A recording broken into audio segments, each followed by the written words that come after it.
We're audible. Woot! Bam. Hi, everyone. Oh, boy.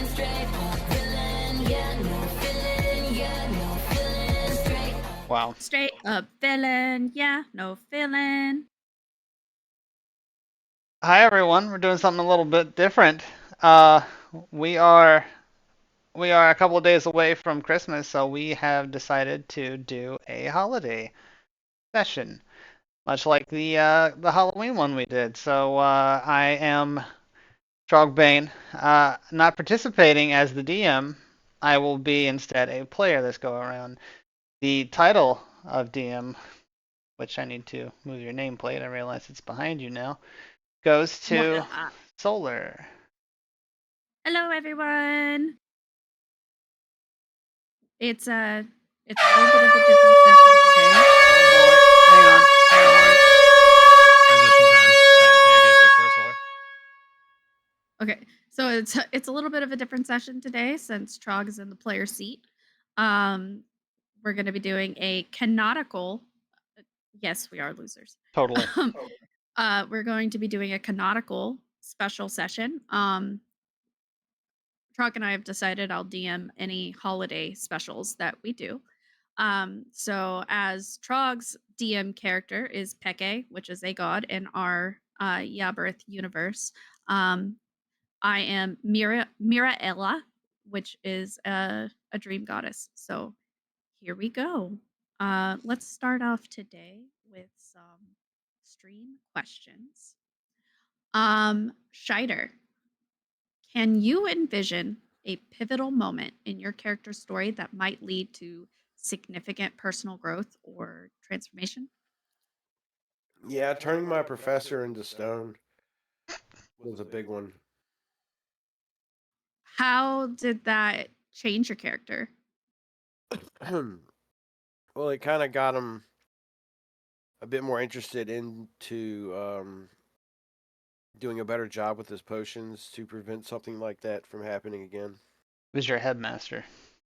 My headmaster. Do you think that makes Scheider a villain? Do you think he needs to atone for what he did? No, I don't think it makes him a villain, and I feel like him bettering himself to prevent that from happening is a way of atonement. You were basically exiled. Yeah. Well, Is Scheider nervous if we end up going back? perhaps. All right. Lilith, Hmm. what is your character's favorite type of food? And how do they react to that meal that brings back memories from their past? Okay. Um, so Lilith is a Drow. She's from the Underdark. For those of you who don't know what the Underdark is, it's essentially a lightless, savage world underneath the crust of the earth, essentially, or Yabrith. Her favorite food. So not a whole lot grows down there, right? Most of what comes through is imported, and so aside from all the things that don't need light to grow, mushrooms, um, I hate to say it, but probably insects too. I would say her favorite food is probably something that she doesn't get very often because it's more than likely imported. And what would that be? Probably some sort of meat dish. Maybe like a roast elk or something.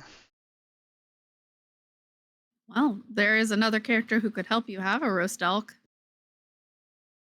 You look at it, oh, well, I could help with the roasting, absolutely. Yep. Yeah, I don't think Lilith needs help with fire, but okay. We'll find out. Norion, what is your character's greatest fear? Is it deep or irrational? Well, it's a good question, honestly. It's shifted more recently, is one of the best ways to put it. So I'd say at the very moment, his greatest fear is that, well, there's kind of a dual one, twofer, so to speak.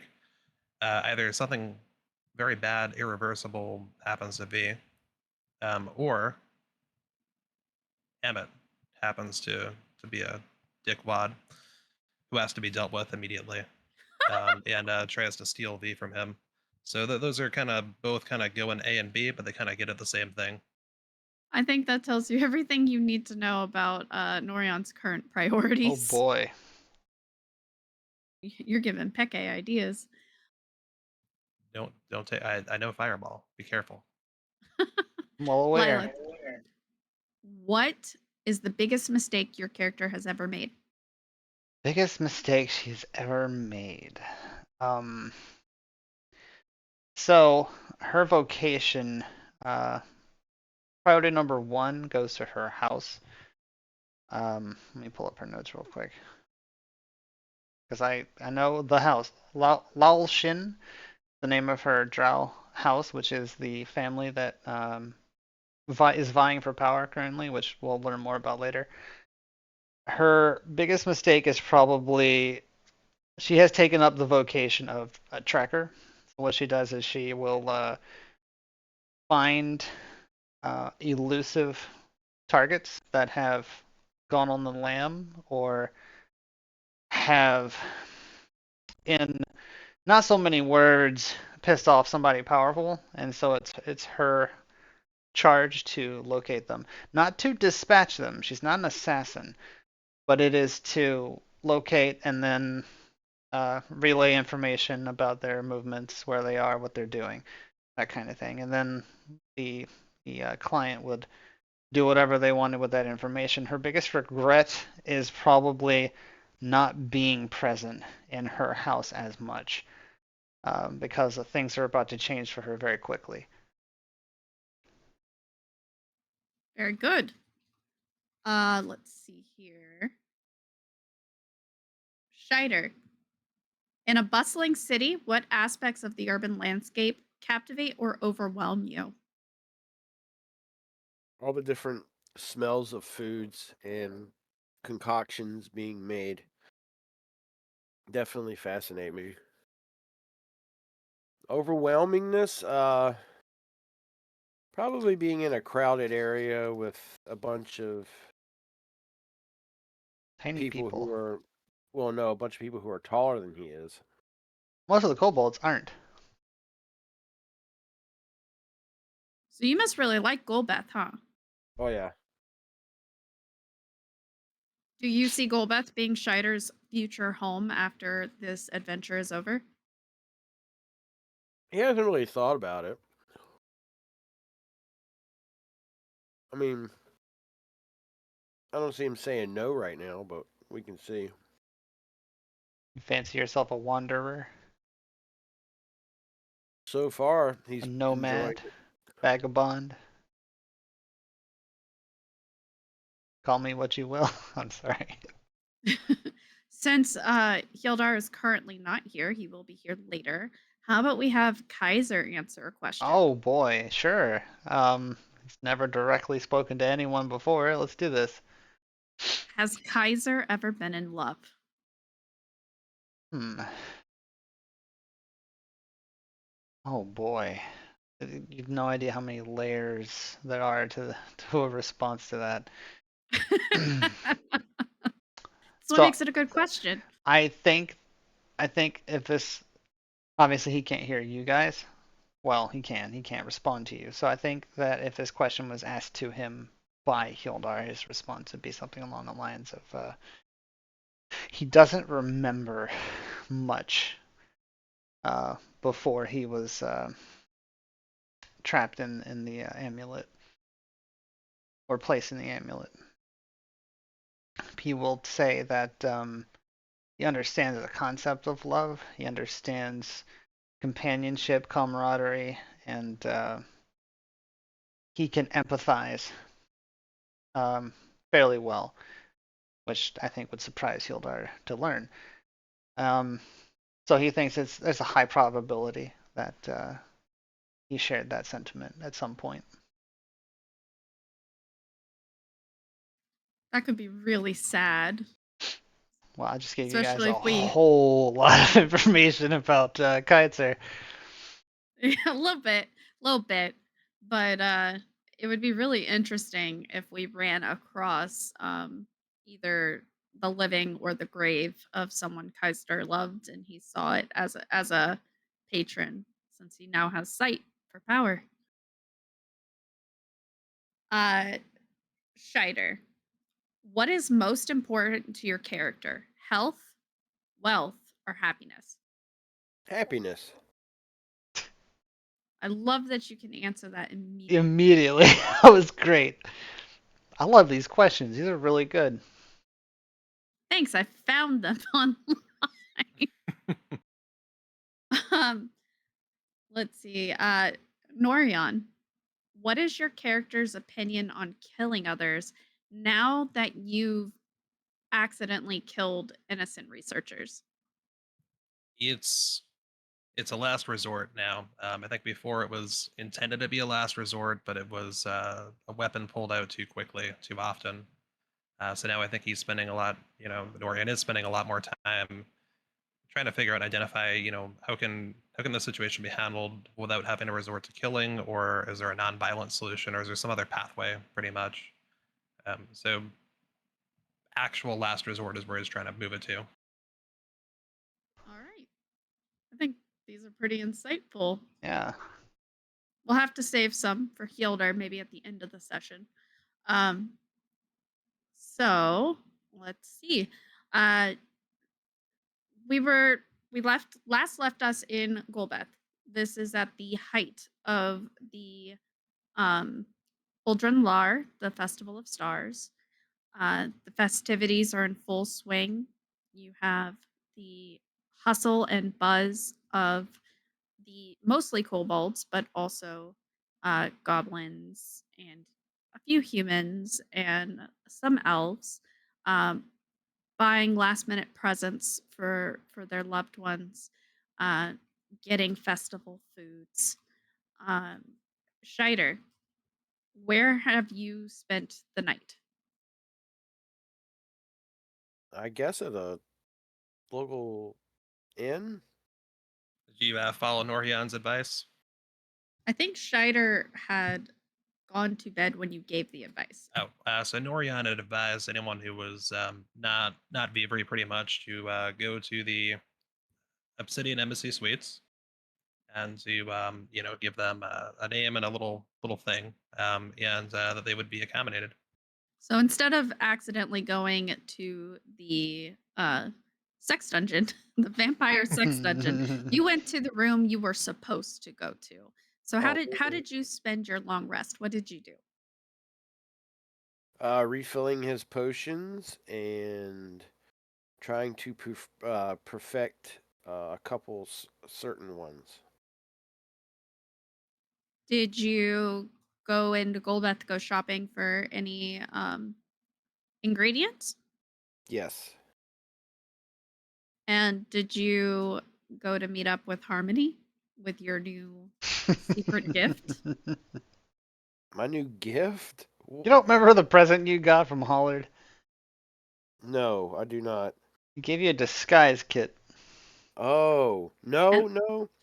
I don't. I didn't go and try and meet up with Harmony. No, I remember that because it was never intended to be a long-term thing. But if things happen, things happen. do you recall what the note said?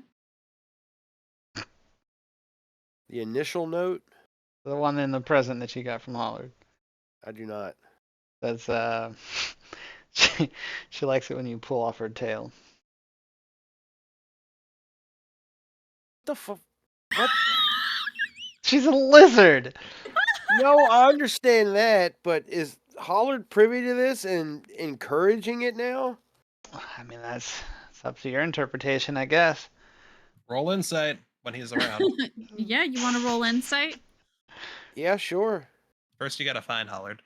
This will have to be a well, he was very tired at the last session, so I think we can pretend that he was rolling this as he was Okay. gifted the gift.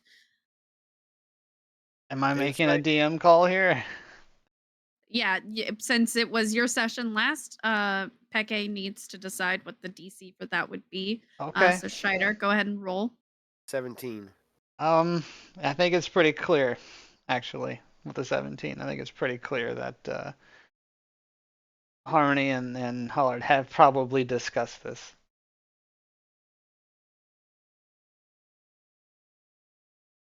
The silence is So palpable. during the long rest, he didn't go then, but if he gets a free chance from now onward, yes. All right. Um, I mean, if you can't turn that down. I mean, it's just like, hey, come on in. And she Okay. slapped you in the rear with her tongue as you were walking away. That's what she did with that tongue.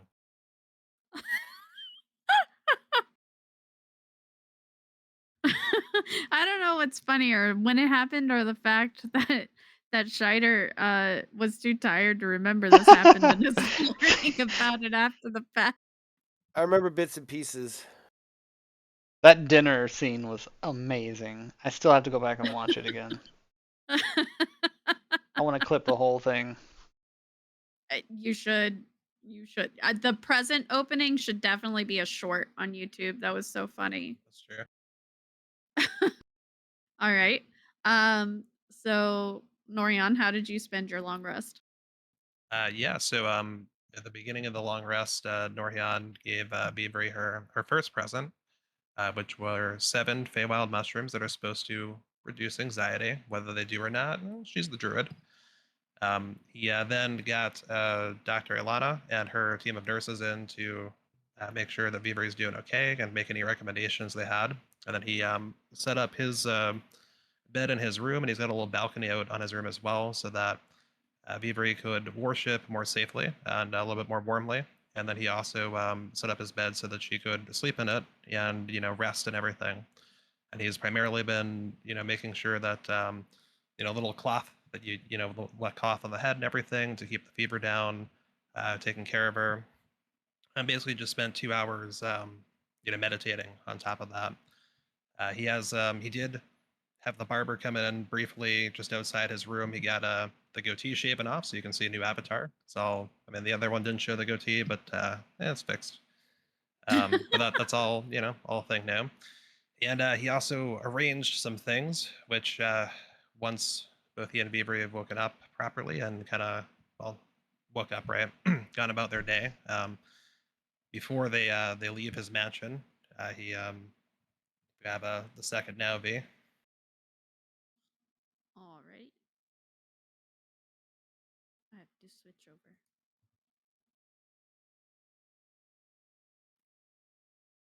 Hey, V, you doing? I know it's going to be a few more days, I think the doctor said, but are you feeling any better today? I'm not entirely sure.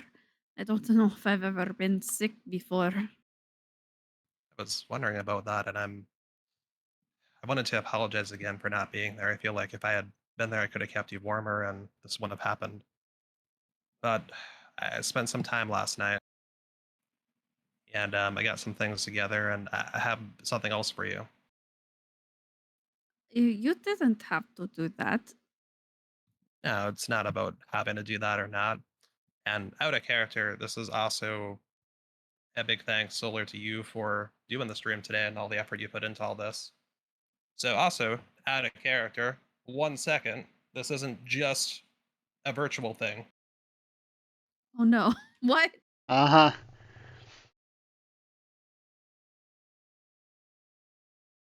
I've handed her an actual present. Tell me when.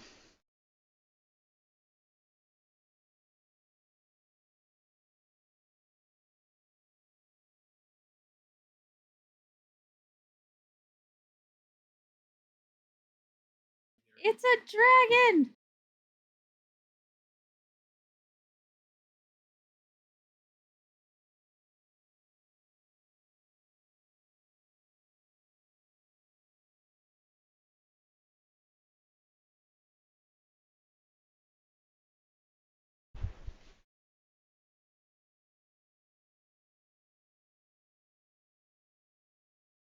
It comes with a certificate.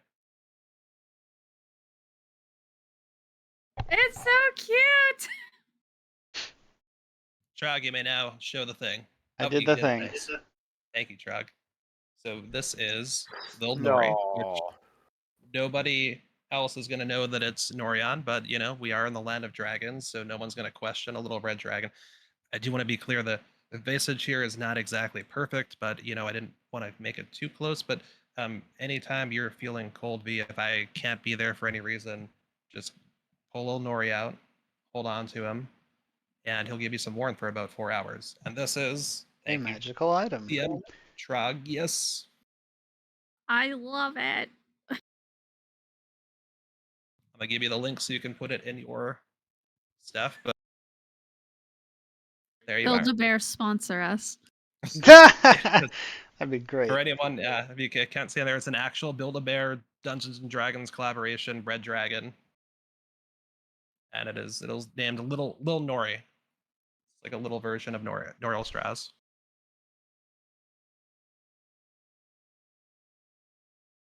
And it's so cute. Yay! Sorry,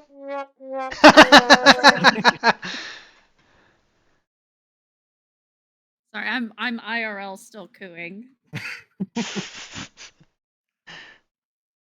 I'm glad you like it, V. Again, I feel really badly that I wasn't there when you needed me most, and well, I would like to always be there, and I'll do my best. I realize that part of that is planning for the worst, so 12 hours of warmth. I just have to take it every now and then and dump burning hands into it to recharge it. It's got a nice little ruby core in there.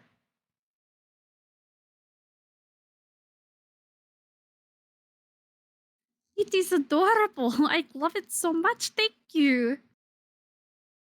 She's gonna like grab it and like snuggle it really close. You're very welcome, B. Hopefully, I think it came with a little bag too to go inside your bag of holding in case you don't want to get it dirty. But I'll clean it for you anytime it does get dirty.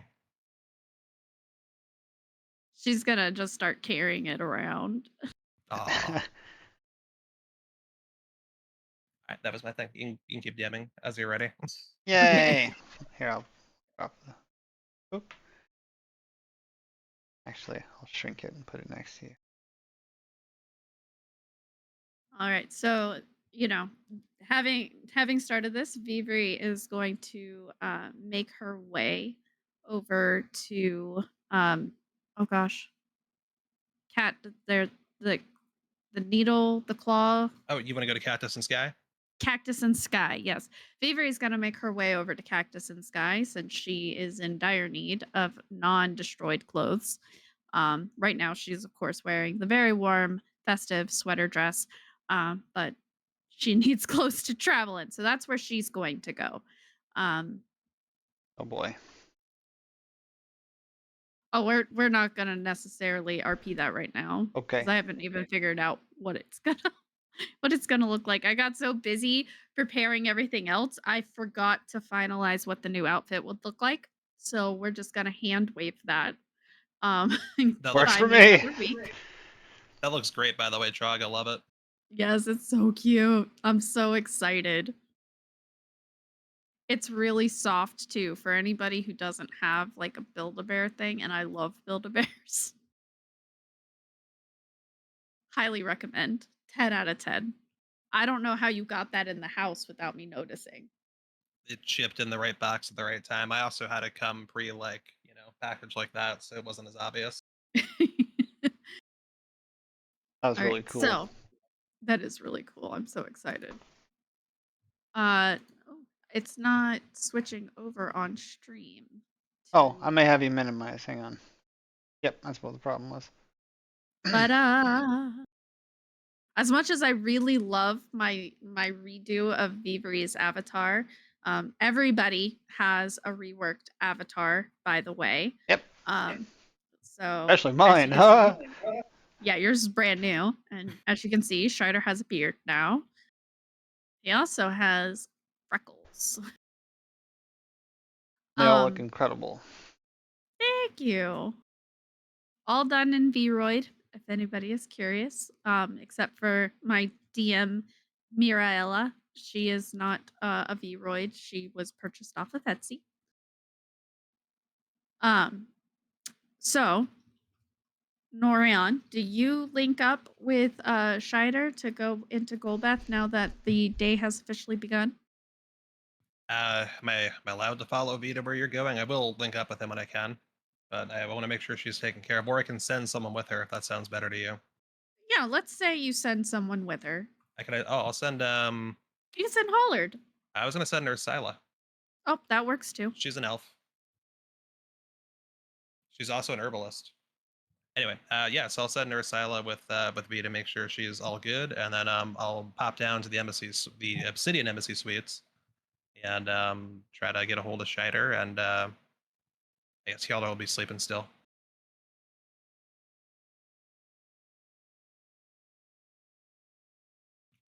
So I'll go to the bellhop and I'll get the room address, that Scheider is in, and I'll go up and knock on the door. Scheider? Who is it? It's the Duke. Oh, okay. I'll be right there. And Scheider goes and opens the door. What is going on? I don't know who did that. Don't you though? I think you do. I think you know exactly who did it. Scheider opens the door. Hello, good day. Did Hjeldar sleep? He's still sleeping, I'm sure. I was going to go into Golbeth. I'm arranging a bit of a thing in a bake shop, which I thought you might be interested in particular. But we're gonna get to go do something special. Are you up for going into Golbeth? Sure. Yeah. Let me gather a few things, and I'll meet you down at the way out. The front entrance. Sure. Yes. Yeah, it's a lot. It's about a mile walk. It's okay though. I'll be there. Sounds good.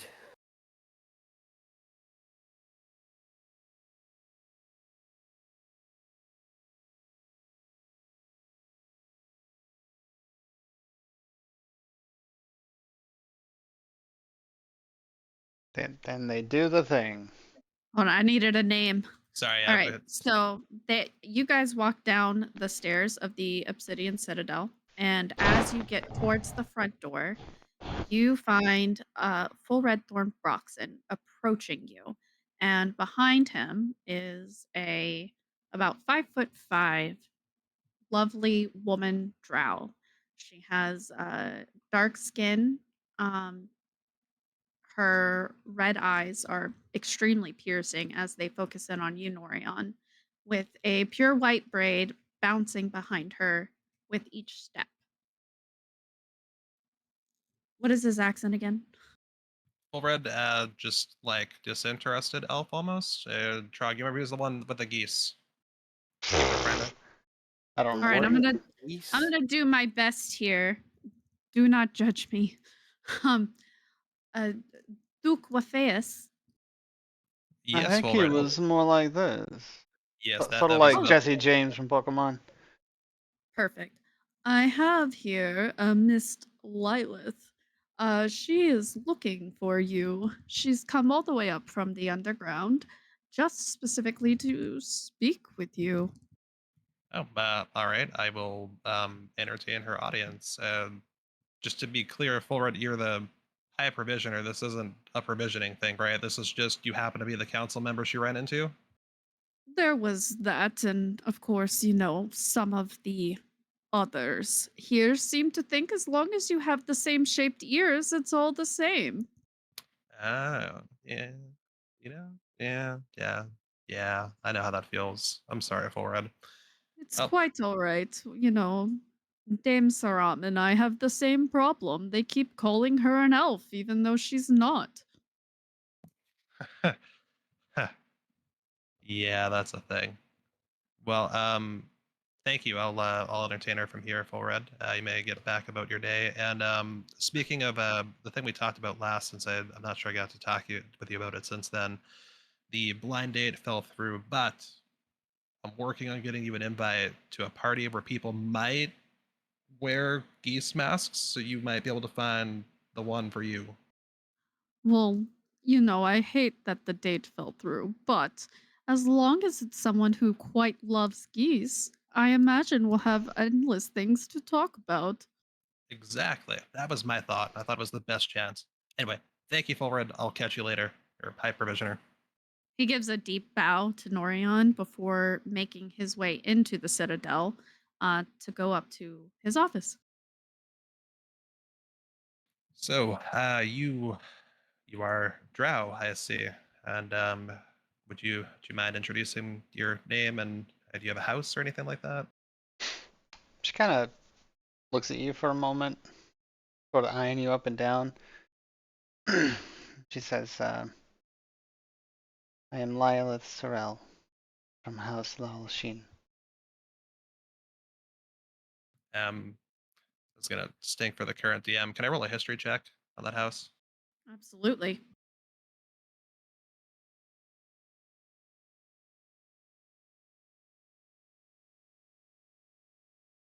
17.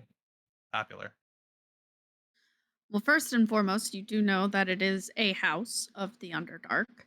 Um, Peke can correct me if I'm wrong, but I don't think you're super well versed in Drow.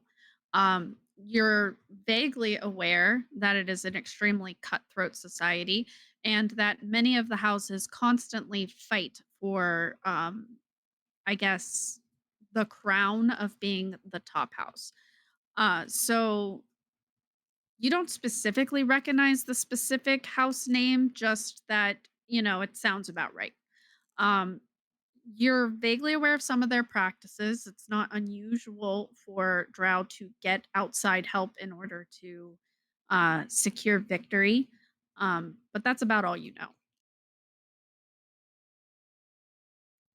I am Okay, thank sent. you. I am sent as an emissary for my house. I seek support. I seek, how you call it, sponsorship of the upcoming Uldren Lar. And sounds like a bit of a business conversation. I'm gonna look around me with passive perception of 15. Are there like a lot of people passing by because we're right by the front entrance of the Obsidian Citadel, right?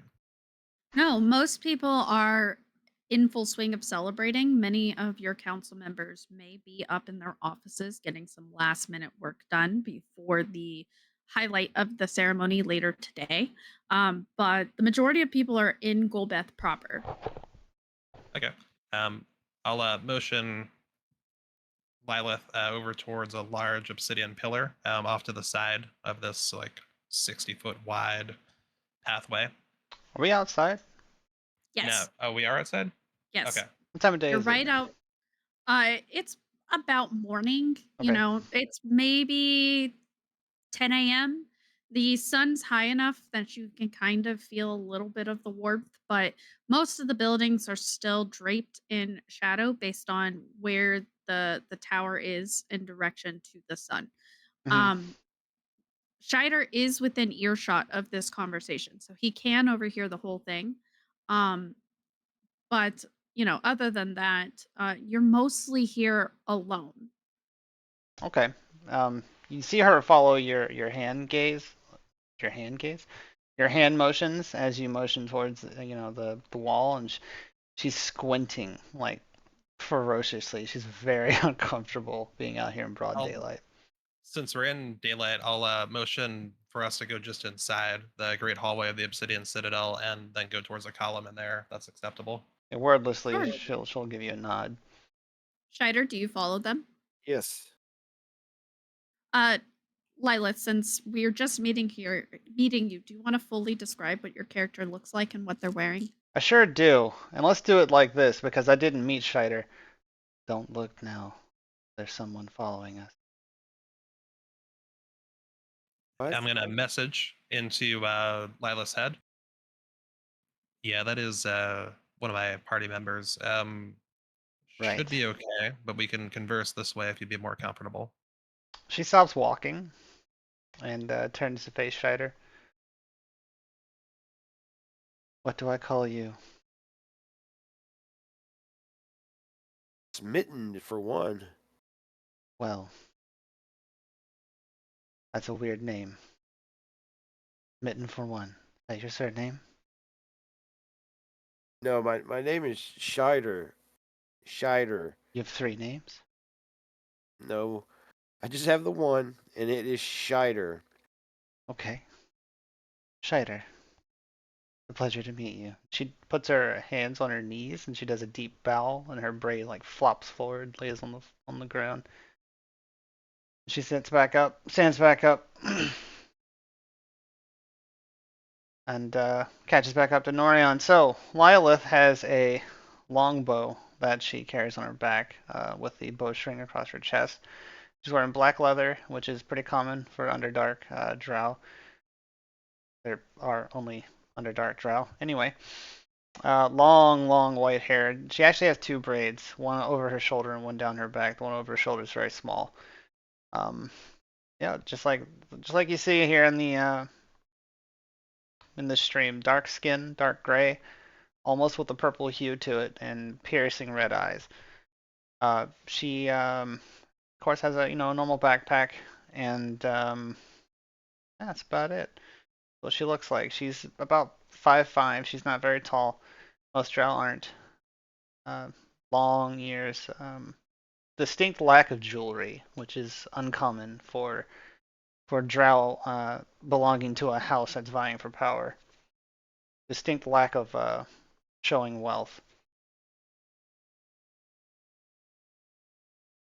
So once we reach the pillar, I'll keep the message up because she didn't tell me she was specifically comfortable discussing outside of it. Looks like Shatter's going to be RB anyway. Okay. Um, Lilith, I believe you said your name was.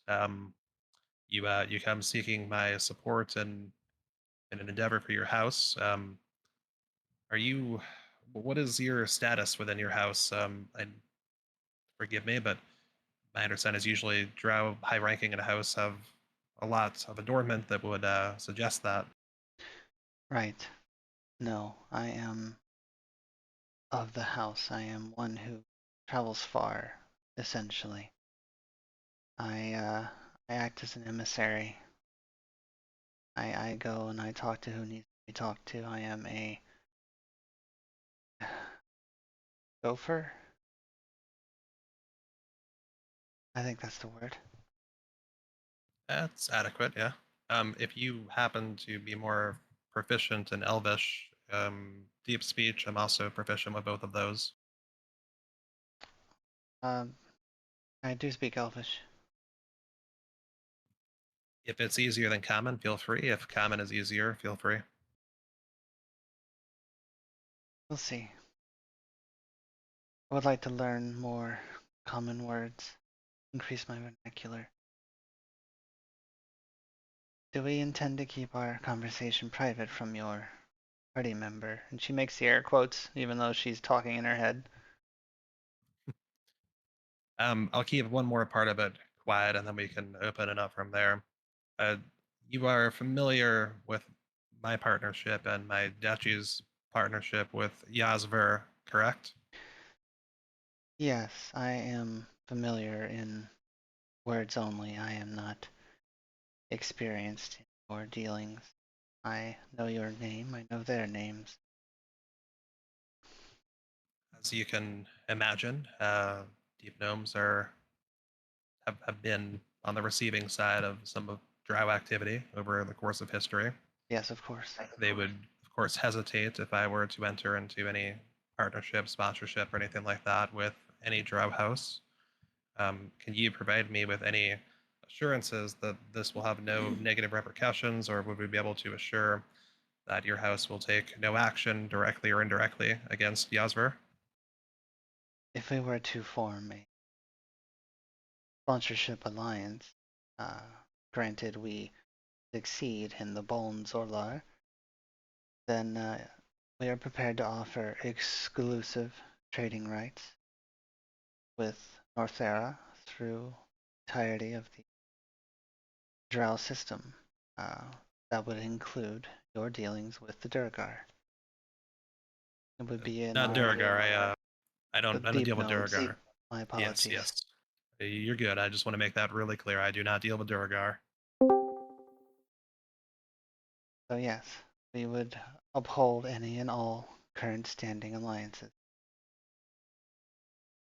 Okay. If Yasver would also benefit, I'm willing to entertain this. But it's It's been some very time cold since. up here. Sorry, I'm not used to this kind of weather.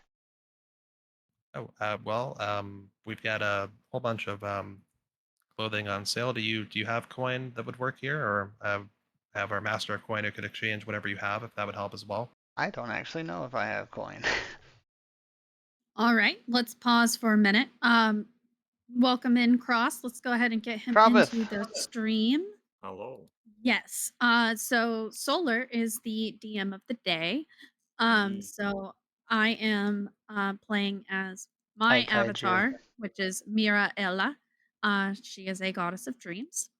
And Trog is playing in the player seat today, and so he is Lilith, which is a drow. Nice, nice, nice. Yes, we've jointly decided that I will DM the holiday specials anytime that we have one. So I'm running the session today. Welcome to my very second time DMing, first time doing it live. Woo! Yeah. Doing great. You want Thanks. music, by the way? Yes, please. Okay. Number 1, right? Yeah, there should be just like generic in between music. Got it. That'll be number 4 if you ever ask for it. Okay, that's all Yes, set up. we also love D&D night.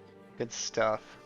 We're really happy to see you here. You've been AFK from Discord for a little while, so I'm really happy that you're back. You're healthy. You're good. Whoop, whoop.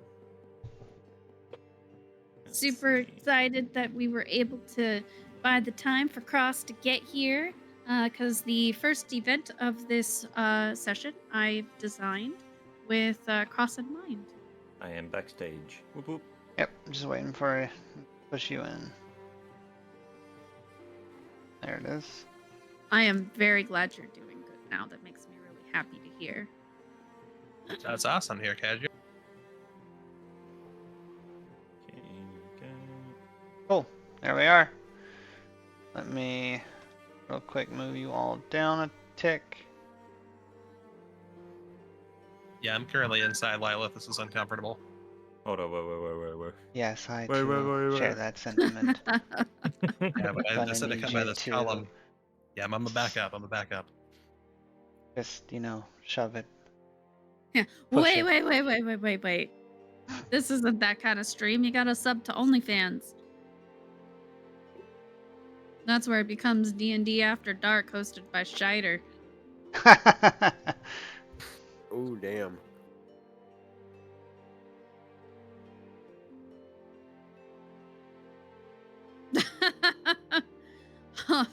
Well, you gotta get that bag somehow. But as you can see, everybody now has updated avatars. I redid Scheider and Norion's. I made Lilith's. Cross has got the update just a little bit ago. If you like Scheider's beard, Cross, I could paint that on yours too. Hold up. I They haven't are really great. looked at the stream. Oh my. Yeah, Side is completely different. I hand painted that beard on. It looks great. Nice. Yes. I know, Hildar is the hot one. Oh yeah. Hello I there. think Look at I'm the this hot girl. one. Thank you very much. No, I'm the hot one over here. Okay, There's a lot maybe of in competition temperature. I No, got no, the I've got the- hottest abs in the world. No, hold on. That goes to a penguin in the frozen north. Legal. She is badass, Kaiju. I'm pretty sure Lilith might become a new fan favorite. Oh, Norhion's different now as well. Yeah, He he looks is. great. Everyone's different. We all got an update. Yeah, we kind of got a consistent style now as well, with Norhion and Scheider's one, like matching up. Yeah, I've been really working on trying to get the hang of this program so that you guys can have amazing avatars. Now, I will say that Hildar and Lila's hair was purchased off of Etsy, which is a really great place to do that. But Norhion's and Shider's I customized. All of them excellent. It's always good to support other, artists as well. So never any problem with that. It's always great. So if we're ready to continue, I'll kind of get Lila fully looped in here, and then we might be able to link up with Yalder possibly. Yep, let's do it. Alright, so This is embarrassing. I don't actually have any currency on my person. well, as a guest, the duchy can float you. I might be willing to trade goods. Sure. What kind of goods do you have on offer? If that would make you feel better, I'm willing to float you the gold either way. Well, she you see her blush a little? God. No, Lavender, no! Get the spray bottle. Stay lavender. Well, she blushes and reaches into a pouch that's on her side, and she unbuttons it. And she reaches her hand inside and pulls out a handful of what appear to be small wooden totems of some kind. Some of them kinda look like animals. She's like, I carved these, and I'm willing to trade. Sure. That should be fine. Or if you'd prefer to keep them, you're welcome to. But if you'd prefer I couldn't do that. That's not good form. Okay, I expected as much of a Drow as yourself, so no offense intended, if that makes sense. But yeah, I can if you'd like to trade. We'll stop at some locations that have some warmer clothing for you, and when you find some stuff you like, you let me know, and then Excellent. you can trade me a totem or two, and then I will supply the gold, and you'll get the clothes. I've decided that's what her hobby is. She's a wood carver. Excellent. You and Hildar will have a lot to talk about. I don't know. We'll see. Are you saying that wood might be better than metal? Those are not words that left my lip. I don't understand what you're doing. It's a reference to Critical Role. I'm sorry. Oh. They have a gnome right now who is very much about wood carving. Anytime metal comes up, though, he's very mad. All right. Well, Lilith, as I have not going to spend a lot of time with you or your house, I'd appreciate getting to know you a little bit better before I give you an answer on your question about sponsorship. Would you accompany my party and I for the rest of the today, at least? Yes. Barring I find warmer clothing, that is. Yes, I'm happy to do that. Yeah, we'll make that our first stop, and then we'll go from there. I'll turn around and look for Shider, and just kind of glance and see if I see Hjalder as well, possibly, in case he's popped out. Did anybody else hear Patty?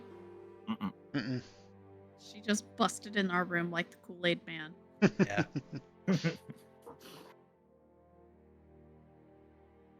All right. So you guys start to head into Golbeth. Did we find Did we Hildar? find Hjalder? Yeah. You're going to. Okay. Good So enough.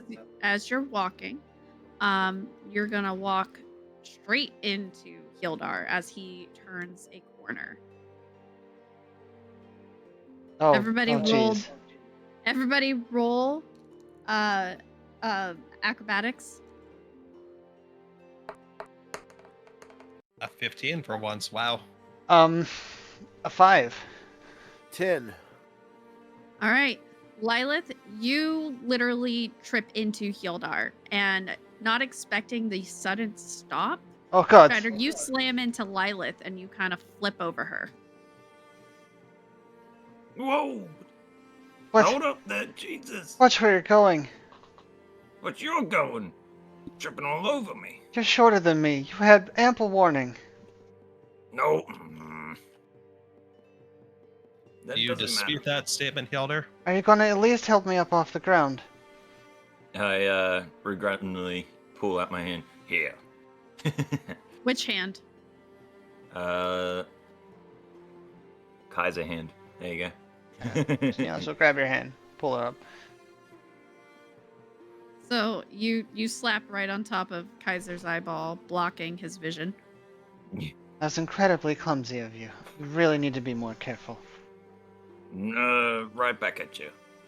Wouldn't last Yelder, a what do day you- in the Underdark. What? Don't what What were me. you gonna say? Meanwhile, Scheider is toppled over just a few feet in front of y'all since he flipped over Lilith's back when he landed, and he is headfirst in a snowbank that is slowly melting. Oh god. Somebody help him. Hilda walks over. Come Flame on, and start Scheider. melting the snow. What did you do? I produced flame and started melting the snow. Oh god, you're going to burn Scheider that is- poor man. Scheider He'll be is now also wet. Oh yeah. Wonderful. Shatter, you conscious, Shatter? What Do we in dig it now? the Oh, there. world? I'm all wet. Okay. Don't you know precipitation? Shatter prestidigitates himself I dry. don't think that water is a soil. It's not my call. That's DM. Never mind. Bite my tongue. Yeah, you clear away parts of the water that had dirt in it. What was a little bit muddy, but he is still mostly wet. Okay. I gotta turn that off. No DM tap. Backseat DMing. I don't want to do that. I really don't want to do that. So I gotta curb that. Anyway. All right, so Hildar, you have just run into this drow. As you look around, you see people you know. You see Norhan, you see Scheider. Vivri is not here, and Belly is also not here. But you have no idea who Lilith is. Suppose he's one Yep. of your, and she does finger quotes, party members. And who should you Yeah. He is. I am called Lilith Sorrel. That is all you need to know of me. be? Okay. I guess And- nice to meet you. Watch your Yeah, step. there we go. I wish I could Yes, say the sentiment is shared. Since you were not here, Hildar, what you see in front of you is a 5'5" woman, so she's about 5 inches taller than you. So you're coming up to about her chin. She has dark skin that nearly seems as if it has a tint of purple to it, and 2 long white braids, a smaller one in the front over her shoulder, and then one along her back. Mm-hmm. She's She's got a very long bow. beautiful. Sorry. Yes. She's very beautiful, and she has intensely red eyes. You have really red eyes. Is that?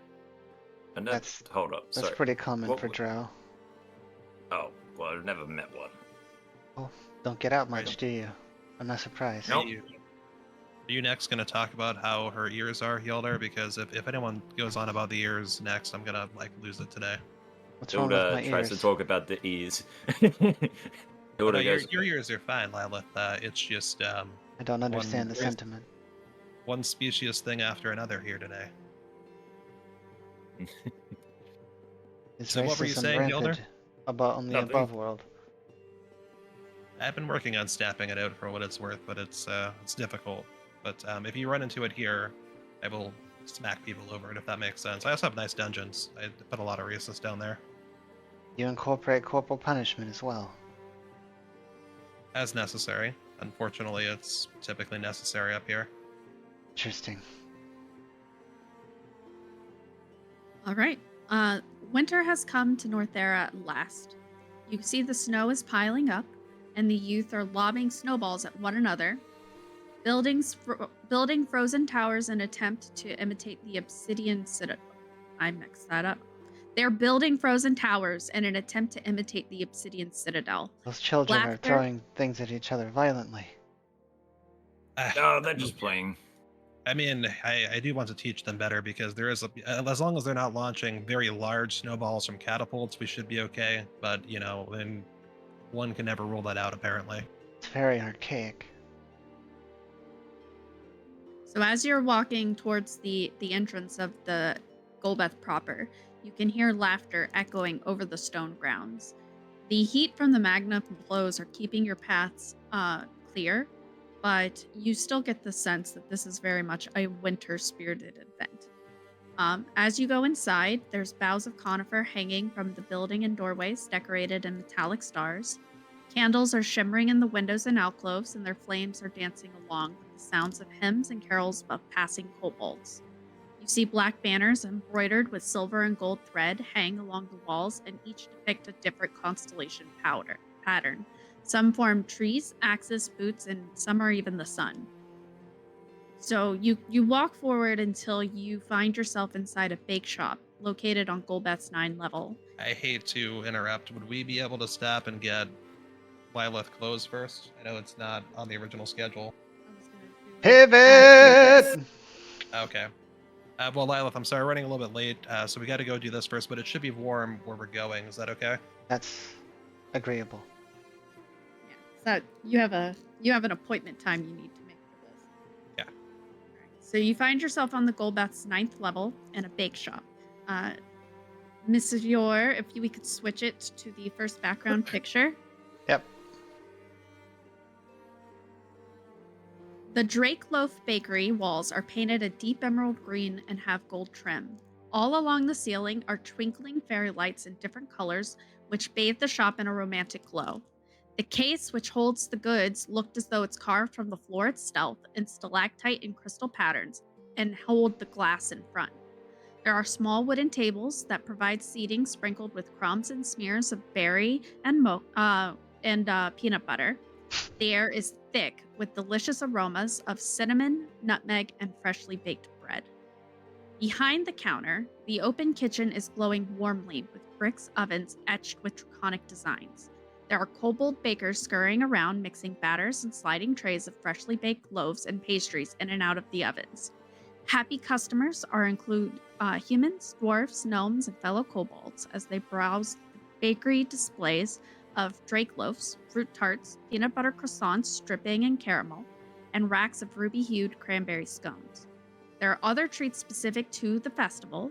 There's some marzipan that looks like dragon eggs, shaped cookies matching the constellation motifs, and pastries shaped like trees dusted in powdered sugar. This bakery has a cozy and lived-in atmosphere with customers chatting by the fire or reading newspapers with dragon fruit cider. Smiling behind the counter is Timkin Shalescale. He's an energetic and cheerful kobold with reddish-brown scales and a toothy grin. This is what he looks like. Tim. Hey, Tim, we're here. Oh, hello, Duke Wafaeus. It's so good to see you. He gives a deep bow to him. bow I'm back. sorry. Dame Saram arrived just a little bit ago. She's already in the back, but yes, I'm so sorry that we weren't there to greet you. It's okay. Is Nurse Sila with her? Yes, she was. She went to, grab something to eat at Patata Slut, but she said she'll be back, so it's no problem. All right. Well, let's get by. Tim, I've got one addition to my party compared to what I expected. Meet Lilith. Is that acceptable introduction, Lilith? That is fine. It's a pleasure to meet you, little Tim. Thank you. He I gives think a Tim will suffice, right? yes, I am dyslexic. My apologies. Tim. Yes. Hello. Do we shake? Should I bow? Is she royalty? Would just assume she is nobility. She begins to shake, just standing there. All right. She bends down again.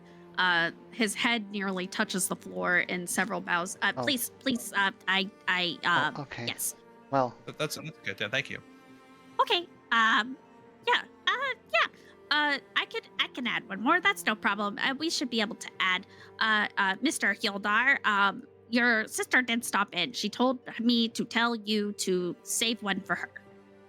Okay, I will. Hopefully. Do you even know what you're saving, Hildar? Can you make that promise yet? No. be the last dance. To take your last dance. Could be a dance, yeah, absolutely. Are you willing to save that for Belly? Yeah, I will. Well, all right.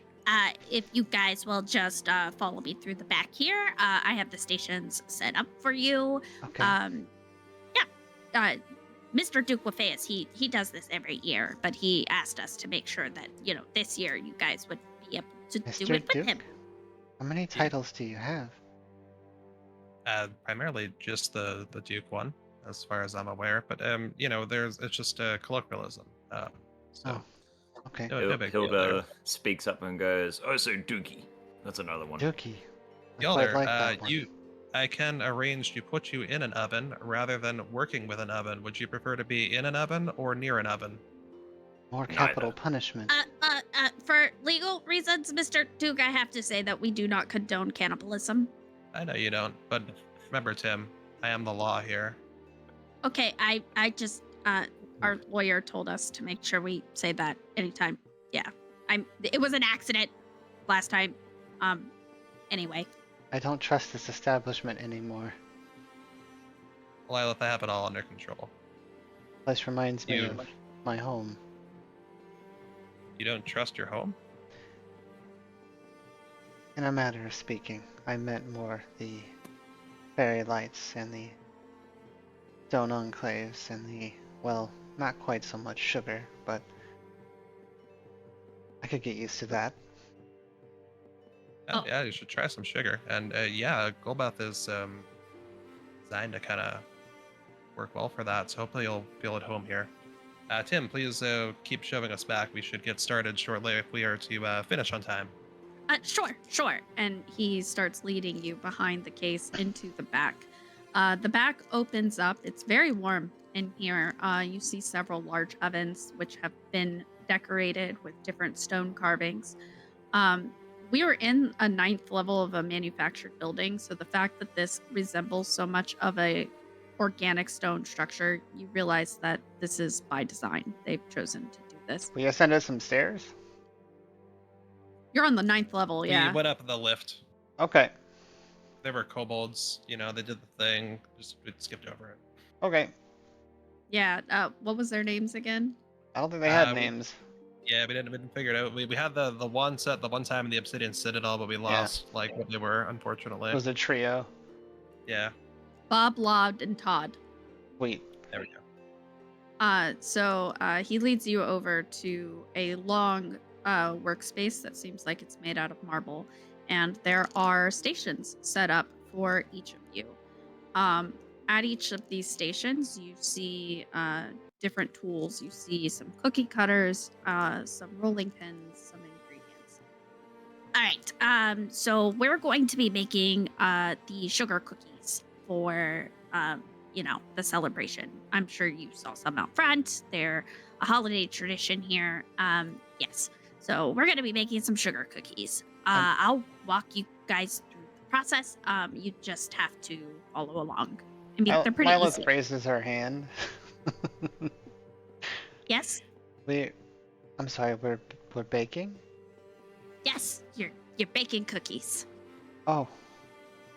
Alright. Have you- Do you not have cookies? I have never made cookies before. I don't think I've made any kind of confectionery treat before. Oh, well, you're in for a lot of fun. It's really cool. Alright. Fun. I'm Get to excited. learn.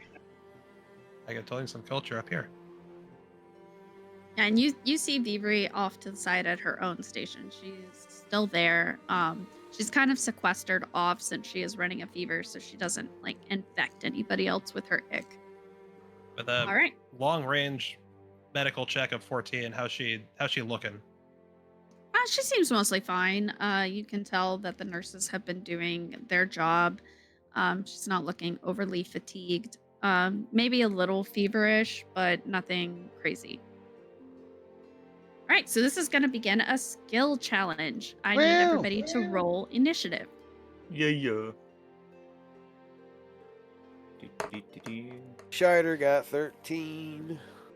10. Just have to load up the page again. Lilith 17. Come on, D&D Beyond, load quicker. Do I need to change the music or anything? Yes. To 2, I believe. Yeah. All right. Here we go. Initiative. Bonk. I have rolled a 26. Oh, good lord. Yep.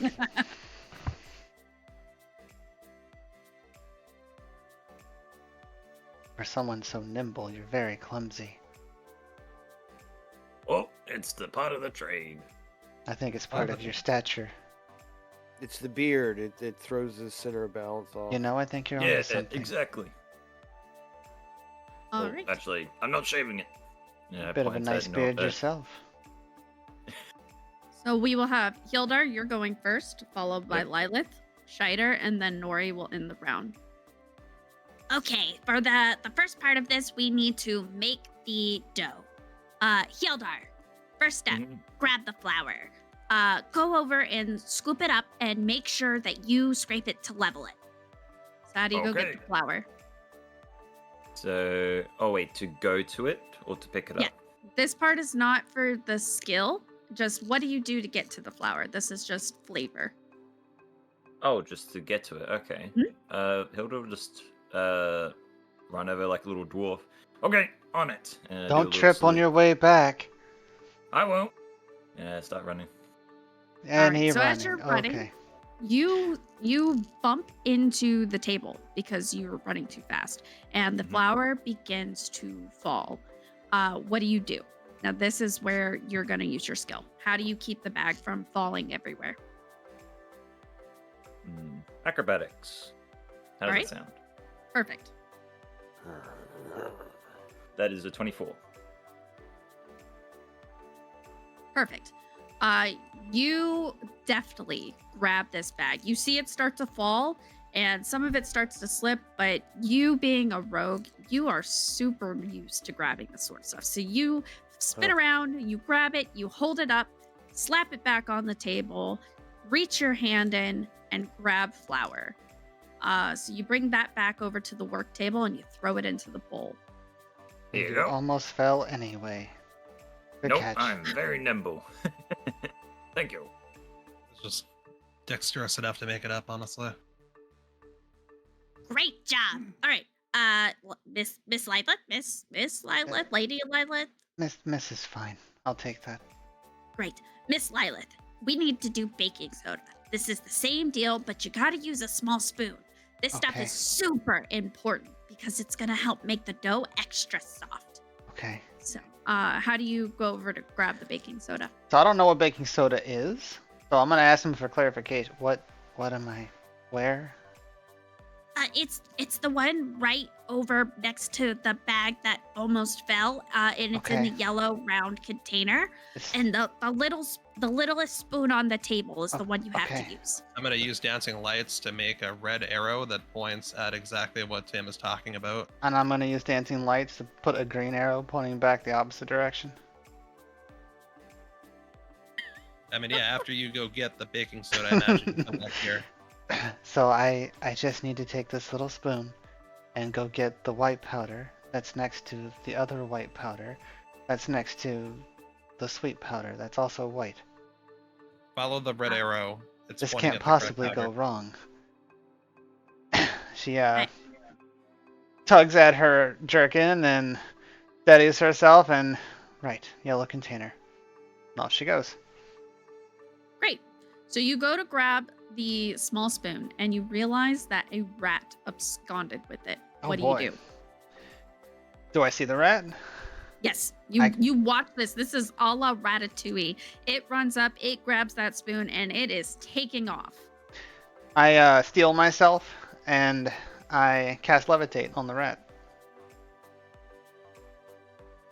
lifting it into the sky. All right, you're gonna need to roll for that. Does that have a roll to hit? One creature or loose object of your choice that you can see within range rises vertically up to 20 feet and remains suspended there for the duration. The spell can levitate a target that weighs up to 500 pounds. An unwilling creature that succeeds on a Constitution saving throw is unaffected. The con save is 10. All right. So the way we've done this for us, we roll a d20 and use your spell cast modifier. Okay. So go ahead and do that. You got it.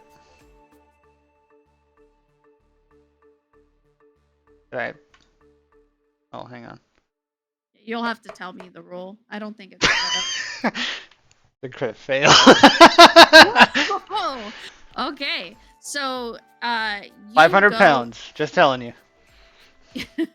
you go to grab this. You go to grab this rat using levitate, but you miss the exact space that this rat is, and instead you start levitating another kobold. Oh god. Oh So- no. Oh, I'm sorry. Let me down! Oh, Let I'm me sorry. down! Oh my god, what are you doing? All right. So the rat is gone. So there are no teaspoons left. So after you hopefully put this poor kobold down, Yeah, I'll set him down. you go back, you grab the remaining spoon, which is a tablespoon, and you use that instead. Oh to boy. Grab the baking soda. Little spoons. They're all little spoons. This is fine. All right. So you do that, and it adds it into the dry ingredients. You know, it's fine. That'll be fine. Okay. Right. Shiner? Yes, Mr. Shiner. Yep. We don't need the baking soda. That's the container in the box, the blue box right there. Do you think you could go over and grab it? We need we need the same amount, but the rat escaped. So you know what? This one is about the same size. Here, you use this one. Okay, I'll own it. Alright. Well, since Scheider's a chef, he should be able to do this no problem whatsoever. Great. So you're gonna go over. Explain how you walk over. He walks over, and now the spoon you gave him, is it the size that's needed, or is it not? Yeah, you realize that, you know, it's not exactly the right size, the right type of spoon, but it is the same size. It'll hold the correct volume. Okay. So yeah, he just walks over there, gets what's needed, and comes right back. All right. So as you go to dip this into the baking powder, you realize that the powder has hardened. So how do you loosen it? Gently squeeze the bag. With which skill? Thinking. Thinking? Is that what you You- said? You could roll a strength check. That is not a good a thing for me to do. Oh my goodness. I suppose you could spell the solid powder. You could. You are welcome to do anything except for acrobatics and levitate. I do have an idea for you, Shida, but I'll let you choose.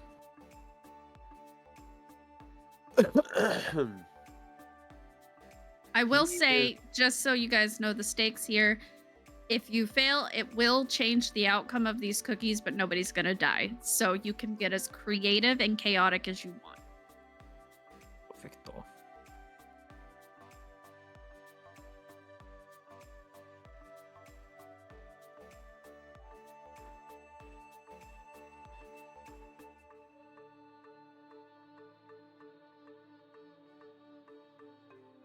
This is why I felt like Cross would have the most fun with this. I just levitated a kobold. Yep. Yeah, The there's really no bad outcome here. Really different from this end of the screen. I mean, I'll use. Oh, shit. What would you do? No, don't use that. Yeah, no, let's not. Let's really not. Okay. I'd prefer to not have to prestigitate these cookies.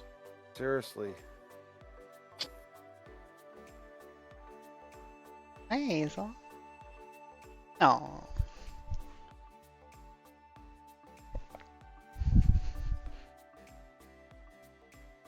Oh, he'll cast Mage Hand to loosen it up. All right, great. So Mage Hand does not have a hit spell. Right. So you're going to roll a d20 and add your spellcasting modifier. Our bolt. Dirty 20. Excellent.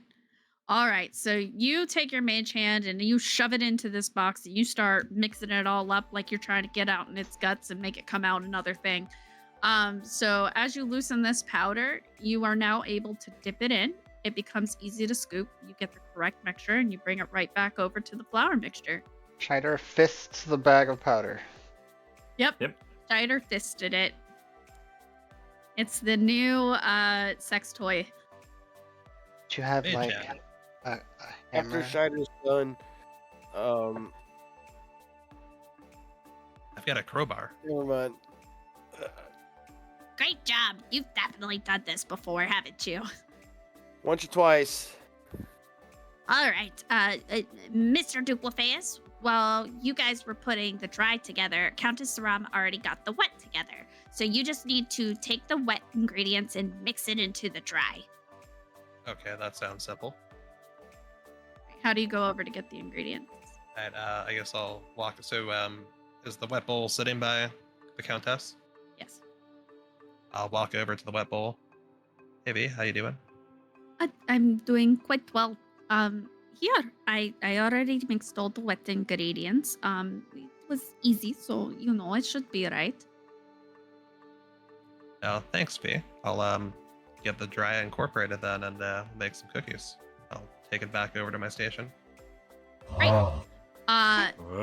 So as you're starting to pour this mixture into the dry, it starts coming out way too fast. So what do you do?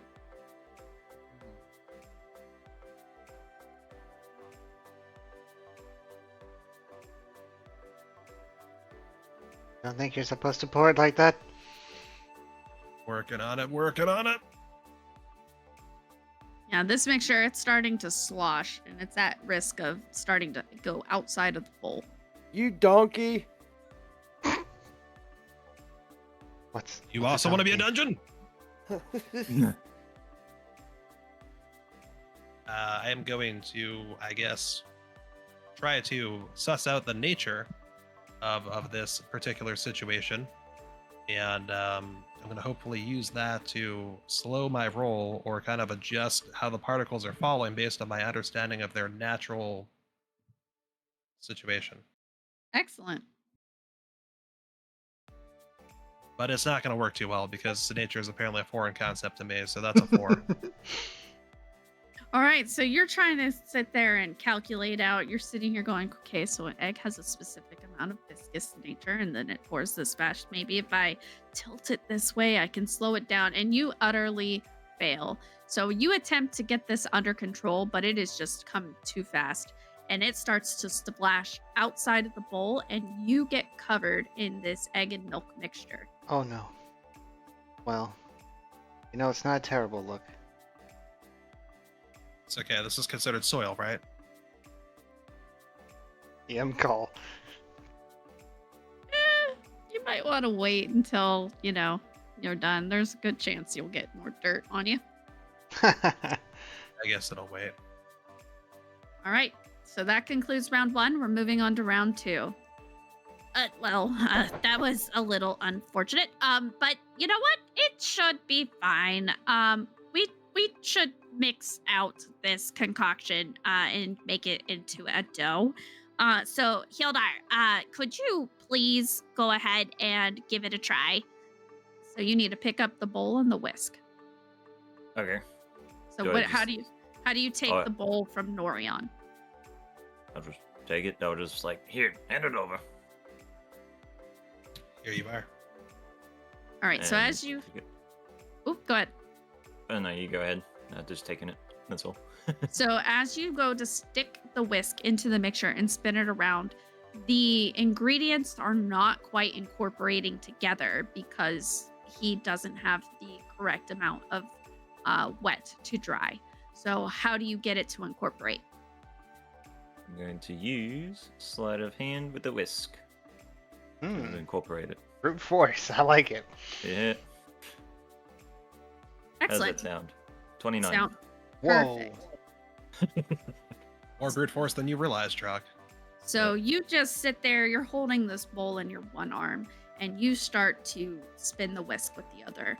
And you're so used to tumbling locks that this is easy peasy for you. You're just like, you've got a shit eating grin on your face as you're just going, yeah, this is how it's done. Jeez, did it piss you off? No, it didn't. I'm very used to this. Get incorporated. No, it didn't piss me off. He's surprisingly good at fixing problems that are caused. Thanks to y'all to fix my mess for me. You lot really enjoy fisting. I'll let those two speak for that. That's not directed at me today. All right. So as Hildar finishes incorporating it, it does become a dough, though it does seem to be a little dry and crumbly. All right. So Miss Lilith, you're Oh, no. going to spread some powdered sugar out to roll the dough on. More white powder. Yes. But you know, it should be fine. Okay. So wait, you put the powdered sugar on to make sure that you can roll out the dough. So you're just gonna sprinkle it and roll it around. It's right there in that bag, right there. Oh, this one with the okay. Walk over to it. Yeah. When you do, you realize that the labels have fallen off of both containers, and one is definitely powdered sugar, but you are not sure which one it is. Oh, So boy. what do you do?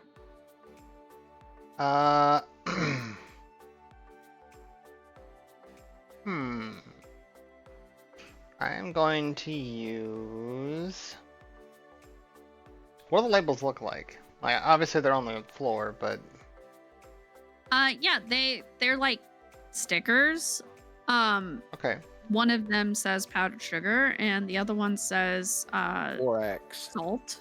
I want to use investigation Okay. to determine the to see if, so these stickers are falling off. They don't just fall off, right? Unless the glue's terrible.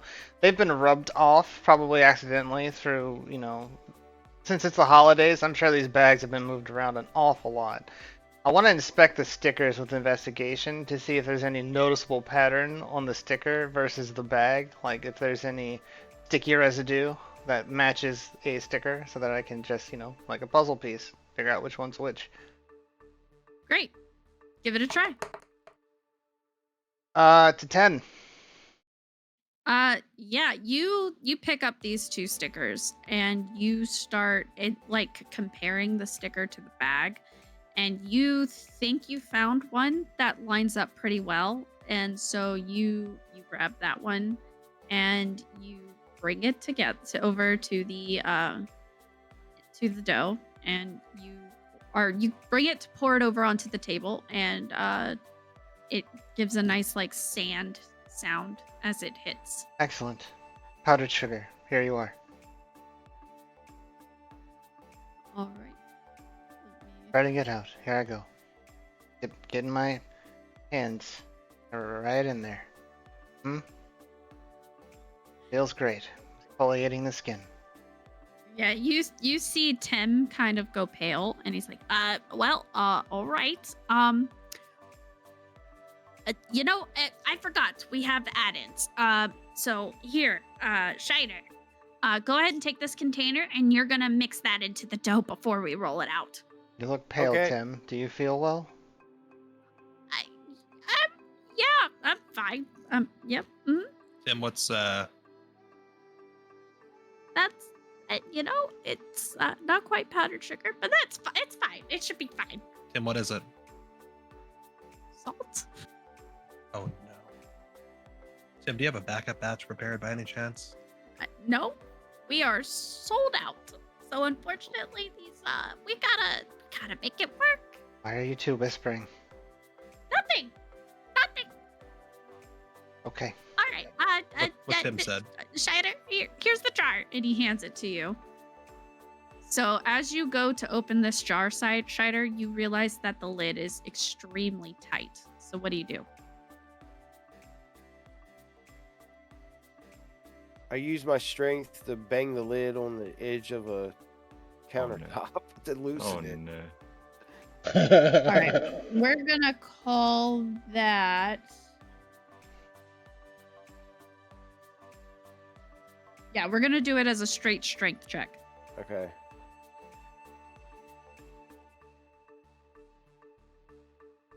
Three. Y'all, we're making the best cookies, y'all.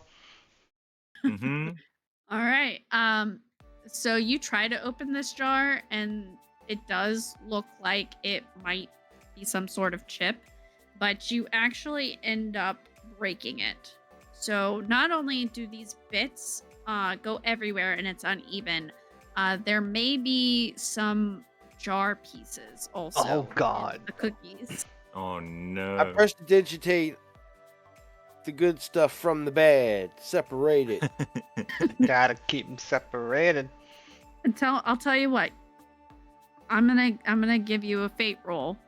Roll Okay. me a D100 and tell me what it is, and I will tell you if you successfully prestidigitate all of the bits out. Don't tell him if he 68. doesn't. Okay. Oh boy. Can we save the game right now? Space engineers.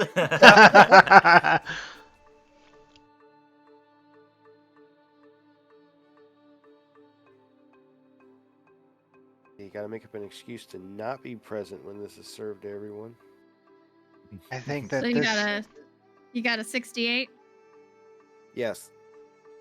Okay. this will be a confectionery masterpiece. We're doing a really good job. That's good. Or a gruesome, bloody scene. I Gonna don't be follow. something of this piece. Let's glass. All right. We need to roll it out now. Duke Matthias, if you could just go ahead and use that rolling pin. Try to get the thickness even. Hey, Boy.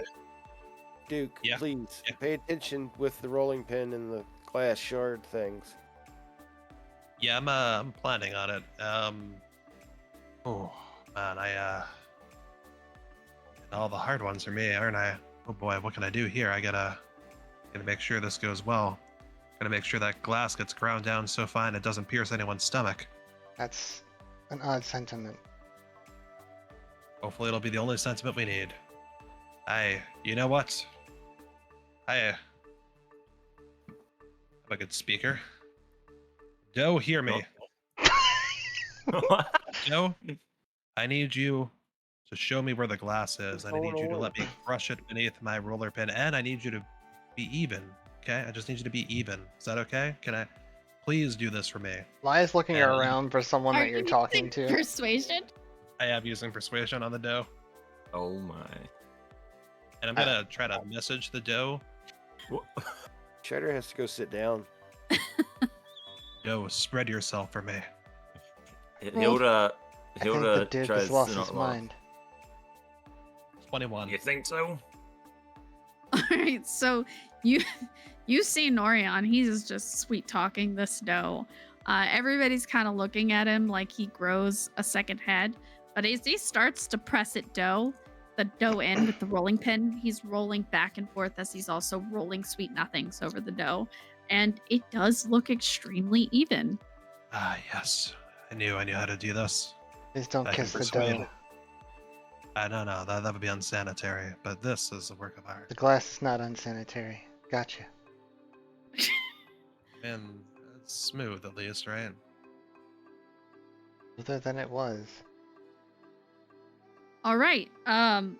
We're now on round 3. Oh, there's more. Good. I thought we were done. This is Okay, so exciting.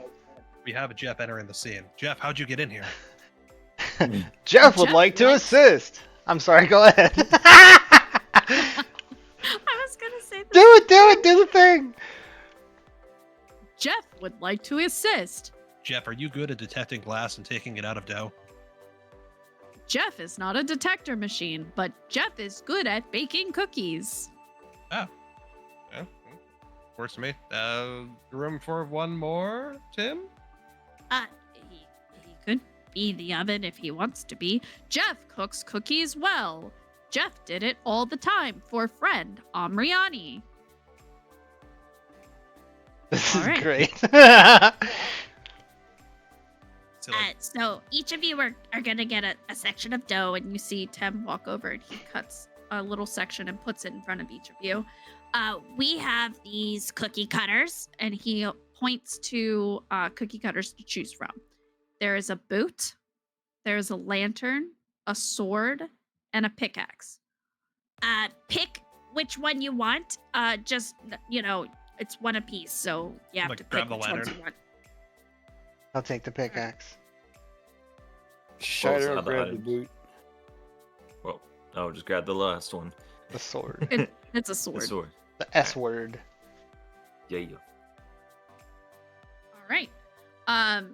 So each of you get your cookies and you start pressing out your cookies. When you're done pressing them out, Tim comes behind you and places them on a baking tray. So there are rows of stars that Vivri made, and there's some lanterns, swords, boots, and pickaxes. They're placed on it, and Tim takes it over to Jeff and puts that in the oven.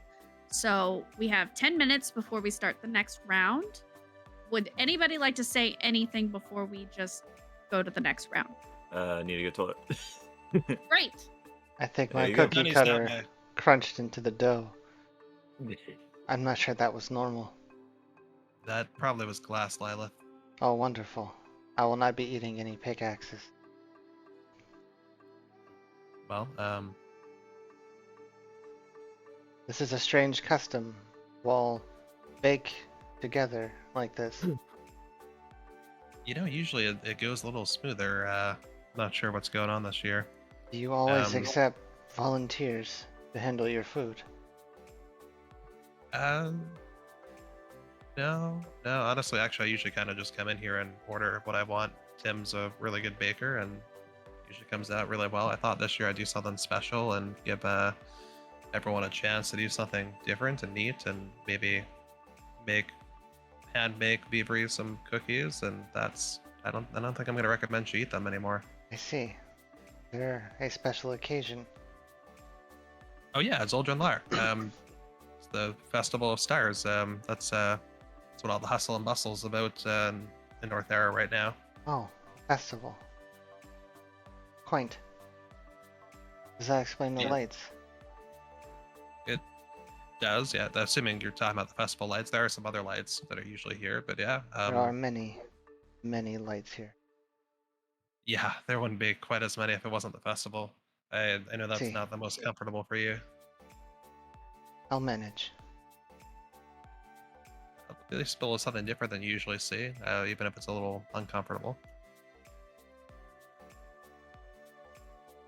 I think we're doing a splendid job. They are. Yeah, I mean, they look good externally, right? I mean, maybe they just have to look good. Maybe that's the key. Maybe we Maybe can. we give them to our enemies. Yeah, actually, got someone who I'd really love to give these to. Actually, that's a good point. Excellent. And you'll see Norian, like, his eyes float towards Vivri's bag of holding as he thinks about. Are you staring deity. at that woman? Well, I actually was looking at her bag at the very moment, but usually I would be staring Are at you her. going to steal it? Steal her bag? No. I don't. I'm sorry. I don't follow. I'm not going to steal her bag. Okay. Well, asked and answered, I guess. Oh, are you asking why I'm staring at her bag? I implied it. Yes. Oh, okay. Well, there's just an entity in there that could use some deadly cookies. That's all. I hate to continually ask you questions, but you continually bring things up that are very disturbing to me. An entity? Yeah, if you have a strong urge to walk towards a rectangular item, just don't. Just tell yourself you don't have to walk that way. Walk the opposite direction. It'll be fine. My grasp of common Oh God, my ears.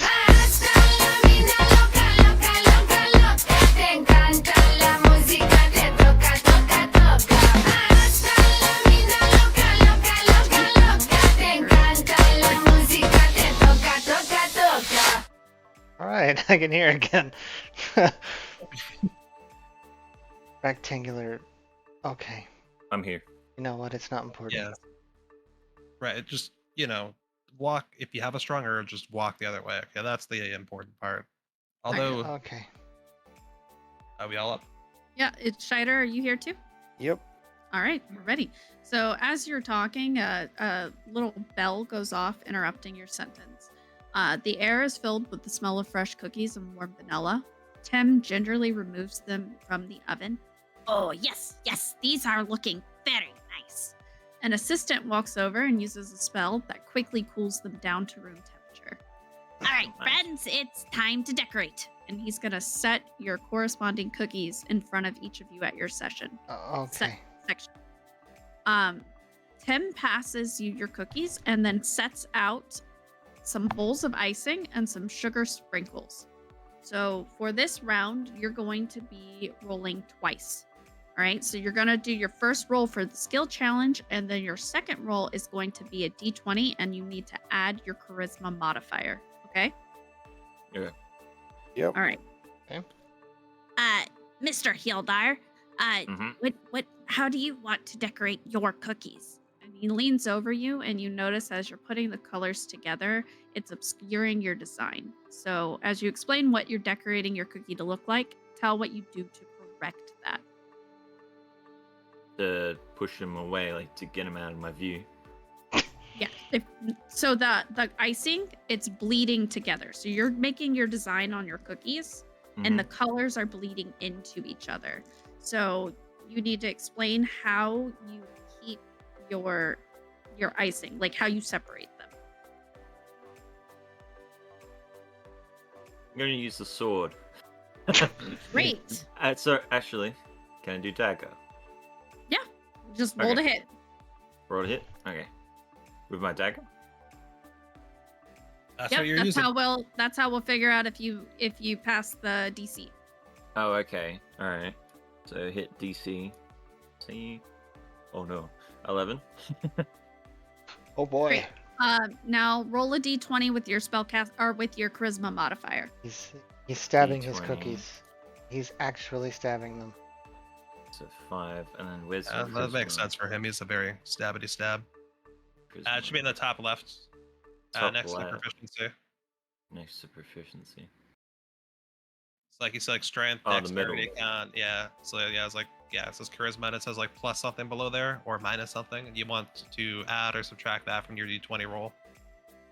Oh, so if it's 13, I minus it against my 20. No, No, you're the modifier. You're gonna add the modifier. So you rolled 5. It Yeah. looks like. So up at the top, you'll see your charisma. It'll be like a +1 or a +3. Yeah. Oh, it is a +1. +1. Plus 1, So yeah. you rolled a 6. Yes, I guess. Oh, I see what you mean now. The plus is what you're looking for. Yep. Right. Yeah, 6. All right. So you go to separate these icings colors with your dagger, and you end up cutting your cookie in half. And he stabbed it. together. Okay. He's Now you trying broke the sword. He's trying to glue it back together. Yeah, you're taking the icing and you're doing your best, but it's just looking more and more muddied. But it doesn't make it look any less delicious. It is ironic that he cut his swords with a dagger. And let me be clear, these cookies pre-decorated, they're looking really dry and crumbly. So they're not having an easy time staying together. And they're also really cakey. So, they're cakey and they're dry and crumbly all at the same time. You know what So- they say? Penis mightier than the sword. Hilda turns around. What? I'm sorry, what? Colloquialism. Penis mightier than the sword. Are you trying to say that the pen is mightier than the sword, or are you intending to say what it is you were saying? Pen? What did I say? Yeah. You said the penis is. I guess you just said penis mightier than sword, so. Oh. Really noted. All right. They still look delicious, Hildar. Don't worry about it too much. Lilith, Miss Lilith. Oh boy. How are you going to decorate your cookie? And as you're trying, you start to notice some flies buzzing around, and one looks like it's about to get stuck in your drying icing. So what do you do? Oh goodness, we can't have that.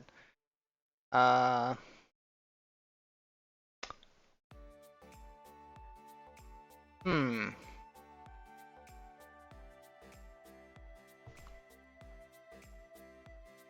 Let's use.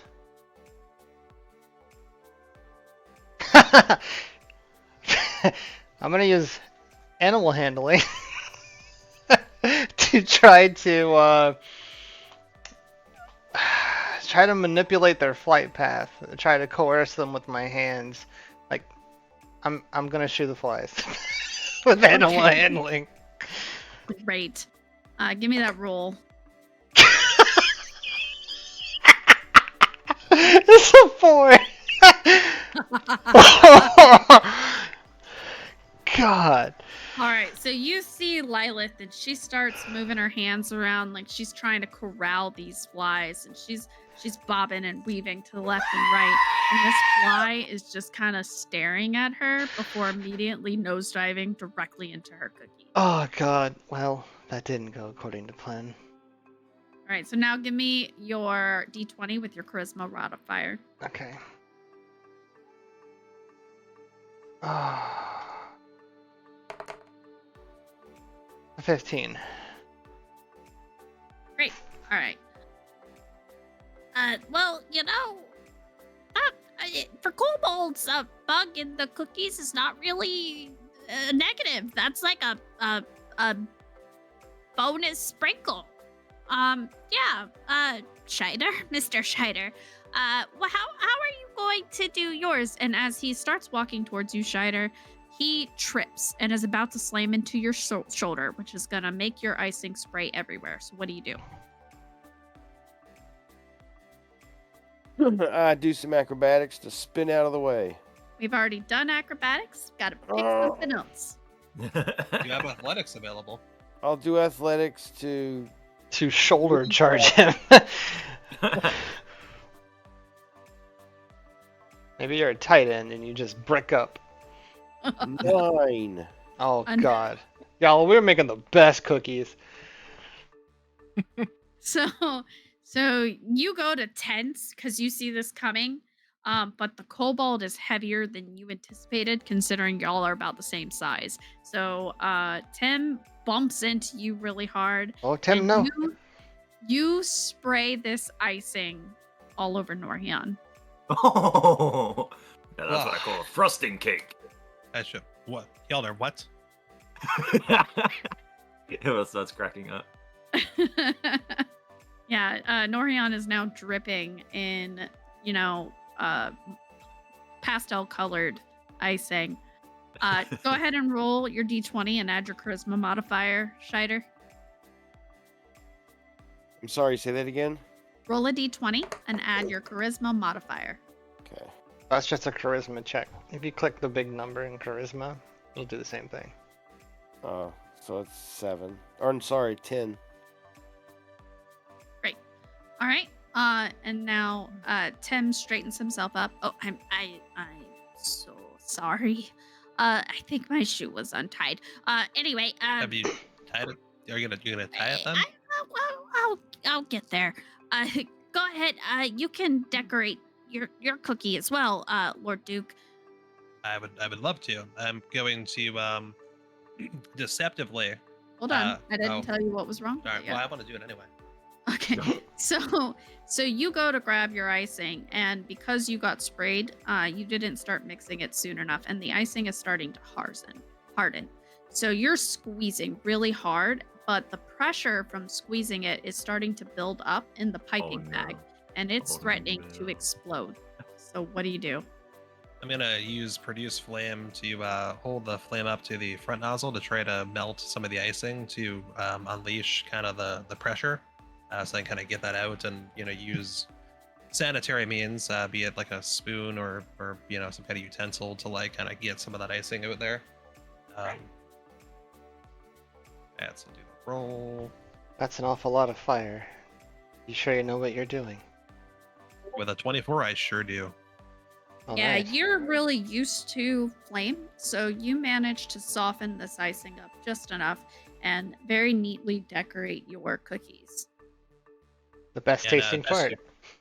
just to add some flavor here, I'm going to once I get that done, I'm gonna like be making very like deceptive, like kind of almost like what do you call, like illusionary patterns of like red dragon scales with the icing, but then I'm gonna like overlay like Northerran like fire like in this onyx lantern that I'm making.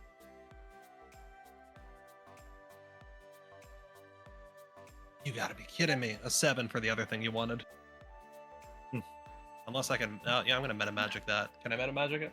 I mean, you can, but it's not necessary. It's necessary to me. I'm gonna do the thing. I feel bad that my +5 got me only. Oh, that's what I deserve. I got an 8. Nah, All right. slightly better. So Tim starts to walk by each of your cookies, examining the decorating. And Lilith kind of holds me- her hands over her. She's like, please don't look. let me show you what the cookies are supposed to look like. This is what Vibree's cookies look like. Aw.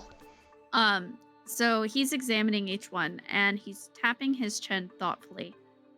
Yes. Yes. He takes one of each of your cookies that has yet to be decorated and he takes a bite of each one with several looks giving across his face. He's like trying to hide a grimace. He kind of spits a piece of glass out the side of his mouth. He's like,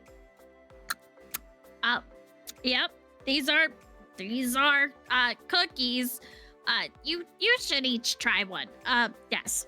Go ahead, take a bite of each one. And I want all of you to Hilda. give me a con save. You know, I had a big Aw. breakfast.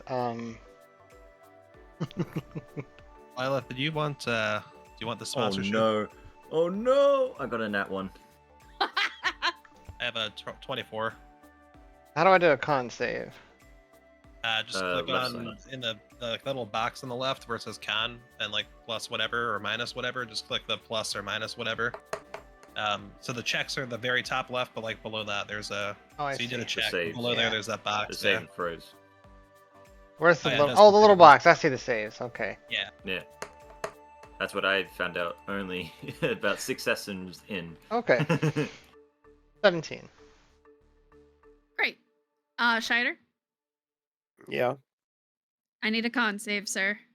I was like, I don't want to do this. You know, this is. 7. All right. So first off, the first thing you guys notice when you start chewing into these cookies is that they're really dry, they're really crumbly, and they have a metallic and soapy aftertaste. And they're also strangely salty. So they're not really that great of a flavor. Oh, So Lilith made soap. the Oh, I got the everybody- fly. So everybody, well, Scheider and Hildar did not make the con save. So Lilith and Norhian both managed to not get glass in their pieces. But Scheider, you feel 2 crunches as you bite.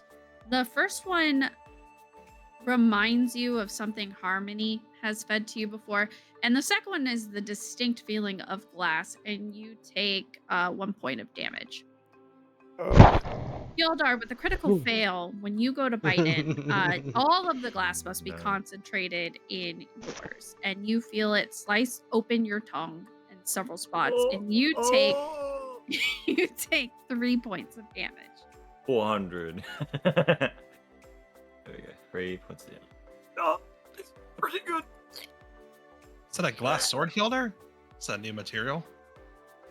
Oh, that Jeff feels so good. thinks they look delicious. Oh Yeah, God, Jeff. These are perfect food for you. Here you you are go, Jeff. a Take it. terrifying creature. Jeff will eat all of your cookies. Just place them in Jeff's furnace. Oh. Here you are, Jeff. I'm not going Hilda anywhere near quickly that thing. opens. Hilda quickly opens the furnace and chucks his in. Oh, too many cuts on my tongue. These taste delicious. Oh boy. All right. Well, there's definitely one of you who made the best looking and flavored cookie, and that is Miss Lilith. Oh. Here you go. This is your prize for the Duke's secret competition, and you get 50 gold. Oh wow. That's what your Thank you. charisma rolls were for. Ugh. So congratulations, you have completed the cookie baking skill challenge. Fantastico. That's good. I'm very Yay. surprised that you guys didn't make this more chaotic. Um, I played shoe fly. I levitated a rat. Well, I tried to. I mean, I didn't make it chaotic, but I did make it sensual. God. If you gave me the rat one, I probably would have thrown it at Norhion and then I probably was- burned to death. I was really hoping you were gonna throw the rat. I tried to pick it up. I would have definitely yeeted it. Oh, All man. right. So with that, Tim waves goodbye. I Hope to see you again soon. And he's like looks back at his bakery, which looks destroyed. Ugh. Thank you so much, Tim, for the lesson. I will remember everything I learned here today. I surely hope you do. Thank you, Tim. And enjoy your prize. And Lilith, you now have 50 gold. So you are no longer without Poor. funds. Well, I guess I can get some clothes now. All right. Yeah. So you guys walk out into the 9th level of Golbeth. As you do, you still see people hustling and bustling around, crunching on crackle candy and perusing the shops. So what do you want to do? Track number 4 now, by the way. Yes. Back 4. Here we go. And we could go back to the generic picture of Golbeth. Unless you did? want to Okay. keep the bakery up, it is very pretty.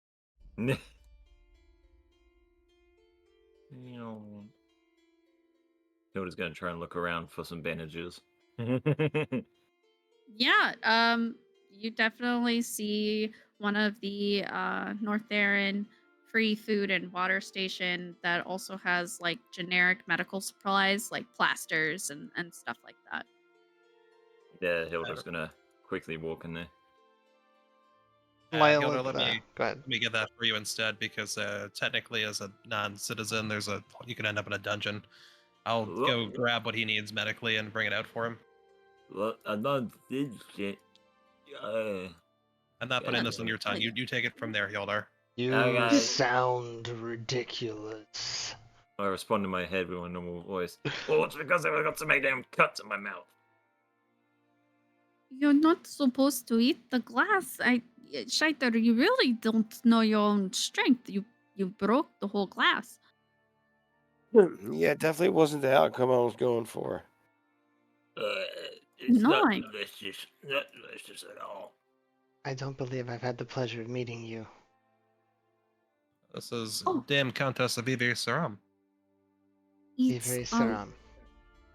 Yes, you are Drow, yes?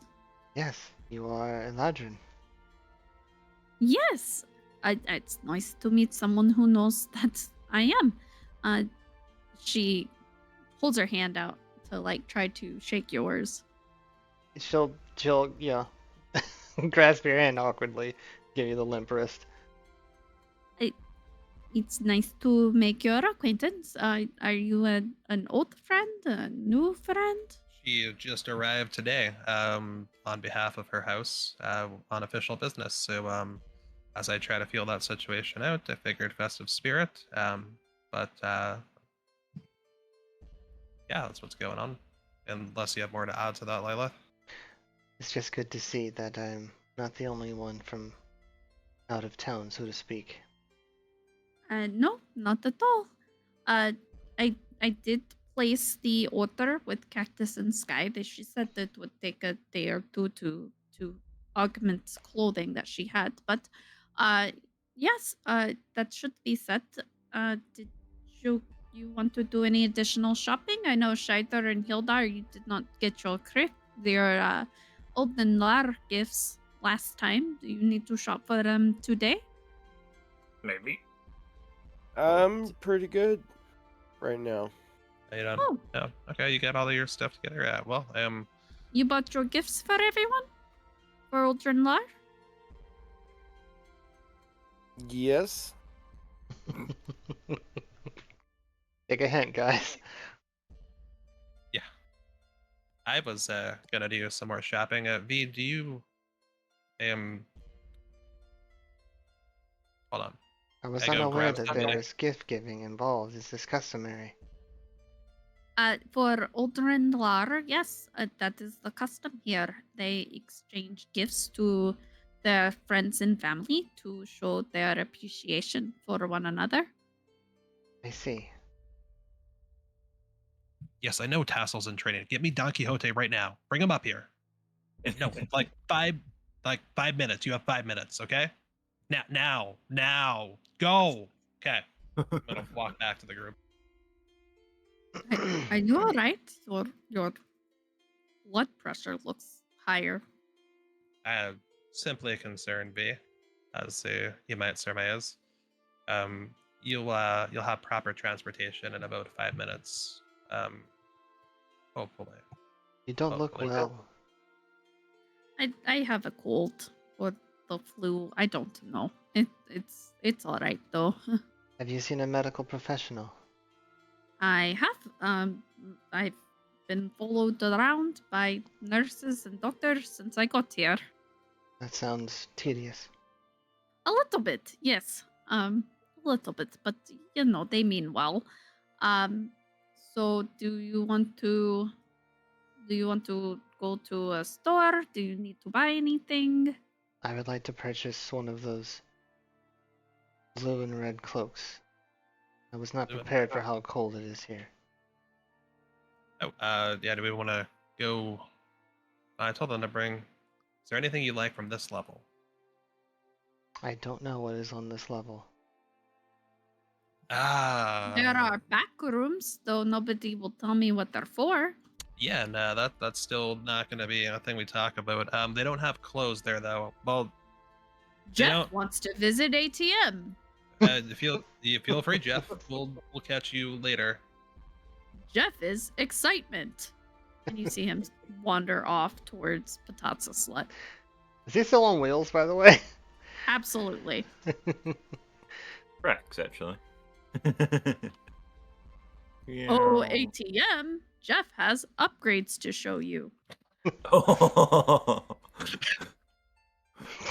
Oh my. I mean, there might be clothes on the floor in the back rooms. Anyway, okay. Well, you don't go shopping for clothes in the back rooms. Is the key thing. In fact, I probably wouldn't go shopping for clothes anywhere on this level. Okay. Do She you want to sheepishly take puts us the to? cloak back. Do you want us to take us to a level where she can buy cloaks? Yeah. Let's. You want something festive, Lilith, or do you want something more normal? I want something warm. No. B, how warm is the festive stuff? I mean, it's pretty warm, but we could go to Cactus and Sky. They'd be able to make you something special. So yeah, let's start there. Probably the proper thing to start with. Does anyone else want anything from the 9th level before we leave it? Shader, Yelder. What's a Yes, 9 thank level again? Is it just clothing? There Uh, are drugs. There are food. There is a strip club. There's probably a sex toy shop. Yeah. There is a hidden alcove where you can see the black markets, which Hildar would know about, but most of the others would not. Okay. You can see Thieves' Cant Yes. buried in some of the stones that are kind of pointing the way to some of the more black market stalls. Should be fine. I'm just trying to look around, browse around. All right. You know, but don't forget the gifts are customary. You know, I we won't. Oh, okay. I guess he won't forget then. Excellent. Well, I guess, Strider, did you know what you want to do?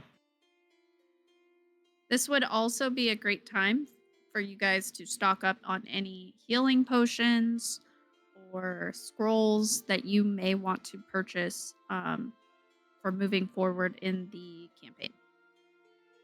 Might be a good Strider's idea. good. He's made potions for the trip. He's set. I might actually. Hold on. Actually, I'll come to the 8th level. I want to get some potions. I will BRB though. Okay. Okay. Do you want potions from the 9th level healer, or the 8th level is a totally different thing? Well, which one was potions again? Sorry. I don't think we specifically put one for potions, but I think the important thing is, do you want a 9th level potion, or do you want a different level potion?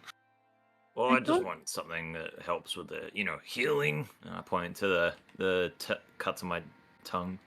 Okay, so not sexual healing. I just had to make sure. Gotcha. Yeah, we can go to a different level. Like one usually has a lot of stuff on it. All right. And I'll follow them along.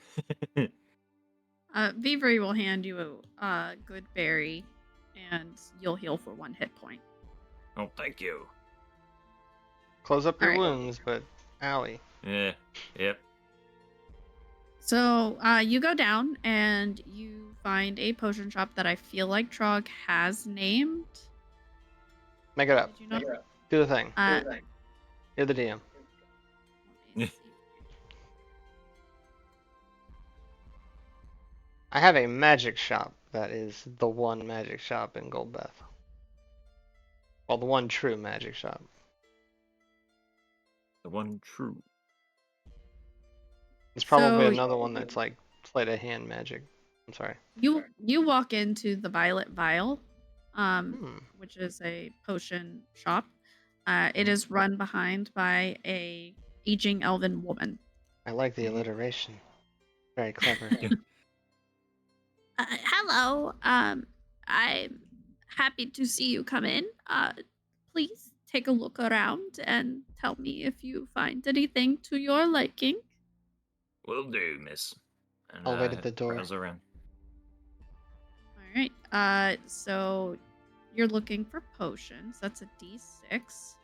Mm-hmm. Am I rolling it? Oh, you're rolling Nope. it. Okay. There's 3 regular, or what is it called? The potion of healing. Yep. Then for greater, there's 5 potions of greater healing. And then there are the ones that are stronger than that. I believe it's superior. 3 superior healing. So you have 3 regular, 5 greater, 3 superior. Nice. We do have a thread that gives the prices. Threads. Potions. All right, so the regular potions are going to be 5 gold apiece. The greater healing potions are 15 gold apiece, and the superior are 30 gold apiece. So how many regular potions were there? Sorry again. You've got 3 regular, you've Uh-huh. got 5 greater, and 3 superior. How much are the superiors? 30 30. gold apiece. And there's 3 of those. Mhm. And then, what was the middle tier again? That was. Greater health potions, and those are 15 apiece. And how many are there? 5. 5. Sec. I'll be back. All one right, sec. miss. Oh, okay. Frog, can you check him out? Check him out. Yeah, you going AFK? Yeah, Alright. Let's do it. All right, miss. Here, I'll take your entire stock. All right, that's what you like. Can I interest you in a fried rat kebab? Sure. How much? 1 gold. I'll take it. Excellent. Thank you so much for your patronage here at the Violet Vial. We enjoy our customers and our customers enjoy our product. Please spread the word. I will do, miss. How much was the total, though? I calculated it, but... I don't know. 90, I am the back. superior. So you said you bought every the He bought the whole all the thing. potions. the superiors, the graders, the All right, so 3 at 15, 15, 30, 45. 5 at 30. That's 170-ish or something. 195 for those two. and then 3 at 50, so 150. 150 gold? No, No, 345 345 total. plus 1 gold for the rat on a stick. Sorry, what was it? 346. 46. 46. He bought a And rat then on a plus stick. the 1.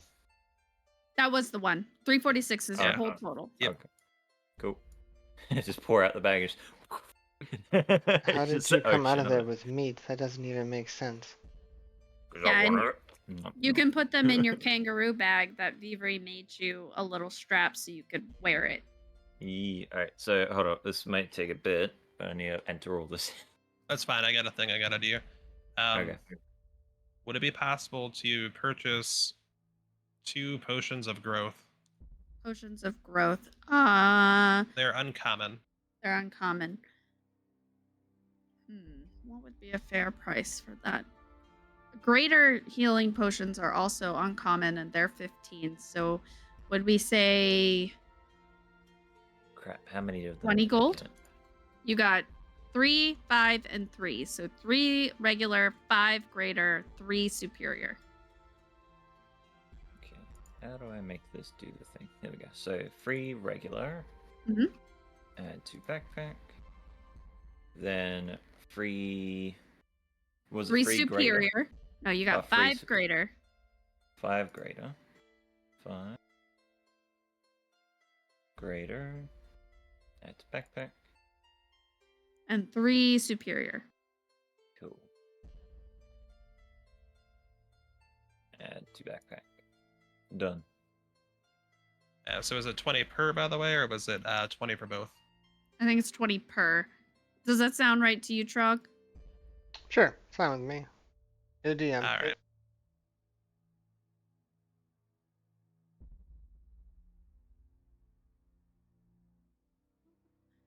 Yes, I'll take 2 potions of growth, please. Absolutely. Here you go. And she puts them with shaking hands into a little gift bag. Oh, perfect. Thank you. Actually, Can I interest you in a rat on a stick? no, but actually, if you have a second gift bag for the same price you charge for the rat on a stick, I'll take a second gift bag instead. All right. She hands you an empty gift bag. Thank you. And I'll take 1 potion out of the 1 gift bag and put it in the other. I'll have 2 gift bags.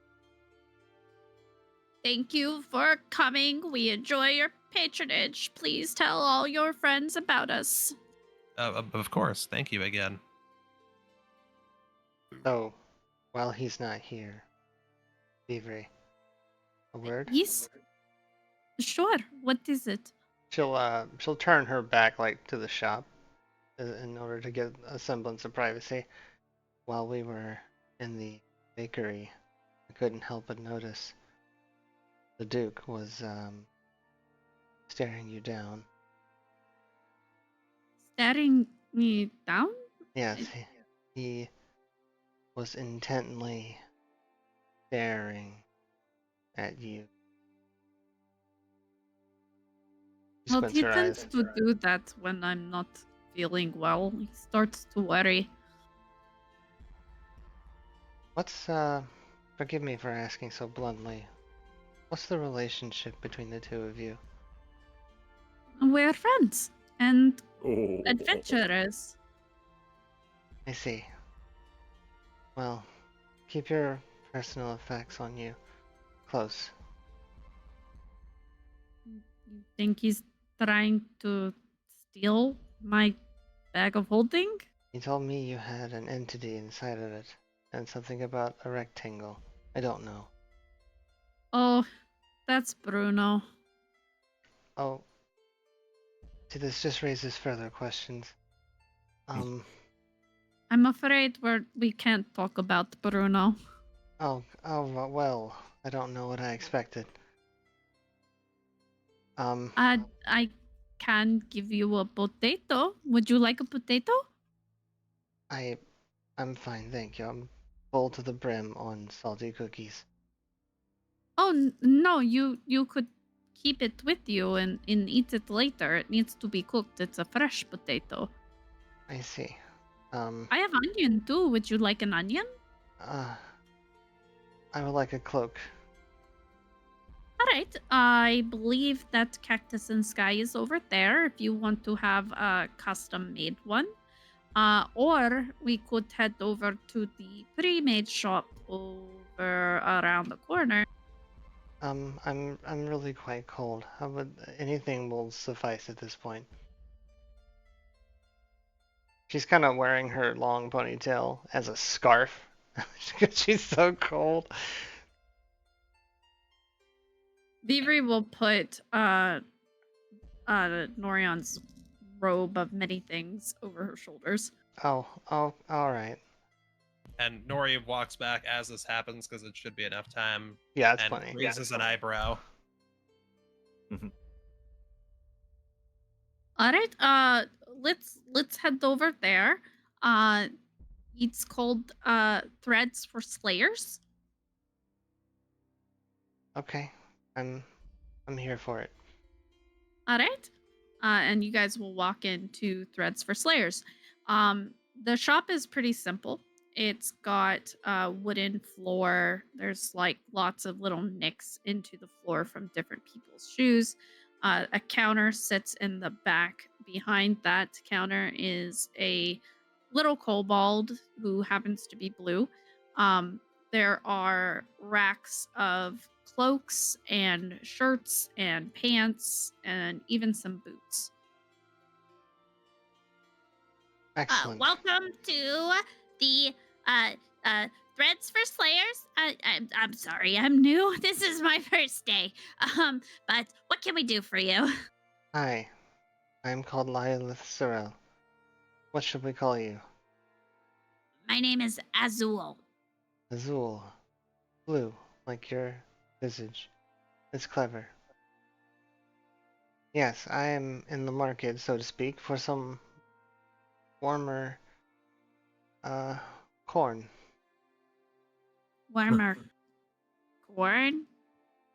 Yes, to put on my body. You understand. Like corn syrup? Syrup? No. Well, I'm cold.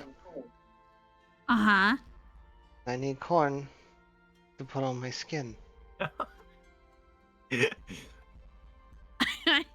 I mean, corn husks. You might, if you don't want syrup, corn husks might be able to lay on it. But that's not here. That would probably be the roof. Blinks. Azul, I believe she's looking for a cloak or similar. Oh. Common is not her first. She's out of town. Well, that's okay. Common's not our first either. Oh, what is your first? I know. I say Draconic. Draconic. Oh, I'm a kobold. that makes sense. Yeah. Our cloaks are here. Towards the front are the more summery cloaks. Those are on clearance. And then towards the back are the heavier winty cloaks. If you really want corn on your cloak, the Cactus and Sky might be able to add some embroidery patches. She leans like towards Norion without looking at him, and she kind of like side whispers, "What's corn?" It's like a little vegetable kernels. It's like usually yellow. Sometimes it's white. Can be brown. That's food. Functionally food. No, Food over. Azul. I shan't be needing corn on my clothing. That's not what I want. The warmest cloak you have, please. Preferably in silver or black. You see him waddle over to the rack, and he starts looking towards the back one. He pulls one up and he holds it up towards you. No, too short. He throws it over his shoulder and he grabs the next one. Does the same thing. He keeps repeating this until he finally finds one that isn't too long but isn't too short. This one might work. Here you go. Do you Excellent. want an enchanted cloak or is this just a regular cloak? I just need something to say. I'm so cold. I don't think you understand. just This one, just want to this one cold. has some owlbear fur lining Oh. it. Lovely. Yes, I can smell the owlbear scent. I'll Uh, take it. Oh, they add that one in after the fact. I'm sorry. Is this a faux owlbear scent? Yeah. I mean, like, you're not still smelling the dead owlbear. They add a thing so it makes it smell like it. You re-scent the fur of a dead creature? It's to make you feel more like This is a bizarre place. I will take the re-scented dead owlbear fur.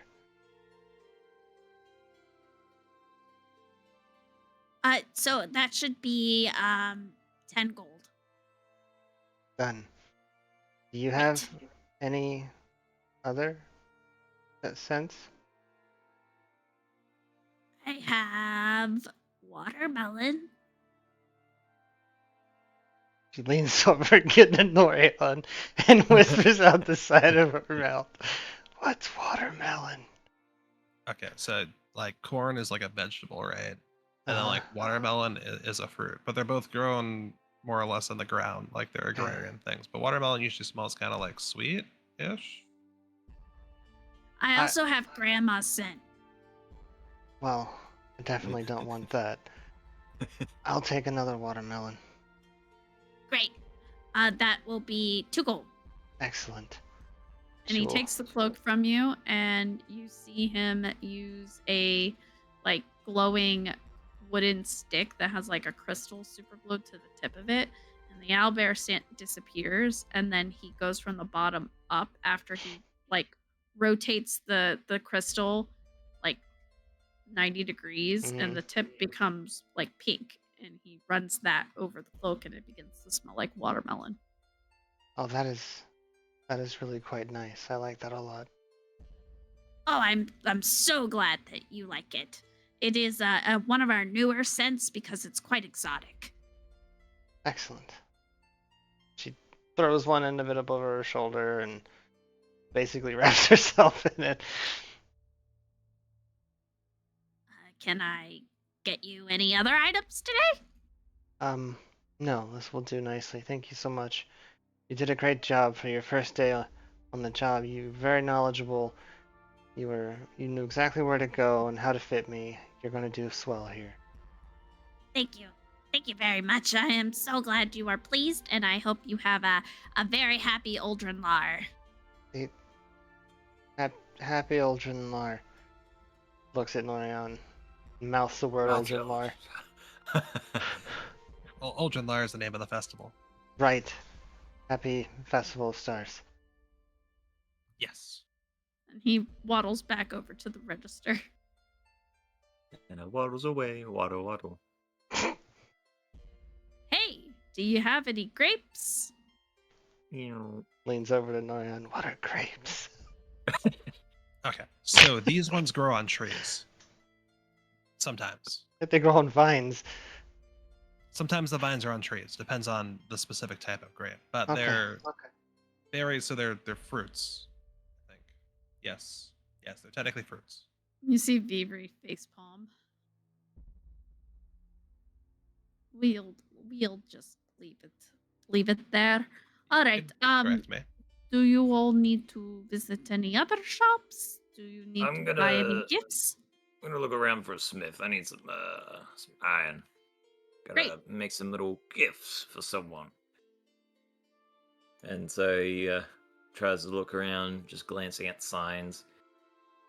And I turn over to Norion, walk over to Norion, lean over and go, "Where's the iron?" Where is the iron? Well, I mean, there's iron all around us, but I'm assuming you're looking to purchase iron. So do you want to go to the negative first or negative second level to where the the goblins and the deep gnomes inhabit more. They have a lot of smelteries and things like that down there. Okay. Hilda looks for the stairs / elevator. Do you want the stairs or the elevator? Look at the elevator. I'll accompany Right. him. I shall accompany the Yeah, clumsy Thievery's dwarf. just falling behind y'all as you go. So you go up to the elevator and you see 3 kobolds standing on each other's heads. Going up or down? Going down, -1. Aye, aye. And they grab the ropes and they start trying to pull the ropes down, but like the top one keeps getting pulled up and then dropping and then hitting the other one on the head, and then it just rinse and repeats until you guys get down boy. to the lower level. Clumsiness is run amok here. A little bit. Yeah, so you enter this more dwarven gnome section. The first thing that you notice is it is extremely warm down here, like oppressively warm. Lila But frowns and takes her cloak off. But you notice that like everybody on this level seems very comfortable with it. Hildar, this in particular feels extremely like home to you. It smells everything. Home. Yeah, you have that scent in the air of burning metal. It has that metallic sort of feeling on your tongue. You definitely hear the sound of metal ringing out from regular hammers hitting. What's the Music's light my ears. situation down here? It's darker than many of the other levels, but it's lit with the really warm glow of all these different forges. So while the overall lighting is lower, it's an extremely warm light that you see. It's pretty. If it weren't so hot, it would be really cozy. This also reminds me of home. Underground you- again. In particular, Lilith, you notice there are quite a few deep gnomes, and they're walking around carrying different stonesmithing materials. Some of them are also carrying some metalworking materials. There are a lot of forges and blacksmith shops. Some of the shop names that you see up there are Inferno Arms and Armory. There's a Dragonsteel Forge, Molten Masterworks. There's Dungeon Delver Supplies, and Adventuresmith Armaments. We'll go to Adventure Armaments over there. Understood. Right. So you walk into Adventuresmith Armaments, and on the walls are different shelves holding armament. So there's some swords, there's some arrowheads. You see a couple of helmets. On these wooden frames are actual like breastplates and boots on the ground. If anybody's familiar with a hockey tree or goalie tree for hockey, that's what they look like they're hanging on. And behind the counter is a dwarven woman. She has a full beard, and she's currently working on threading some chainmail. Nice. Welcome in, y'all. What can I do for you? I'm looking for a helmet. We'll go for that one. I'll point to the helmet on the wall. You got the knife for quality, I see. All right, let me get that down for you. And she reaches up, she grabs it. This is my attempt at a Scottish brogue. Don't laugh at me. Already slipped into Vivre. It was great though. I know. I know. So she hands it to you, and it's made out of what looks like golden metal. It's definitely shaped for a dwarven head. So it's bright. It's gold.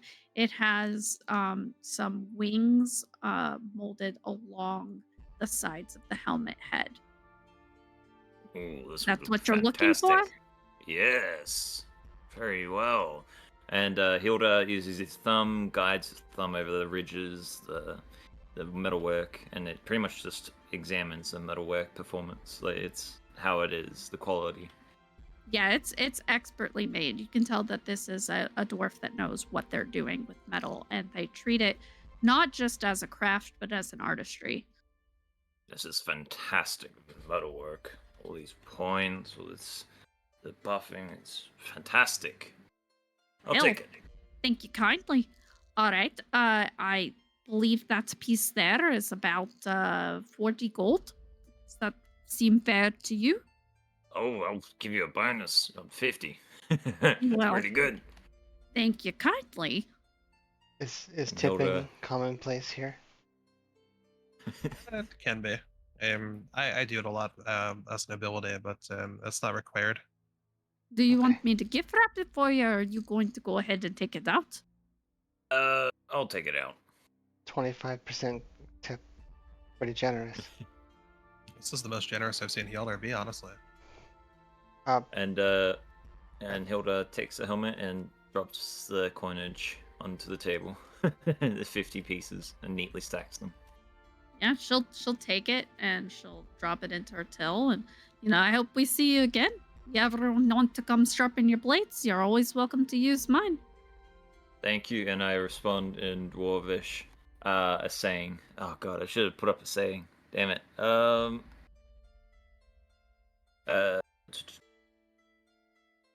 just say, thank you in Dwarvish. Bimmelsdorf's glory to you, sir. And I wave Nice. goodbye. Ma'am, I am in search for a whittling knife. A whittling knife, you say? She looks over at her stacks of blades on the shelves. Well, I don't quite have one that's made for whittling, but I could certainly modify this one. And she pulls up a small blade. If you give me about an hour, I can cut it down so it's the right width for whittling wood. And you see on it engraved is different creatures, particularly creatures of flight. So there's a dragon, there's an owl. You see a couple of hawks. This is a fine blade. I would very much like to purchase it. Great. It's 35. Give me an hour and I'll whittle it down to the right size for you. Well, a little embarrassing. I don't suppose you would take barter. Well, what do you have to barter? Well, I can meet you with 30 gold, but the 5 gold I'm afraid I'm short. I could offer, and she casually unbuttons her side pack again. Wooden totems? She takes a look at them. What do they look like? Well, let's see. How about I make a roll? I haven't done one in a while. What would you call this? Performance. Okay. Performance. Ooh. I got a nat one. Oh no! I got a nat one. They look awful. A beginner, I could see. Wow. Well, no. your friend there was quite generous, and a good blade is essential to good work. So I'll meet you at 30. She winks alright. at Hildar. And No, wait, actually, back outside let- the shop. Lilith, I'll take one of your totems for 5 gold. These are destroyed. I must have fallen on them when the clumsy one ran into me. That is not acceptable.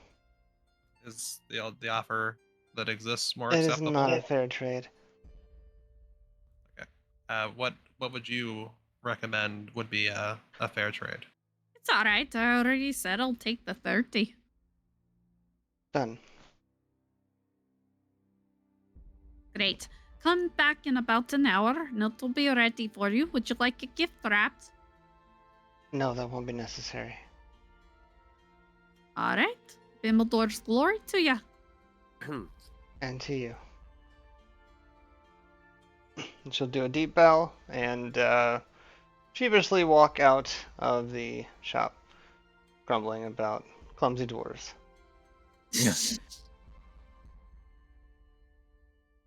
So, Scheider, since I hear you're back, they are in the smithing district of Goldbeth.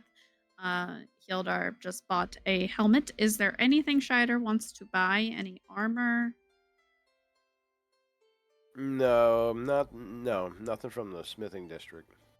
All right. Is there anywhere else you would like to go buy anything? No, I think he's pretty well good to go for now. Great. Is there anything else anybody needs to purchase or go to? I'll look for let's see, since we're down here anyway. Are there any shops that have to do with let's say mining? Yeah, let's look for like a mining shop, like a mining equipment store. Yeah, there's one towards the end. It's being A mining worked. surplus store. Yep, mining surplus store down at the end, being run both by a deep gnome and a dwarf together. Good day to all of you, and happy Uldren Lar. Your Dukeness? Thank you. I was looking for. I have a friend who's an archaeologist, and for Uldren Lar, I was looking to looking for some opinions, honestly. But she doesn't do a bunch of mining or anything of her own. But in archaeology, you can imagine that I'm sure she'd have to do some of that. But she's not a skilled miner. Do you have any tools that someone who's not a skilled miner, but who might need to, in a jiffy, get into some stone or something like that, that they'd be able to use quickly and efficiently? Are you looking more for, like, stone shaping? Like, making statuaries? Maybe not so much making, but like, say that you've got a statue and like there's some overgrowth or something on it. You're trying to like gently get it out of what it's encased in without damaging the statue. Do you have anything that might like something like a pickaxe, but not as destructive, maybe more delicate? She nods and goes behind the counter. You see her pull out a well crafted box that definitely looks like it was smithed by somebody in the Deep Gnome Kingdom. She lifts it up and she starts pulling out really nice wrapped leather tool sets. One of them is dyed red, one of them is dyed deep blue, and one of them is dyed a very vibrant green. And when she opens up the packs, you see mahogany handles gleaming. I have no idea how I keep turning on my emotes. I think it's You see great. yeah, I just wish I knew why it was happening. Like, what am I doing to turn them on? So you see mahogany handles gleaming with very, very bright silver tool sets. These look very nice. Are they all the same price?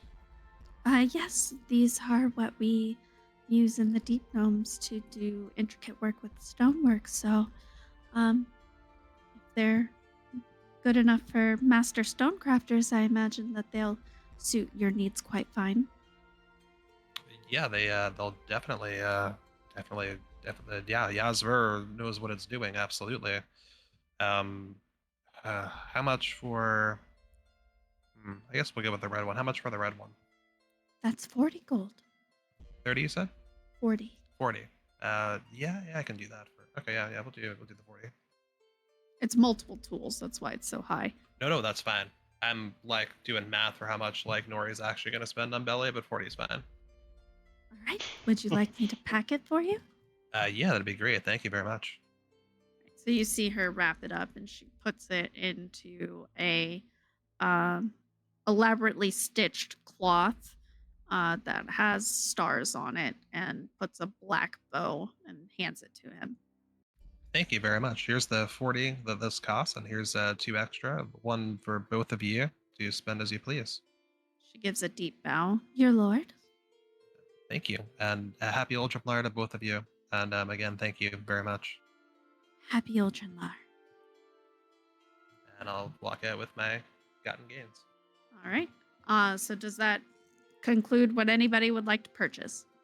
Yes. Yes. I got wraps Alright. it up, yeah.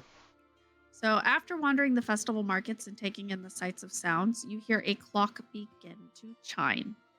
Ding, ding, ding. What is that noise? It's the clock telling us the time of day.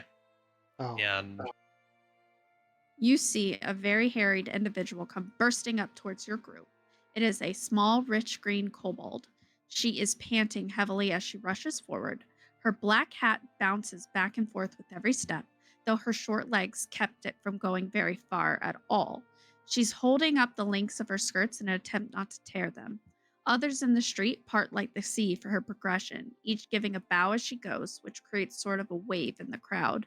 As she arrives, she stands in front of Duke Watheus, holding her sides as if there's a stitch in it. Duke Watheus, I'm so happy to find you. After Hi. a minute of recovering her breath, High Provisioner Onbatten straightens her back and starts to right her dress and cuffs, fidgeting with them until she once again looks the part of an elegant politician. Hi, Administrator. What is the meaning of this? Well, right. So you know, Your Grace, tonight is Vax Orikivin. She glances to the rest of the group. Oh, the year-turning ceremony. Our normal group that gets the eternal flame has unfortunately come down with some serious food poisoning. Something about spoiled protazza and glass in the cookies. So oh no. I was wondering, hoping, really, that perhaps Your Grace and your compatriots would be willing to do the honor?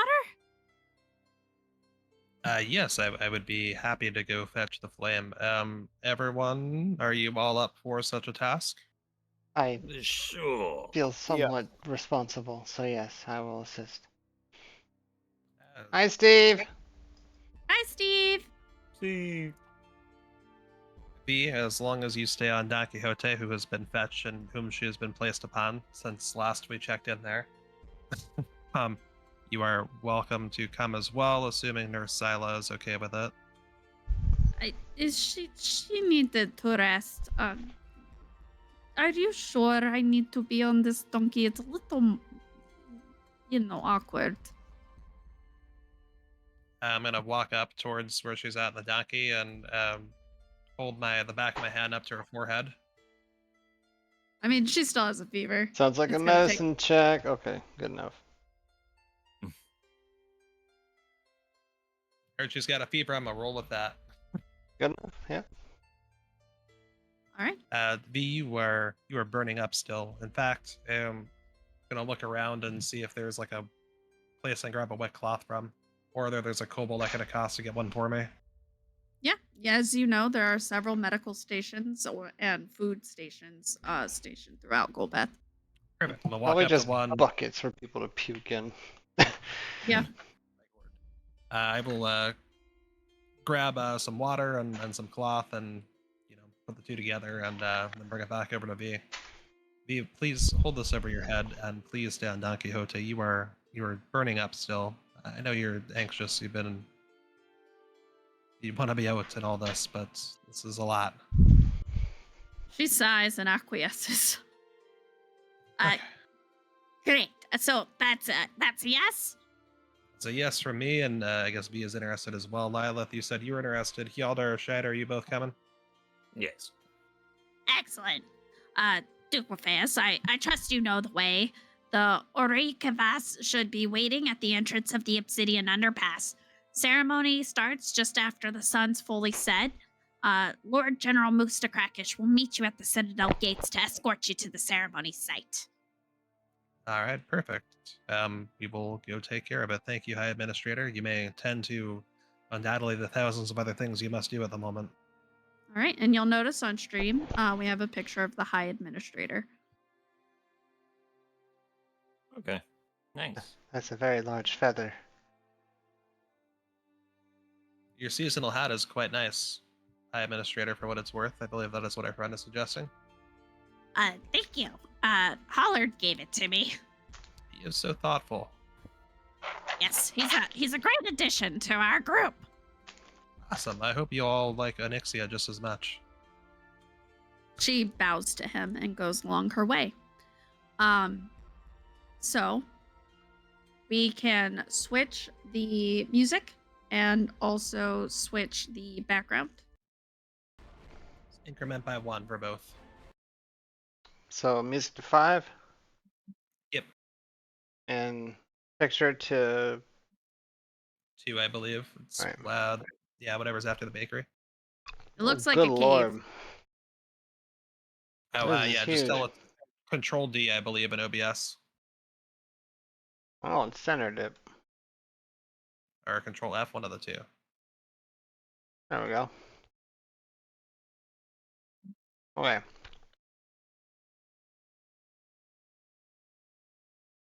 Great. So y'all leave Golbeth and you walk over to the opening to the Obsidian Underpass. So we just have to hop in here. It's going to be the same trip we took everyone to get here from the docks. After you, Lilith, there's a port on the other side of this tunnel. But Yes. Lilith, actually, you should have come up this way, so you should kind of know a little bit where This we're going. is quite familiar, yes.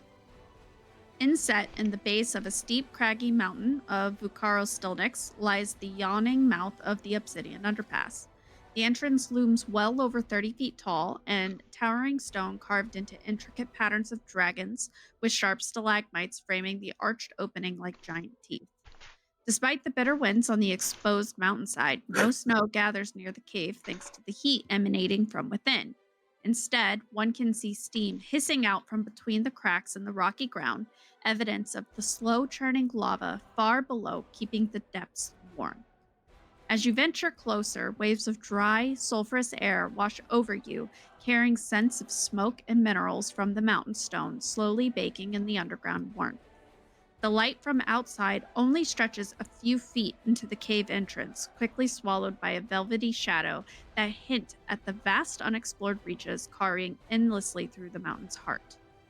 Here and there, inside the opening, dull orange glows pulse lazily through thin cracks in the walls and floor. They brighten briefly when bubbling in the ancient lava tubes below push up hot air past ancient vents, reminding you of the living molten heat always present beneath your feet. Just to the left of the entrance, there is a natural stone pedestal. Along the edges of the sweeping designs of fire and stars with draconic runes etched into the stone is a torch. The torch is mostly made of metal. The craftsmen have crafted kobolds at its base, reaching upward into a night sky of shimmering stars where the top opened into a filigree of dragon wings before setting at the base of the torch for burning. I believe I have a photo of that. Out where I'm going. Woo! That's nifty. Yes. Beep, beep. So this is what you're grabbing. It's just not lit yet. I'll grab the torch as the resident duke. Great. All right, so you're going to enter into the underpass, and the smooth cavern path winds deeper under the mountain, bathed in the warm glow from iron sconces bolted to the walls every 40 feet. Their flames dance brightly, casting flickering shadows that intermingle with the light thrown from venting cracks that hiss. It's much warmer here than just at the entrance, and there's a press of bodies leaving a ripe, fleshy scent mingling with the salt and musty tones that's occasionally broken with the smell of goods passing by. The 60 feet wide tunnel is teeming with travelers of all races, and they're hurrying along through the stone passage. Foot traffic weaves in a chaotic tangle, and their shouts and creaking cartwheels echo sharply off the high ceilings in a relentless din. You see bushels of crimson acorn berries and overflowing sacks of honey-roasted peanut butter. The goods are destined for the market stalls and the hungry patrons beyond the tunnels. Small gnomes in a variety of purple-hued skins wearing masonry tools tied to their waist push through the crowds, their tool bells jangling with a metallic rhythm as they rush past you to get ahead. There's groups of halflings in patchwork cloaks, cackling and making bets on who can get the crackle candy stalls first. You press on, the traffic thicker than the day before when you had come in. The impending finale of the Festival of Stars must be drawing more kingdom dwellers through the mountain passage in eager anticipation. This is Although more you won't be crowded. the only one. Yeah, you won't be the only one from out of town here. You see, there's quite a lot coming in from the ports for the celebration today. See, this must be a very important day. It is. It's especially for the kobolds. It's most important of days for them, and by extension for myself and the whole duchy. Uh, commemorates them finding a way to move forward from what was a catastrophic occurrence in their history, where they were left without much support or hope or anything like that. Um, part of, I believe, integrating with our duchy of Northerra is what, as they bought into that, and as the duchy started accepting them, that began to change. And about 10 years, well, a little bit more than 10 years ago, well, a lot more than that, I guess, they kind of experienced a recurrence a bit of loss of hope and everything. But over the past 10 years, we've been working to reverse that, and so they've been extra happy, I guess, about this in particular since then. They are survivors. That they are. What are we to do with this torch? We shall bring it down into Thestrid's Inn, and in there are side passageways which lead to the, well, part of the point of the festival, the ever-burning flame. I will relight the torch, we will bring it back, and we will commence the ceremony. Very well. Shider, give me a deck save. No. Gonna die! 12. Not gonna do it. Shider, you get bumped into by a dwarf who's carrying the peanut butter, and a jar lands on your head, and now you're covered in peanut butter. Oh, great. Hilda walks up and gets his finger, takes off a little bit of a chunk of the peanut butter. Pretty Do you good. two need you need the sweet, the special sweet? That's incredibly Oh, unsanitary. Gildar, give me a history roll. History roll. Alright. This is a town of clumsy folk. 12.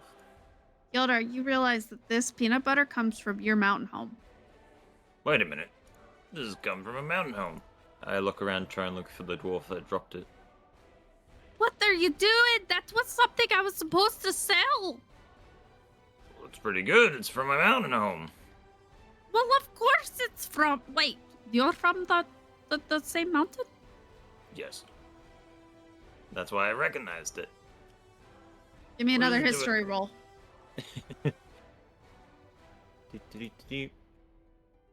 Ooh, nat 20, 22. You know Ooh, this dwarf. This is Kaya. Kaya is somebody who worked a shop near your family's shop. Well, you worked a shop near our shop. Kaya? How do I know you? Who are you? Hildar. Wait, The little You're- short guy. are you Billy's brother? Are you not? Yes, I am, unfortunately. And he laughs. Well, Hildar! And she slaps her like, what are you doing all the way here? I was wondering the same. Oh, I'm here just traveling with these guys, doing little ventures here and there. Well, that sounds fun. You know, your family was worried sick when they were looking for you. Yeah, I really should update them. I should really apologize for that, but neither the here or now.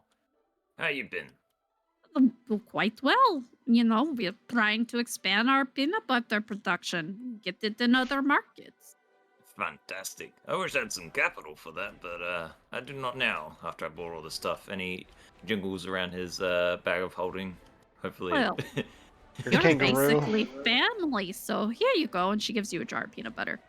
Oh, thank you. Thank you very much. You sure you don't want any money for it? Nah, it's alright. Anything for Billy's brother. Oh, Alright, I thank got you. to get to market. I'll see you later. See ya. And And, Kaya walks away. Hilda opens the jar hurriedly and just starts eating it. Tastes just like home. And you just see him just kind of It's like happy. Jider. Oh, Shredder, No, I thought you didn't want him to eat you. Again, do you need the special suite? I can arrange for that for you two. Welcome back, Kaiju. I was originally going to give the special suite to Hildar and Belly, but you two would work for it. Nori, don't you think you should help him get clean? Tell them to get clean. I mean, He's got peanut butter all over him and glass. yeah, you have glass still. Well, oh yeah, I guess from. Shader, let's get you cleaned up, just in case we run into anything that likes peanut butter down in those cave tunnels. Yep. Well, I'll help him with prestidigitation. Yep, I'm gonna try it myself. And if there's Hildar, do you have a jar or something that can hold this? You already see Hilda has completely emptied this peanut butter jar. Oh, perfect. I'll just No, take no. that, and as we like prestidigitate the peanut butter off of Shader, like I'll be nice and like put it into the jar, for Hildar, and I'll give it back to him. We did the best we could with the glass, but I am sure you'll figure it out. Yildar, Hilda- you are so happy from eating this peanut butter that you heal for 1 health point. Woo! Healing properties of peanut butter. Soul food. Well, as much as I want to eat this one, I don't want glass in it. So Hilda just tucks it away in his backpack to put in the trash later. I'm sure there's a way to get the glass out of that and keep the peanut butter intact. That's fine. I can get more. We have an entire wizard school here now. I'm sure someone can help you more than I just did. That's fine. This And Yildar. torch-lined pass. Go ahead. Hilda just tucks it away. That's all. This torch-lined passage seems like it's just going endlessly before you. But just when you feel like your feet are gonna fall off from walking, the yawning mountain splits open. There's 2 well-worn wooden signs hanging at its crux. Lilith, you're extremely familiar with this split. Okay. You're left with the decision. You can continue on following the Insidian underpass all the way to port, or you can veer to the left where the wayward path named Testret Sin delves straight into the mountain's veiled heart. The sign pointing your current course hangs resolute, etched words still clear despite seasons of traveling boots and wagons grinding past. Yet your gaze wanders again to the second sign, cryptic script seeming to shift in the firelight as though engraved just hours before. Beyond, only Stygian darkness waits as the path curves away from view, the black deeper than moonless nights on the surface. There are no sconces lining the raw, uneven walls to light the way, only the hellish light oozing between cracks. The molten glow licks upwards to caress the underside of the sign, as though the mountain itself tries to illuminate the path and draw visitors into its core. The inky void seems to breathe, pulsing shadows that whisper, promising secrets yet untouched. 1,000 years of sentinel darkness beckons you onward with temptation's siren song, down the serpentine passage of Testret Sin into flame-kissed shadows. Which way do you turn? Well, I want to go better look at this sign. Go ahead. Okay. I mean, you want to roll? Mm-hmm. What kind? Depends. What are you trying to see? Are you trying to investigate it, or are you trying to just look at it? But I want to read it. If I can't read it, I'd like to determine what language it is. Oh, Trog's got a wild magic surge on him. Oh boy. No. Oh man. All right.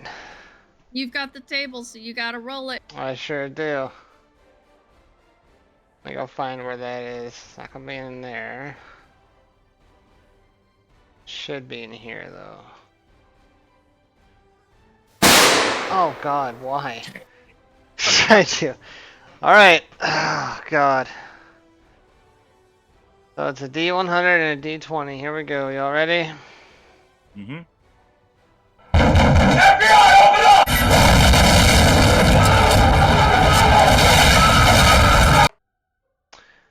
And I got... Why did the 20 go? Okay. 10 and a 100. Whatever. 55. And the severity we'll just do this. The severity is 10. Okay. 55. Oh no, Steve! What happened? The next You minute. scared fellows, him? Oh. Sorry, Steve. For the Was it next the FBI minute, open you up, or have was it double gun? vision. This gives you disadvantage on ranged attacks, including spell attacks, and perception checks involving sight. Well, all right. So, That's real bad for me. yep. Except for the next minute. The next minute, DM can call that for as long as they want. I had been doing slightly longer than that. How long have you been doing? I had been turning minutes into hours and hours into days.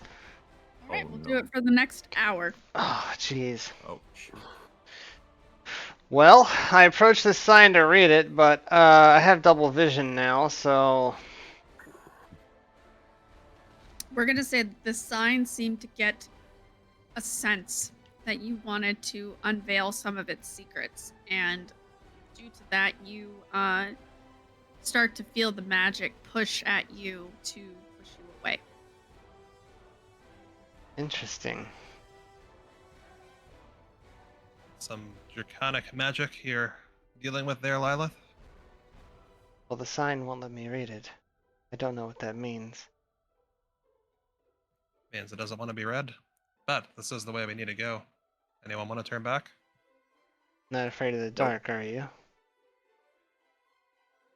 I produce flame in my palm. She I'm never in the addresses the dark. group. Scheiter, are you okay going into there? I mean, I know it's not heights, but it is falls. Yeah, I should be okay. All right, I suppose we hurry up. You Alright. track stick. You might need to lead Don Quixote. That or I can walk. And I go feel her head again. No change. I will carefully guide Don Quixote as far as I can, and we will leave him at the point at which he can go no further. Then- That's where we are. 10 inches. Good job. Alright, V, do you mind if I hold you? Hold me. How are Oh. you going to do that? No, I will walk. Her Silo's gonna kill me. Alright, yep, we'll do that. All right. So you guys start to delve deeper into the pathway that is Testretson. Lila, this pathway right now is extremely familiar to you. This Yep. is just walking back the way you normally walk up. As you're walking, you're going down at a slope, so you're getting deeper and deeper into this underground. And the further down you go, it is getting warmer. So keep that in mind. Okay. After an eternity of shadows and wandering, the pathway finally splits again before you in a spot of descension.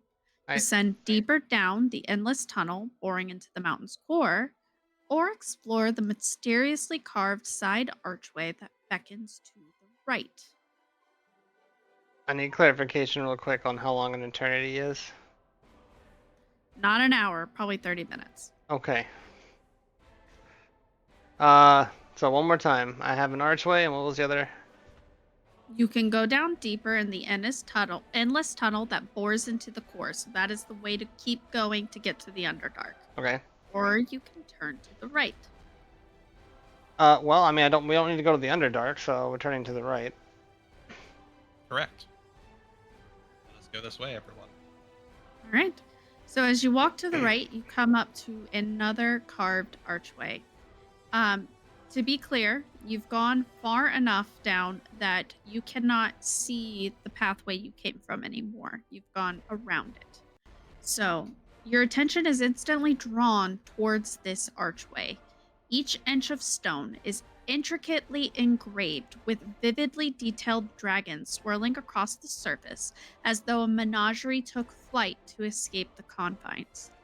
Arching wings spread across the walls in motion, framing fangs and snouts spewing meticulously chiseled flames into frozen fireballs. Clawed limbs clamber over one another, chasing prey eternally around its border. At the apex, the artistry converges on a single nexus.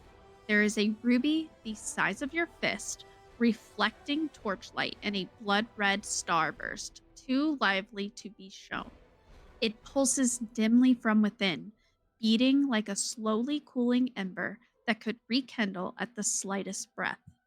The masterful artistry blurs reality with illusion, and as you continue to stare at this gem and into the threshold, the engraving seemed to be alive and flickering fire glow, an immortal spell of scale and talon and fiery breath awaiting release.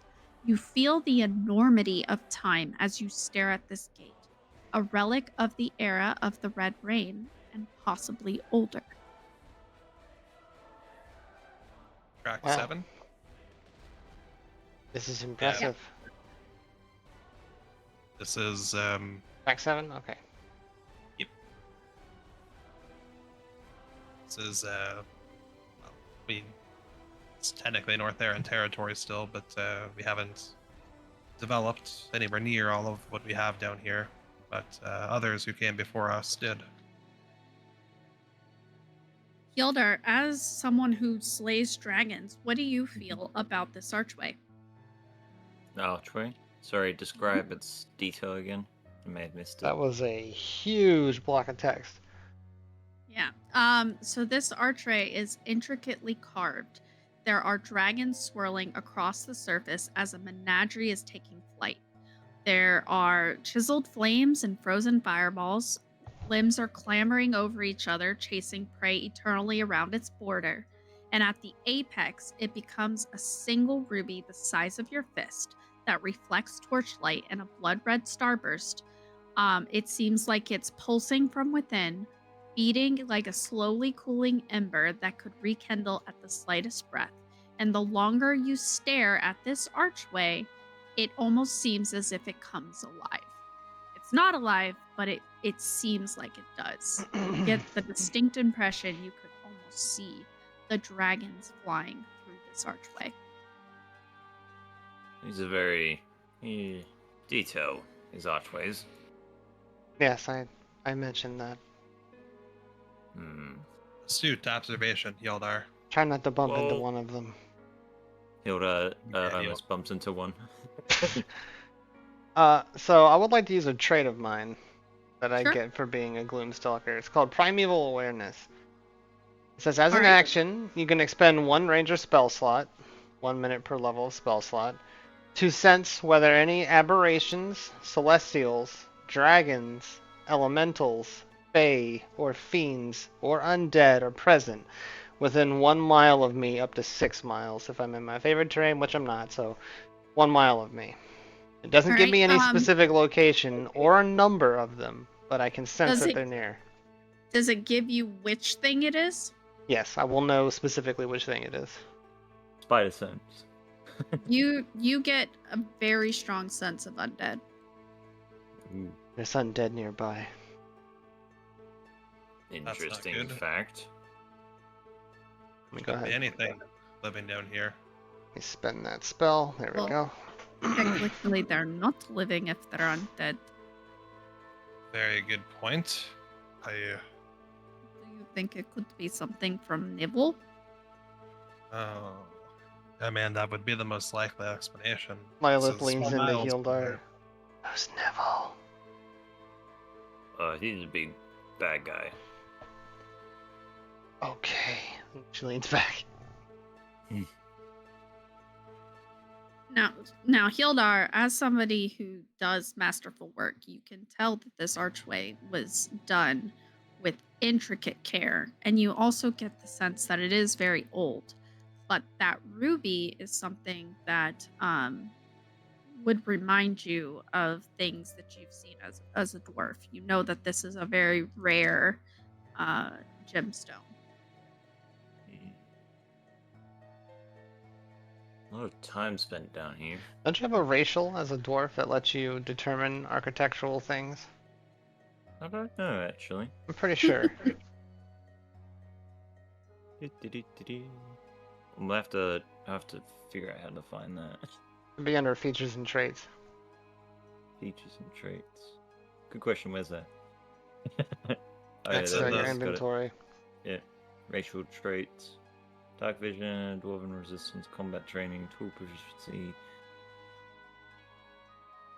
Oh, I can just, if I do an intelligence check, like history check, I can check the related origin of the stonework. That's for Wow. stone cutting. If only this was stonework. Wink, wink, wink, It wink, is wink, wink, wink. stonework. No, wait. Gonna do a history check on the stonework. Sure. Tell me what you roll. 18. With an 18, you recognize that this stonework is more than 500 years old. You can tell that it was a master carver who made it. You could tell that it was made with a lot of love. But yeah, it's extremely old.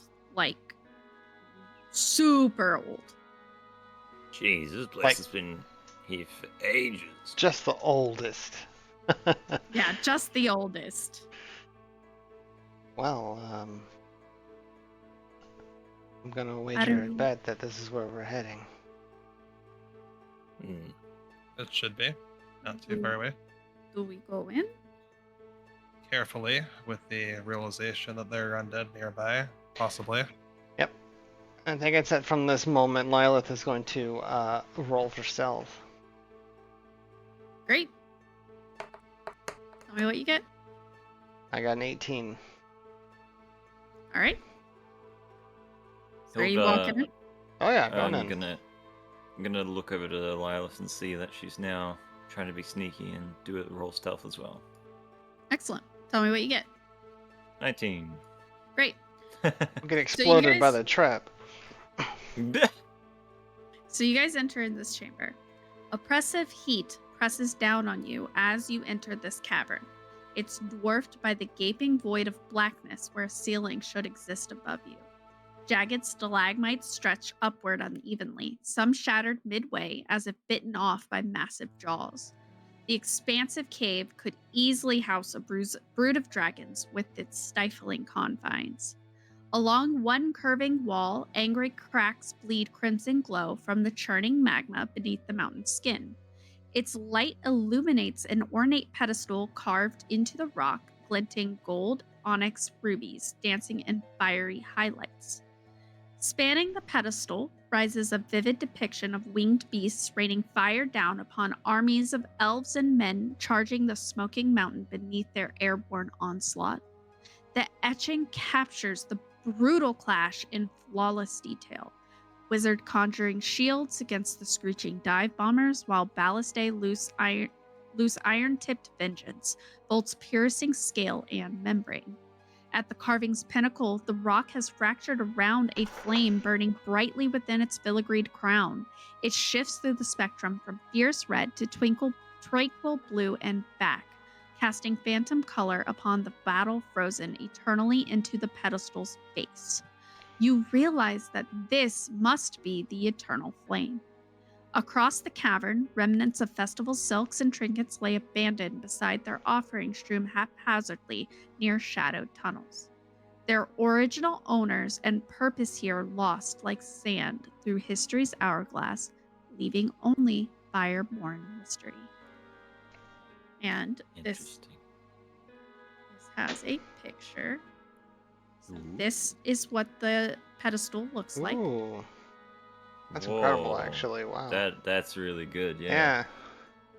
Yep. So here is our pedestal. And then this is the pile of tattered festival silks off into the corner. So Nice. Oh. now you've walked in. If you'd like, we can go ahead and put up the map. Okay.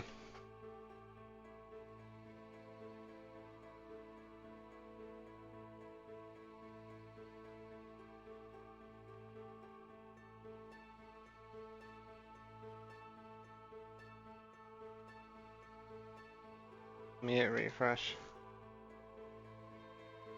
Yeah, the map is a little bit of a pain on that front. I made this map, by the way. It took considerable effort. But this is not a found map. I made it myself. Nice.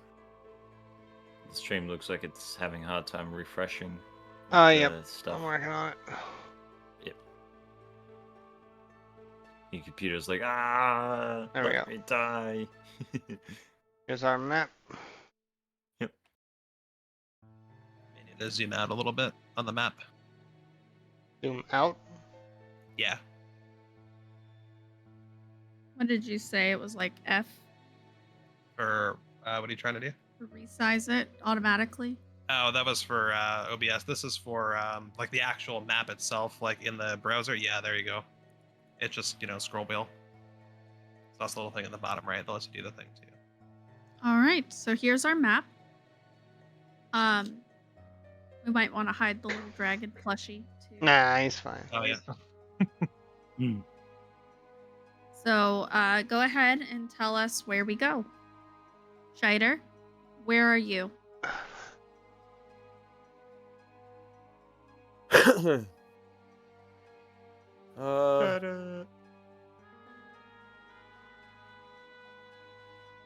gonna hang out at the top of those steps there. So you're gonna come up to the pedestal with Norion and Vivri. Yeah. Great. Hildar, Lilith, where are y'all? I'm gonna hang as far back as I can. So you want to be by the door?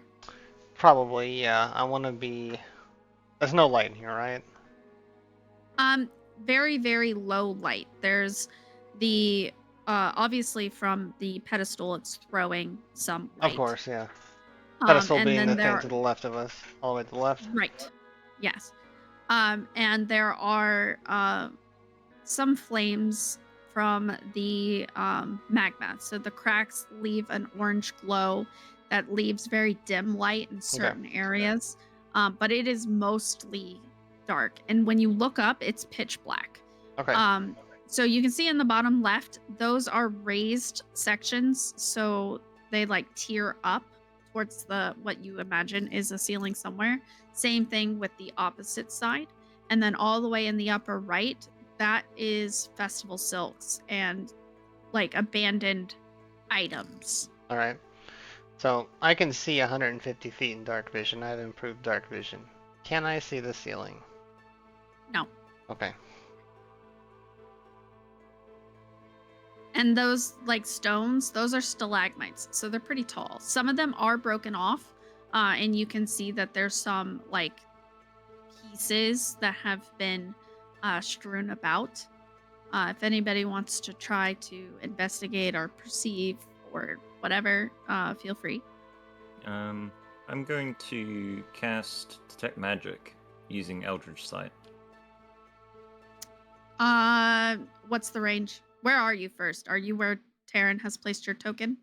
Or are Let's you have a somewhere look. else? I was admiring the archway, so I'm saying probably at the door. You're at the Still. door? Okay. So what's your range of detect magic? Detect Magic. Should be 30 feet. Detect Magic. At will 30 feet, yeah. Yeah, you get the sense that there's magic in the door behind you. Mhm. But But most of the nothing- room is way out of your range. Each square is Okay. 5 feet. So Right. this is a Gotcha. very large cavern. Several full-grown dragons would have been able to sit in this cavern. Does anyone want to move around to check anything out, or is everyone good where they are? I think we're good where we are at the moment. I think Lilith expects some sort of engagement and is doing her best to scan. Like, I'm just want to look around the room. I want to see. I detected something. I just want to see if I can see something or You evidence cannot. of something. Okay. Nope. There's this, for all intents and purposes, this room seems perfectly calm. You Okay. get no sense of foreboding. You don't feel like there's any undead moving closer. Your vision is slowly going back to normal. So for all intents and purposes, this cavern seems perfectly safe. Okay.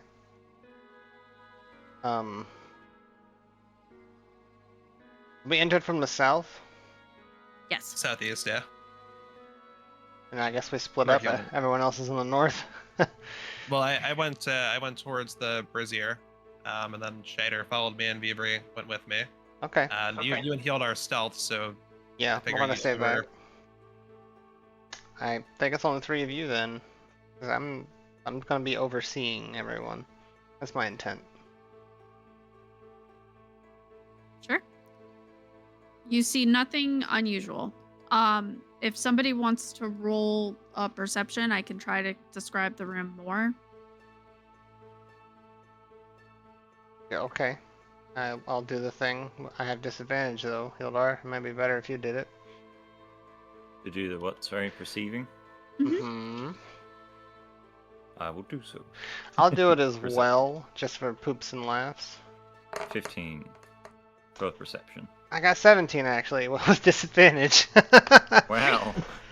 So what you guys notice when you're kind of scanning the floor and the room and what you catch from the glimmering lights is that there are some extremely old and broken skeletons from what must be 500 years ago.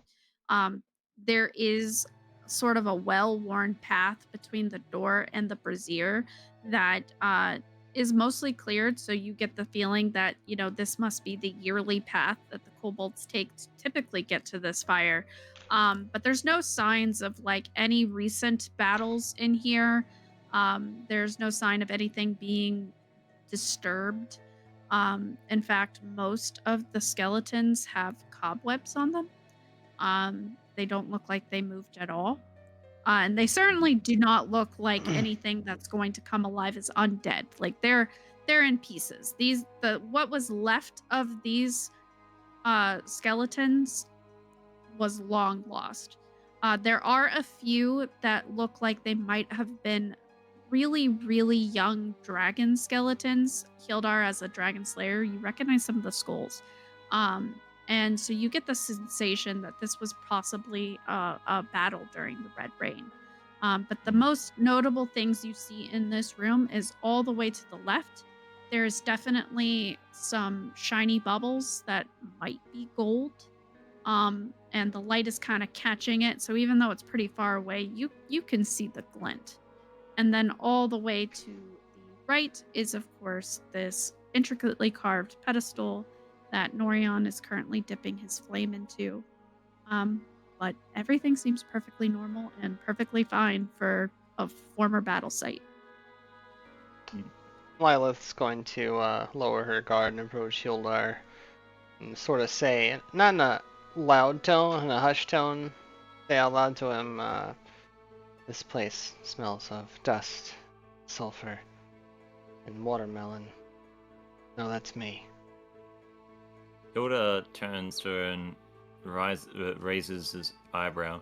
Well, makes sense. It's pretty old in here. At least, I don't know, around 300, 400 years old from these nice and intricate building. I don't think there's any real danger here. I don't feel like the entirety of Northerra would keep a dangerous location like this open to the public. That would be reckless. Clumsy, even. Hilda chuckles at the clumsy part. Oh, you know the closest one who does that. Right. What's the dust Anyways. situation like in here? It's pretty dusty. You Okay. might sneeze. Hey, Like Hazel. this room looks like it's not been disturbed. Okay. So, for example, if you walked over to the silks, the stuff in there is probably from 500 years ago. Okay. Like this room was sort of found and left. The only thing that seems like it was disturbed is the pathway to that lantern or to that brazier and back out again. You do get the sense that like maybe the kobolds see this as sort of like a holy site, Mm-hmm. but you know it really doesn't feel unsafe. You do not feel undead getting any closer to you. They haven't moved at all. Okay. So the same sense of where they were is the same sense you still have. There's no itching between your shoulders. You don't get the sense that anything's lingering in wait for you at all. Norion might have more insight into this room if you ask him, but that's up to you. I say we So, rejoin the anyways. others.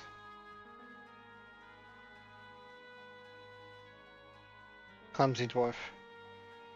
Explosion. Guts and viscera go everywhere.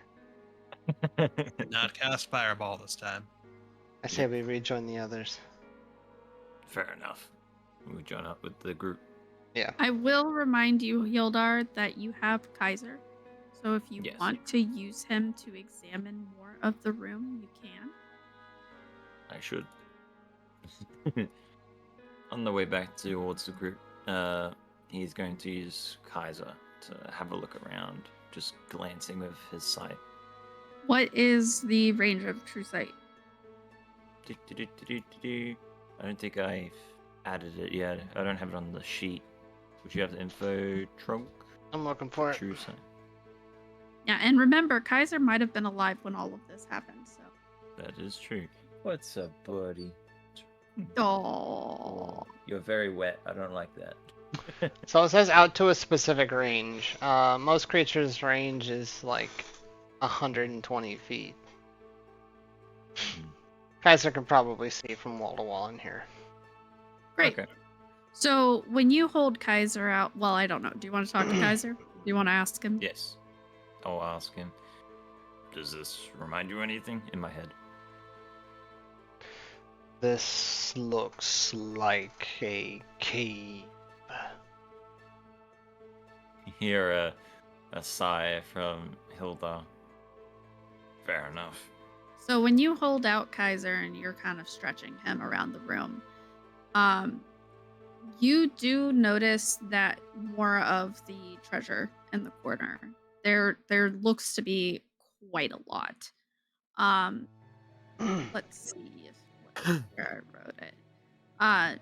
The heap of abandoned treasures are half shrouded in tattered crimson and black silks. The once vibrant fabric now lies faded by endless seasons. Threaded gold embroidery is dull and uneven. It appears someone really long ago attempted to shield what is below from time's decay, but it did not work. So you do see that there's coins piled up amongst some gnarled finger bones, and there are gemstones in gray dust and shattered pottery from ancient libations. And the treasure seems to sit pretty precariously on top of and are on the verge of falling down. I turn to Northerra. What is this place? It is a cavern that was, as far as we can tell, inhabited by red dragons and defended by the kobolds who were loyal to them at the time, over 500 years ago. Do dragons not usually have hordes? They do. They do. There is quite a bit of loot or treasure just hiding under those. What do you call it? Blankets, I guess. You see treasure? Yes. Do I see Point treasure? in the direction. What is the range of your sight? 150 feet. Yeah, you can see that same pile. Hmm. It's glinting, and some of it's catching the magma. Because you have dark vision as well, or blind sight, one of the others. I've dark vision. Yeah, you can kind of see what looks like maybe obsidian blades and possibly like old weapons. Some of them are broken and some are still intact. It appears as though there are artifacts in the corner. Looks to be quite a bit. More likely than not. Is there anything Shall we you'd like to investigate? do about it?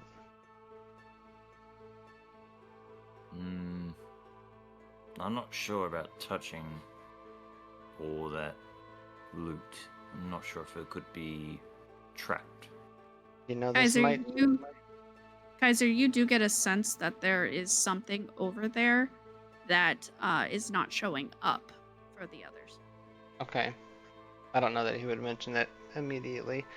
But Lilith says out loud, there may be something to aid my house in sponsorship.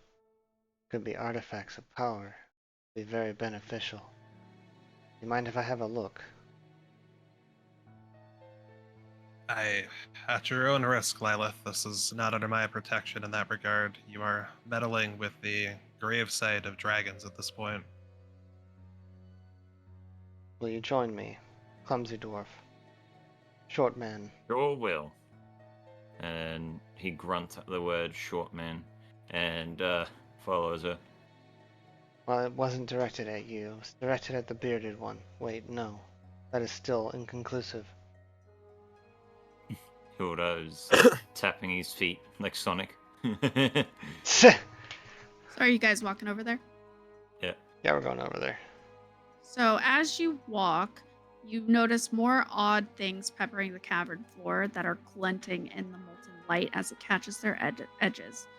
Many obsidian blades are fractured like black glass mirrors, and there's wooden idols that it looked like they once were smoldering, but now are not. Kildar, I don't know how long your detect magic was up, but near the flame, you did feel like that was magical as well, besides the fact that it's a rainbow. There are coils of rope that have turned to dust, and there are loose stones everywhere from where some of these stalagmites were broken. Okay. Many of these items look unique to the item next to it. Their owners were tragically lost to time, leaving only objects touched by a mystery and a kingdom where fire and shadow reign. The secrets that etched into these walls of the cavern fade more with each passing decade. I'm going to cast Detect Magic. It's 10 minutes concentration for 30 feet. You detect magic in this pile. What kind of magic do I detect?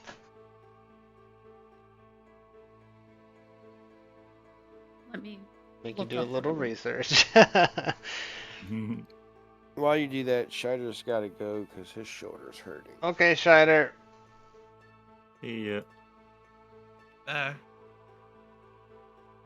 Bye, please feel better. See Yeah. ya.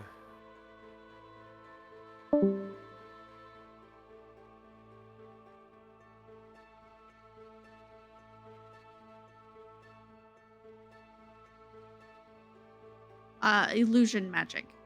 Illusion, okay. There appears to be an illusion of some kind. That might be the gold. Might not be real. Well, I'm not touching it. Me either.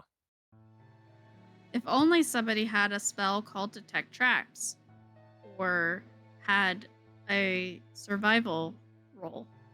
Or a mage hand. Hi, men! Hi, men! Hilda is going. Go ahead. Hilda's going to use Mage Hand to Yeah. pick up. While he's doing this, can I tell? Oh boy. I can't tell anymore. Oh my goodness. Can I tell what specifically is glowing in this detect magic that I have running? So you only get the sense that there's like a small concentration of it. Okay. That's good Near enough the for back. me. True Sight might be able to show more. So I have an arrow that I want to knock, and then I want to tie my rope, my 50 feet of hempen rope around this arrow, and I'm gonna shoot at this thing. Great. Give me a what is it? It's not athletics. The other one. Acrobatics? Is it acrobatics? Are Dexterity. you looking for sleight of hand? Dexterity. Yeah, give me You a wanna- dexterity for how well you tie the rope. Dex. Oh, yep, you got it. 19. Yeah, you are super used to tying ropes being a ranger, so you tie this nice and tight and you're ready to let this arrow fly. Happy holidays, people. Happy Alright. holidays. holidays. Want me to make a ranged attack? Yep, you can range attack. Here we Are you go. firing it at the little concentration? Yeah, I just want to, whatever it is that's magical that I don't want to physically touch with my body and or skin and or blood, I am going to shoot with an arrow instead, because that makes sense. Did it with the 16. So you fire this arrow and it lands on something and snaps in half and falls to the ground. Well, that was fruitless. Yeah, you get the sense because you're used to firing arrows that it hit what you intended to hit. Wait until sheep screen is over. You're up, clumsy man. Yeah, you hit what you intended to hit. It just there was nothing for the arrow to sink into, so it cracked. Hilda uses Mage Hand and tries to grab whatever's in that pile. But to Lilith, you're just standing there looking at her. Yep. No, I'm looking at the pile. Just intently. So you go to grab it, and your mage hand kind of slides off of it, and instead you kind of brush against some of the silks, which they're very gentle, or they're very delicate. So even with the gentle touch, they sort of fray when you touch them, and you get the sense of like gold sliding along to the ground. You hear a nice little like waterfall of metal. Sounds like gold. Sure if it is gold. Or metal, whatever it is. Yeah, there's some loose pieces right by your feet if you wanted to investigate. I'm gonna pick up one of them by my feet and inspect it. Okay, give me an investigation roll, sir. That is 15. With a 15, you can tell that this coin. Let me see. I wrote down what it looks like. This coin is on fire. The coin is definitely from 500 years ago. It features a dragon head with scales protruding out. There are draconic and knots decorating the borders of the coins. Definitely solid Interesting. gold. Hilda. I have the coin. Yeah, I wasn't sure where that would be, so I didn't put it in there, but I can give it to Trog. I might be able to put it up quickly. Yeah, go ahead and let Trog see the coin. And Hilda. somehow I have hearts. I have a coin. He's sending you a picture of the coin. Oh.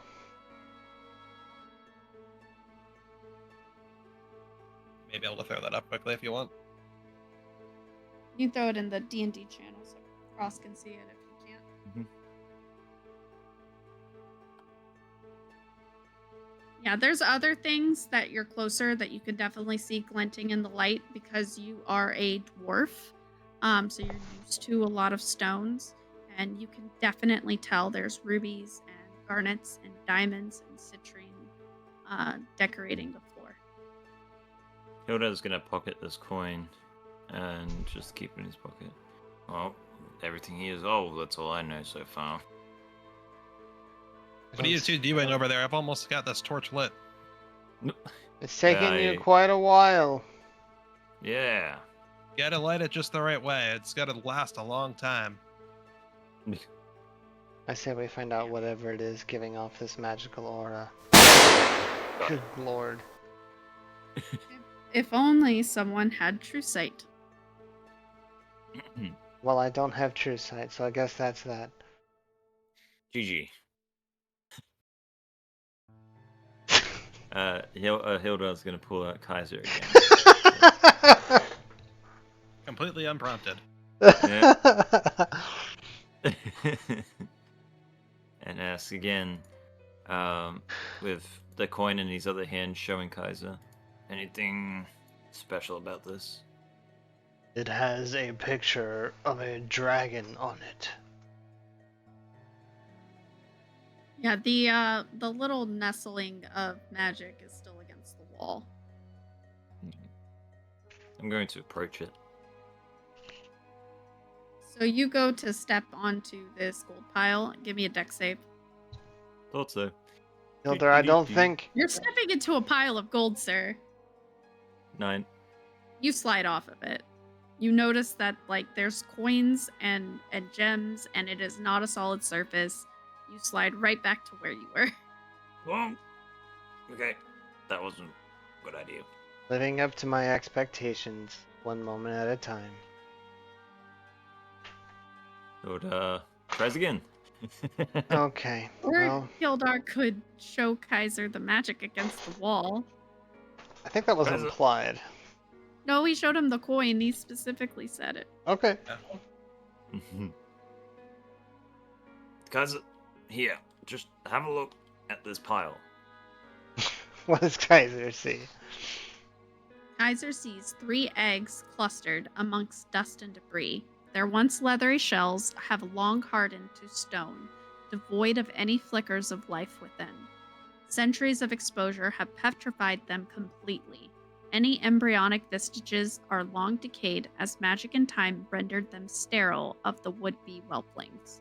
The egg stones resemble gigantic geodes, glinting dully in the magma glow. Teardrop curves stretched outward to 3 feet tall. Their surface is crystallized displays of muted bands of crimson, gold, and copper tones across their ossified textures. All that remains of the bloodlines which might have one day produced glorious fire-tinged scales at hatching. Without water sources to encourage a more vibrant mineral deposits, eons have simply turned them to hardened, lifeless relics. Their intricate calcified patterns grow jagged over decades of baking in the arid cavern air, slowly fossilizing the last remnants of a failed dragon progeny. No tremors of movement ripple from within, no hopeful flame pulse beats in rhythmic flashes. Just cold, dry remnants, locked forever in potential unrealized. And they look like this. Hang on. You're making me do a thing. Where is it? What? Seriously?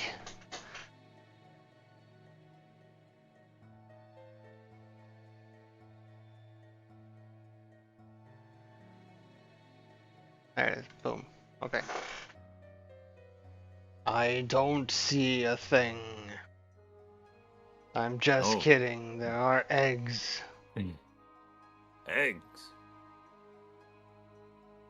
Tilda looks to Nohian.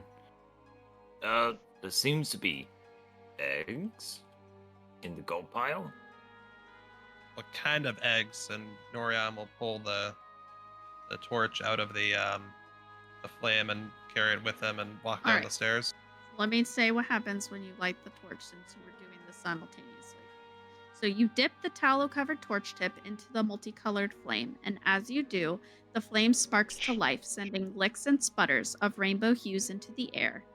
You get the smell of burning meat and sulfur wafting throughout the chamber. Light is thrown around, catching new facets of the rock and leaving dark prism refracting across the obsidian surface. When you when the oily linen touches the flame, it is ravenous. It latches onto the fuel and it starts snapping as it races up the shaft. You stagger back by the force of it, struggling to control it as it bubbles out erratic plumes of violet, azure, and golden steams of fire, trailing oily black smoke. The torch is spitting out flecks of burning tallow as the hiss and pop against the glassy black walls. Billowing clouds of smoke roil around the cavern, and its I think I wrote that twice. So as its volatile energies are unleashed. I'm holding this as if it's kind of shaking a little bit, but kind of grasping it firmly. The blaze steadies in your grip, and the radiance spills outward to glint off of ruby eyes and onyx claws on the pedestal. Each scaled fang emerges from the shadow as if it comes to life in the torch's glow. What was once merely hinted out now stands in startling detail. the snarling of the dragons wailing upon their prey, the warriors attacking the dragons, lightning frozen mid-crackle from sorcerers' hands. The blooming fire rose you clutch has peeled back eternity's ages like dried fungus flakes, bearing long-forgotten struggles in these blistering frescoes of light. This really is truly remarkable. Is the magical flame. Glows only slightly less bright than V does. What of the That's a eggs? weird. Are you talking about in my archer form? Any form V, you always glow bright, at least in my eyes. That's Yalder, what is not this about right. egg? She looks confused and like, what the fuck? Hilda speaks up. Well, I ask Kaiser again. What else about these? About what eggs are the they? eggs, they are Yeah. dragon's eggs. Hilda kind of goes a little bit white and turns to Northerra. Dragon eggs, as he says. We'll say that Scheider got a little sick from the heat, and he's already headed back up to the surface. Yeah, he also can't see in the dark. He'll find his way somehow. Norion Look, lit him a right. torch. There we are. Dragon eggs, you say. Where are these dragon eggs, Yalder? I use Kaiser again to help me point out where they are. Vivri will What- follow over as well. Show me where they are, Kaiser. Yeah, he'll do that. Yeah, they're just in between the darker red cloth and the circle tucked against the wall. You from the illusionary magic that was cast, you get the sense that somebody tried to protect these eggs and hide them. Perhaps this used to be the hatchery? There's a good chance it was. And internally, not for external consumption, I'm going to run a history check with advantage because of dragon stuff.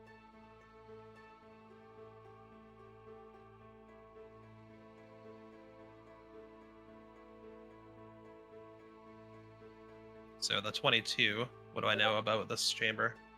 Yeah, so you were alive 500 years ago, and you didn't recognize it as first because of how much things have changed. But as you're looking around, you start to realize that this was, in fact, the hatchery. Many clutches of your siblings were born and placed in this cave because the unusual proximity to magma made it particularly warm and easy to keep the eggs incubated. Many kobolds would have been in and out of here tending to the eggs. Many dragons would come in and out of here to tend to their eggs. You can't be certain whose eggs these three belong to, but there was in fact a very, very large battle when Golbeth was being invaded during the Red Rain. And it doesn't surprise you at all that someone probably tried to protect the eggs that weren't shattered and cast some sort of magic spell to keep them hidden from anybody who was coming in and out. But you imagine that because nobody was actively tending or sitting on the eggs, they just never got incubated enough to hatch. They're more paperweights now than anything. They would be extremely valuable in the market, though. These would be very old dragon eggs. Should have hatched by now if they were going to. We should leave them where they are. You'll see if you. Well, I guess if anyone, I'll leave that up to people when I look at what Norion's stuff is. Hilda will just look at Northerra and go like, "All right, as long as you say they're not gonna hatch." No, you can tell that there is no life in them. Dragon eggs, as far as I'm aware, especially red dragon eggs, usually have a glow to them. Yes. They should, from our understanding here, and dealing with them for so long. He's looking inert from here. Quite inert. This might be part of a horde that was left in case the dragons hatched. It could be for the unhatched dragons, yeah. Could also just be the spoils of the grave for those who died here. How big are these eggs? They're about 3 feet tall. Oh, they're massive. Okay. Oh yeah. Mm. They were very healthy dragons. I see no reason for us to disturb them. Thank you, Lilith.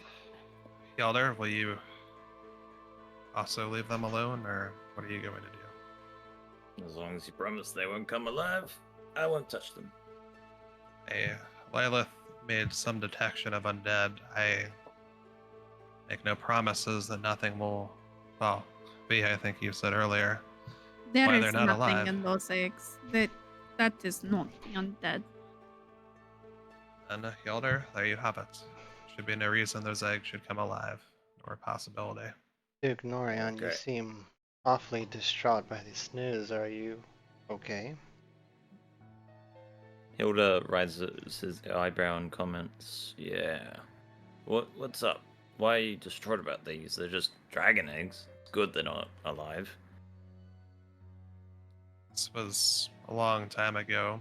It's a difficult situation for our duchy. On one hand, our duchy exists because of the destruction of these dragons. No doubt they were tyrants, but by the same token, my magic comes from them as well. And it is difficult to see what can happen to that magic. Hildar, don't you think that's rather cruel? These eggs were babies. They had not made their choices. Any more so than somebody born to say a serial killer. That doesn't automatically make their offspring bad. These are good points as well, V. This is part of the legacy of Northerra. It's fitting that it's buried here, but this duchy was founded upon slaying not just beasts, but clearly innocents as well. These eggs never hatched. They had no part in that conflict. Don't you think that it would be sad to see dead babies and dead children? Yes, as it would. Hilda reluctantly, what should we call it? Brain. Never mind. Let I'll that just go? say, yeah, let that go. That's the word. It would seem their choice was made for them. Perhaps. Perhaps it was not choice at all. In any case, we have a celebration to get this flame to.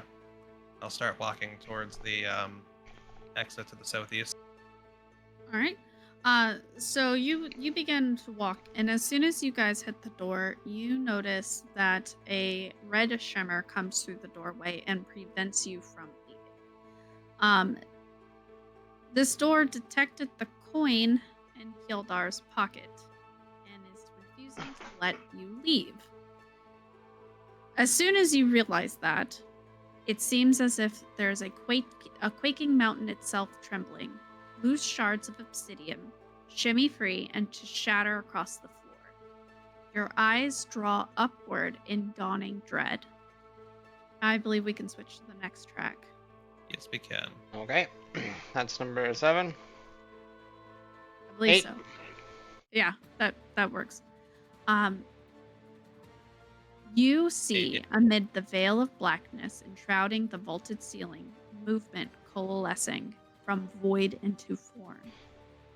Sinew knits to bone and bristly crunches. Skeletons start Mission piecing failed. We'll get together them next time. Oh lord. from fragments scattered across the darkness. Its scales, once a vibrant crimson hue, shimmering with life's vigor, are now darkened to a sinister shade of maroon. Each scale is etched with an intricate pattern of scars and burns, silent testimonies to the battles fought and won in ancient times.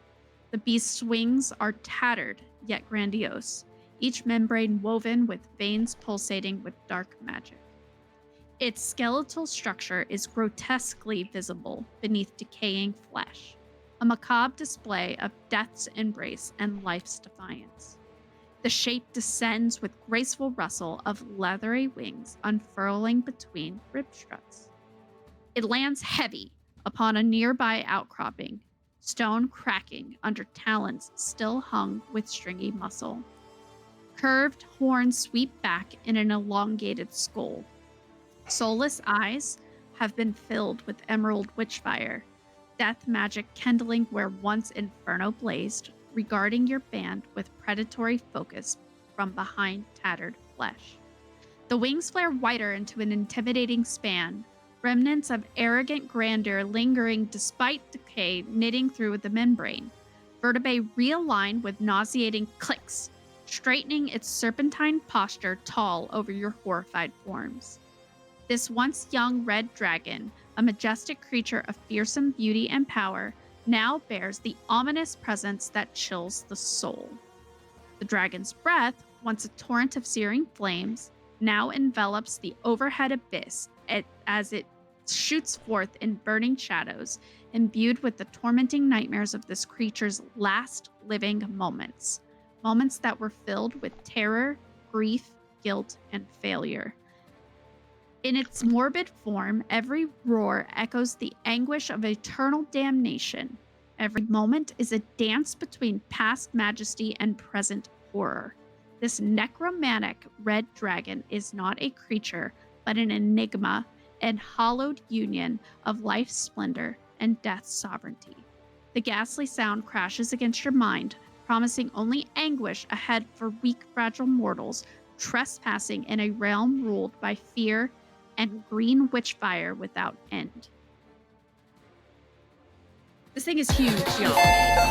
It is huge Good and lord. undead. Thank you, Steve. Hi, Steve. Steve, thanks so much. That scared me.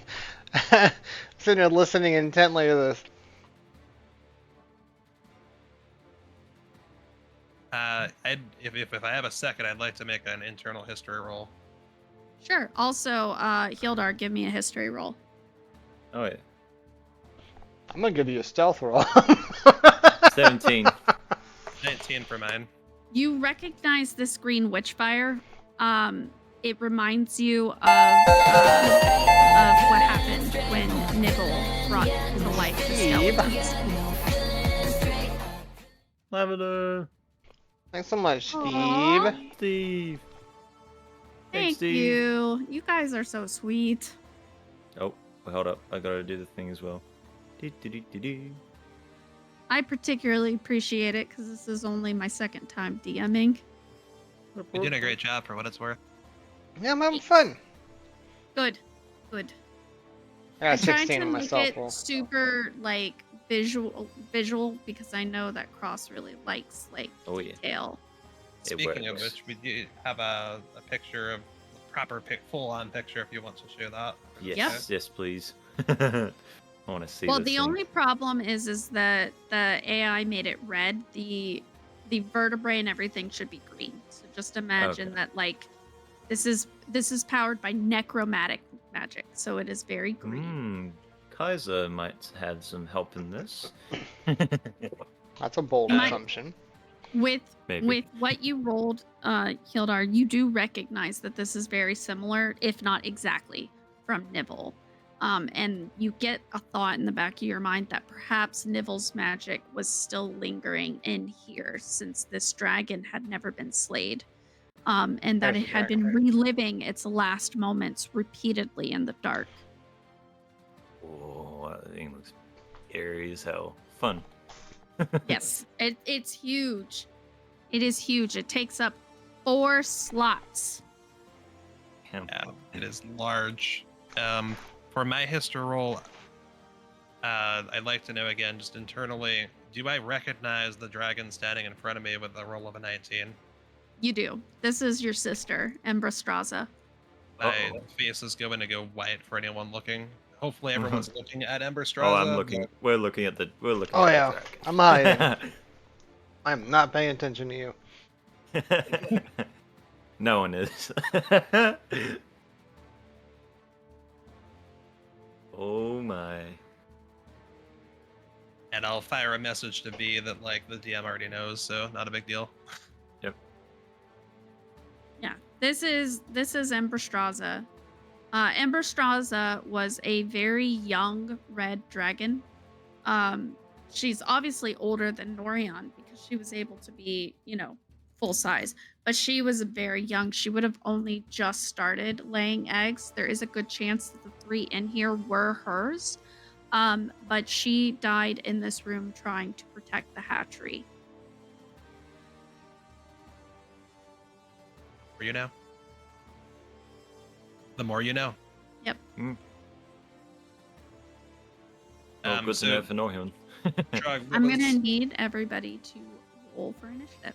Okay. What was your stealth roll, by the way? 16.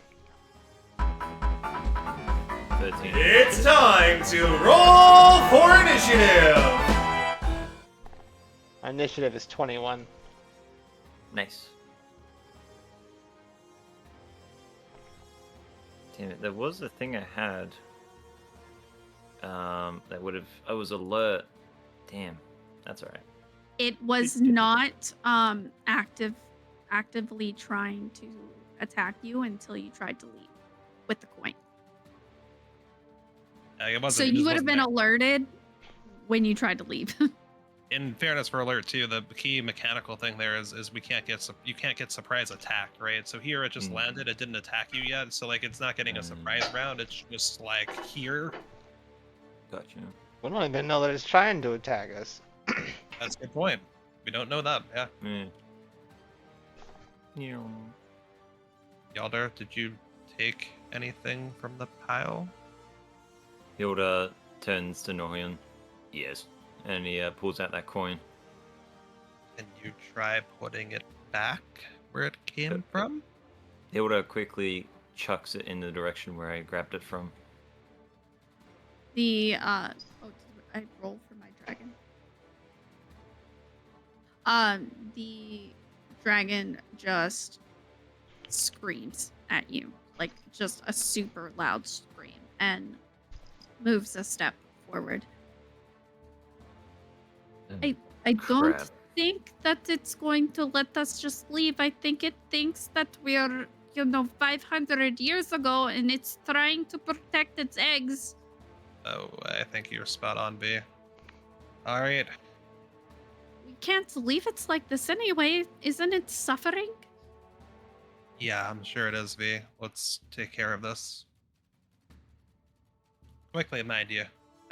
So All right, Lilith, you get to go first. Great. I'm going to move up to the other side of the first rock directly to the north of us. I'm gonna hunker down behind that. Well, that's I think Lilith has extra range because she's a ranger. I do. Yeah, what's your maximum move speed? It's right now it's 40. Okay, so I put you 40. That's where 40 would get you. Oh, hang on, it's not showing me. Okay. I want the dragon on the other side of the rock. There you go. I had a different pathway I just adjusted. That's 40 as well. All right. You want to do anything else with your turn, Trog? Are these 10 feet squares? No, they're 5. 5-foot squares. Oh, I see. I was on the left-hand side. Yeah. Yep. Yeah. Do I want to do anything else? Let me have a look.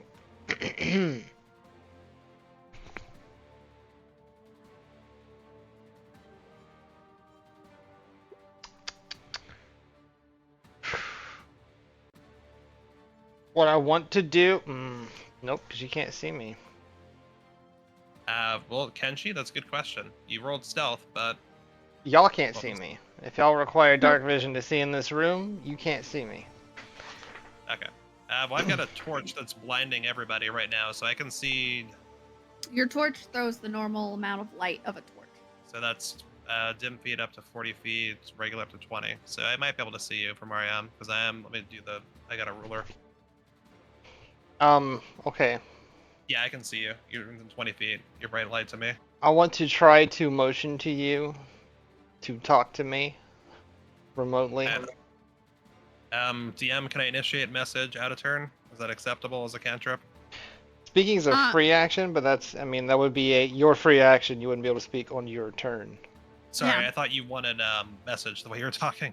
Well, Oh, I mean, the way message works, I feel like it still counts as just talking. Okay, I'll message that because I'm assuming that's what you wanted. I'm Mhm. wrong.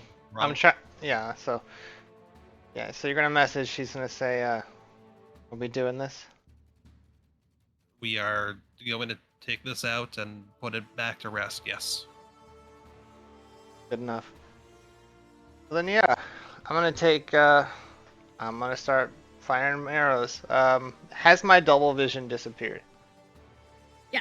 Okay. So I get 2 attacks, and I get my ambush, my dread ambush. Let me just make sure I understand dread ambush.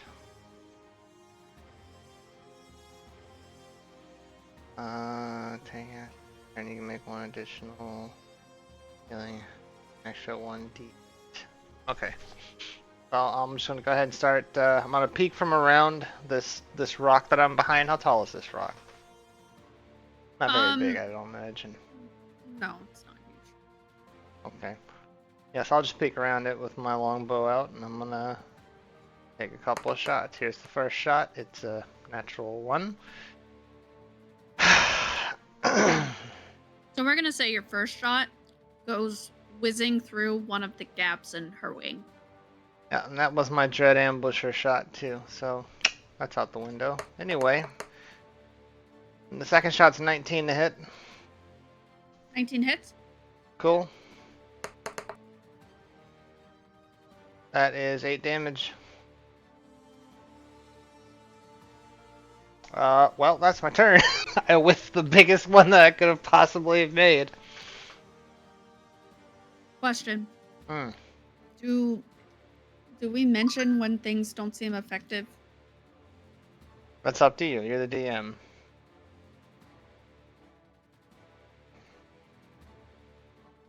I mean, I know I don't have a magical item. I know what that means. Your shot doesn't seem to be as effective as you would think it would be. Super. I'm going to notice that and curse under my breath. Thievery is going to use let's see. She's gonna throw a guiding bolt.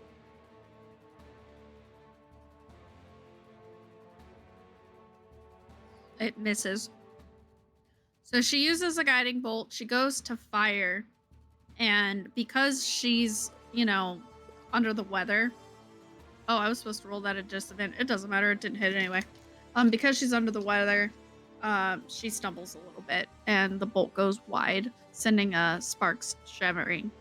And then, as her bonus action, she is going to take Starry Form Chalice, which is different than her normal Starry Form.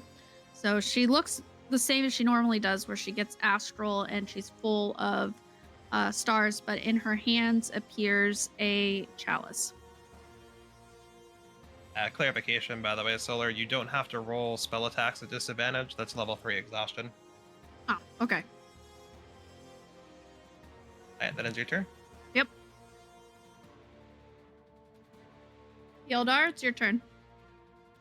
My turn. Yep. Absolutely, sir. Did you try to stealth, by the way, Yeldar? No, I didn't. I had before, but I think I broke it. I'm not Broke sure. it, yeah. Yeah. All right. No. How close am I to this creature? Let me get the ruler out. Oh my. I Do can't you really count see. diagonal squares as 5 feet? I think they're 10 feet. So it depends. So he's asking how far away, because if he's going to do a range attack, then it's just the straight up ruler, which is going to say 35 feet to get from where he is to there. Yeah. Movement wise, I've just been doing the thing where I'll kind of demonstrate. Yeah. Classic board game stuff, which is Yeah, that's right. simple enough. Okay. So do you want to move or do you want to attack or something range, Yalder? You're gonna make an attack. Let's see. Let me have a look. Let me look at the range. Okay. Toll of the Dead. You point at a creature you see within range, and the sound of bells fills the air around it for a moment.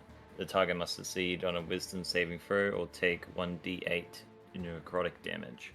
Okay. All right. So that is a Wisdom saving throw, you said? Yes. DC That is a 9 save. 15. All right, so No. it fails. It And it fails. fails. And 1d8 is the damage. Of what kind of damage? Necrotic, you said? Necrotic, yes. Go ahead and roll the damage. It says for me 2d8. Bit weird. 1d8. Interesting. So it's rolling for 2 on my thing. That's okay. Go ahead and roll it. It's a 9. All right, so you go to throw this damage, and you see the. What does it look like? So I point at the dragon, and pretty much just green, not tendrils, kind of lightning, comes striking towards it. Right, so this green lightning comes striking towards it, and Emberstraza opens her mouth and swallows it. It looks unaffected. Well, that was fantastic. And Hilda uses his bonus action. Actually, Hilda does nothing. You don't want to use your bonus action? I'm trying to look for it again. God damn it. You can try to move. You can try to hide. I'm going to use hide. All right. Where do you move to hide? Because you didn't use any move today, so. Trying to look. Is there any rock in front of me within 25 feet? There is a rock going. You can get pretty close to me, 20. but not very. Yeah, you can get close to Lilith, or you can get closer to the red dragon behind that other rock. Behind the other rock, closer Great. to the dragon. And it was 8 for stealth, so it didn't help. Yeah. Yeah, no. You attempt to hide, and you realize that this rock has kind of like a hole in it, and Emberstraza's looking directly at you, and you're looking at Emberstraza, and it's kind of like an awkward moment. He's looking at you. Looking at me. All right. So now it is the dragon's turn, and it is going to. Let's see.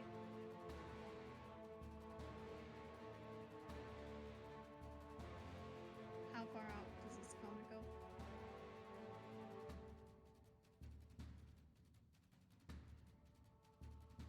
Did you ask a question? Yeah, he's answering me. I needed him to use the ruler to show me how far. Oh, let's spread out in a nice little cone. Yep. Mhm. So the red dragon is going to move closer. It's going to move just to the north of that rock. Scariest place it could move. Yep. Yep. And it's going to fire a cone attack. So it's going to fire a cone attack, and this cone attack is going to incorporate Hildar and Northerra. Fantastic. Yep. So it does Terrifying Breath. So you both need to do DC 16 Constitution saving throw.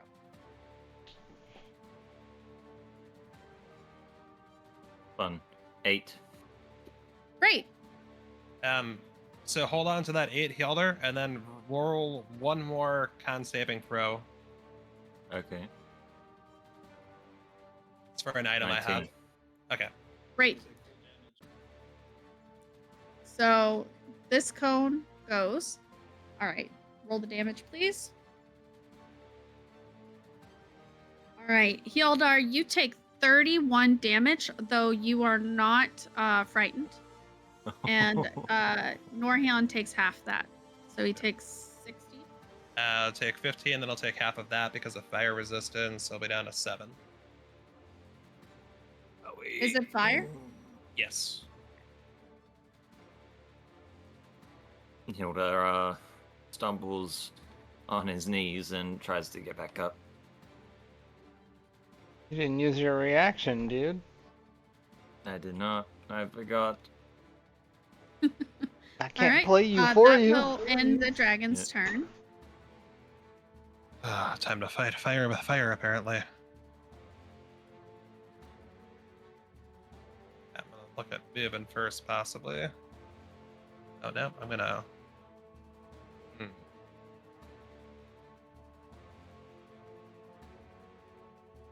Maybe I'll attack first. Let's see what I want to do here.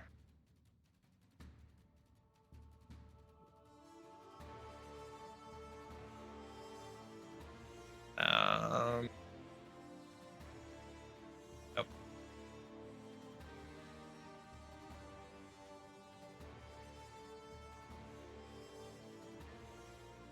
And so Norion gets hit with the flame, the edge of the flames, and steals himself. And you see the flames kind of lick off his garments, can look around them as he seems to hold out. And he seems a little bit worse for wear, but not much. And he pulls open his finger with his signet ring, and he's going to blast a 3rd level Scorching Ray. So he's going to attack 4 times. The first one hits for 16 damage. Okay.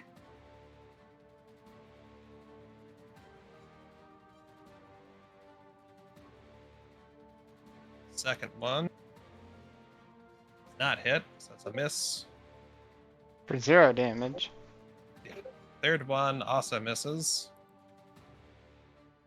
And the 4th one will hit.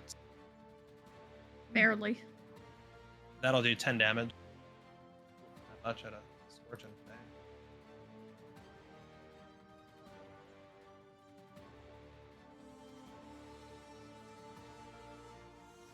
Alright. Now we're gonna move on to not Shider, because he's not here. Lilith, it is your turn at the top of the order. Sweet. Here's what I'm gonna do. I'm gonna cast Spike Growth centered on the dragon. Great. What is the AoE on that? Spike Growth is 20-foot radius. Lasts up to 10 minutes. Concentration spell. How are you placing it? Yeah. Right on top of him. I know he takes up With- 20 feet. With the This dragon takes up, it's large, so it's 10 by 10. Okay. So So between, I guess between the two of you, I want Ember Straza to be in the Spike Growth, in between the two of y'all, in between him and her and Hildar, I guess. okay. Probably that, yeah. About like that? Yeah. Frog? Yep. Perfect. I do that, and then I'm going to take off north to put as much distance as I can. 40 feet north? 30. yeah. No longer have Dread Ambusher. So you get to here, and then you can turn left or right. There's a rock right in front of you. Land on at 30 feet. This is far enough. Okay. Great. I don't want to be in the shot of the fire. Of the flame above me. Then it is Beavery's turn.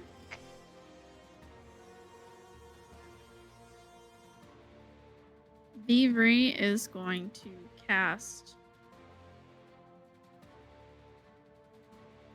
Let's see what level. She's gonna cast.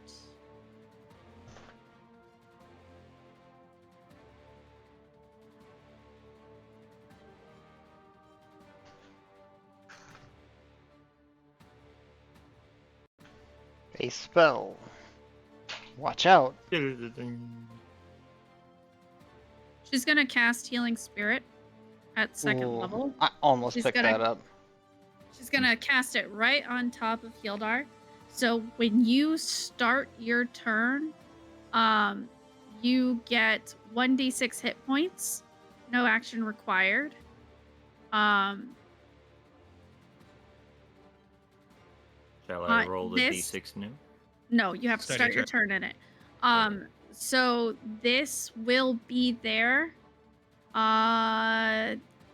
for 3 turns. Yeah, 3 turns. Yeah, so it'll be there for 3 turns before it disappears. As long as you're in this square, when you start your turn, you get that 1d6 for the next 3 rounds. If I stay in the same spot. Yep. Yes, as a bonus action on my turn, I can move it, but it has to be on my turn. What animal So did you then, pick? it should be something from the Feywilds. A bioluminescent butterfly. Okay. Very large butterfly, which would terrify me. Yes. Hmm. So whenever I cast a spell using a spell slot that restores hit points, you or another creature within 30 feet can regain 1d8 plus 3. Is he within 30 feet of me? Yeah, just barely. Could be. All right. Yep. So what I do is then I tilt the chalice and you see what looks like liquid starlight pour out of the chalice, go over to you, Hildar, and then it spirals up you like magic and you regain 1d8 plus 3. So go ahead and roll a d8 and then add 3 to it. She double dip healed you. Damn. So a d8, 1 Mm-hmm. 1d8 plus 3. plus 3. Is Evan. Yep, 7. Great. So go ahead and add 7 hit points. Yep. I don't know if that counts as my bonus action, does it? Let's see what it says. It doesn't say it's a bonus action. It just says that it's, something that happens. It's like a trigger effect. It says when you heal, this also occurs. You technically didn't heal him yet, but you cast a healing spell. Is that what it says? Yeah, whenever you cast a healing spell is what it Okay, says. cool. Yeah, so that works.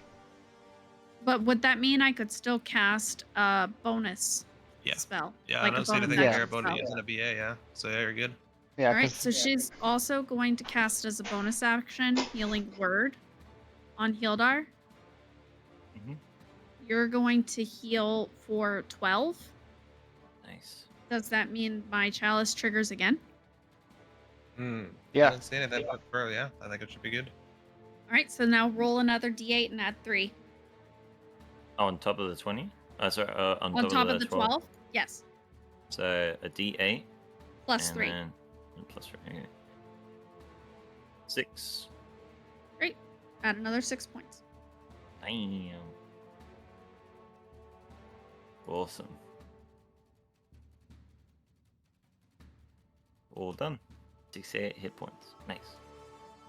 Excellent. Alright, that ends Vivri's turn. Mhm. Gildar, it is your turn, which means you are starting in the square. So now you get to do the healing spirit one. So you're going to do. I think, is it? Yeah, it's 3d6, right? Because I cast it at 4th level. Okay. So you heal for 11. Nice. I'm fully healed now. Boop, boop. All right. What are you gonna do? How far is the dragon from me? Pretty close. It's like 5 feet. Yeah. There's Man, Lila's spell is really right above you though, so just keep that in mind. You can see spike growth all around the dragon. It's not hidden unless you weren't looking when it was cast. Well, guess what I'm gonna cast? Hellish Rebuke. That's That's a a reaction. Oh, is it? Ah! Well, I mean, I did get damage, but no, I didn't use the reaction, so no. Okay. I don't really have any good spells. Crap. You can throw stuff. Yep, you can throw stuff. Let me see his. You can run and hide and let Norion take the hits. Yep. You could cast Armor of Agathis. You could try Magic Missile. You know what? Shoot it out For your shits and nose. giggles, I'm just gonna do magic missile. Send that off. 3 damage. You sent one missile, or did you send all 3? All 3. They all hit for 1? Is that? Well, no, I just did the roll for hit. Sorry, Okay. not hit. Damage. Yeah, there's no hit for magic missile. It always hits unless someone casts Yeah. shield. Okay. I should have rolled for all 3 of them, so that's what it is. A dart deals 1d4 damage plus 1. So then, that's weird. Yeah, 1d4 plus 1 3 times does not equal 3. Yeah, no. Yeah, It so does not. I had to equals roll. so 1 different. 2 more times? I guess? No. I'm confused now. 3. Yeah, Yeah. you roll it 3 times. Yeah. Oh. Okay, well, hold on. Let me check my history.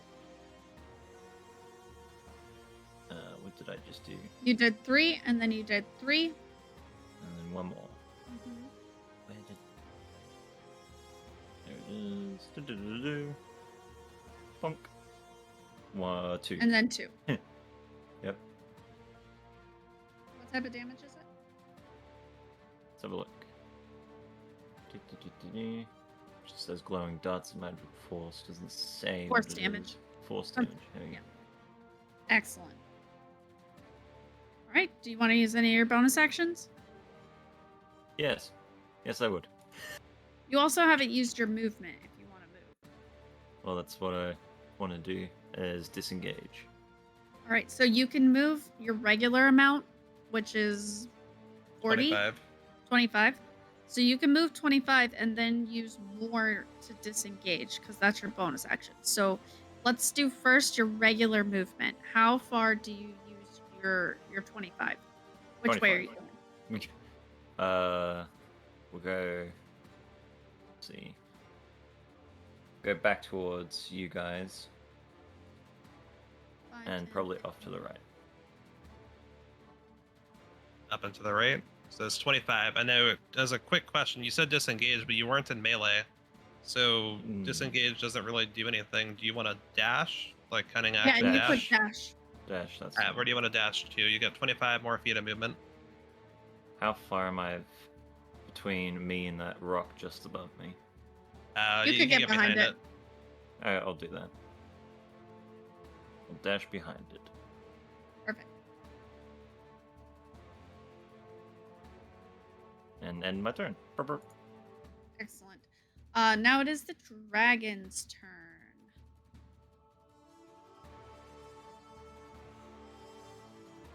All right. It's going. Let me see the map, please. So it's gonna move out of the spike growth. Does it have to do anything when it moves in the spike growth, Drog? I think it caps its movement speed. Are you muted, Drog? Drug. Yes. When you're in spike growth, doesn't it half movement speed when they try to move out of it? Let's see. Yeah, it's difficult terrain. For every 5 feet they move, it's 2d4 piercing. So I just want to try to move out if it wants to move.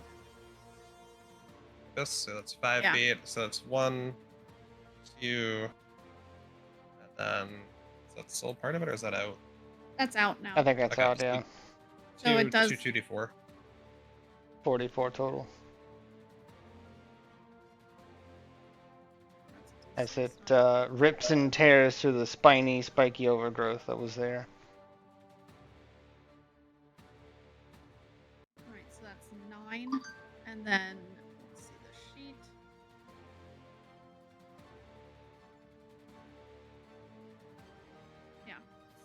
So it doesn't do as much damage as you expect it to do, but it does take some.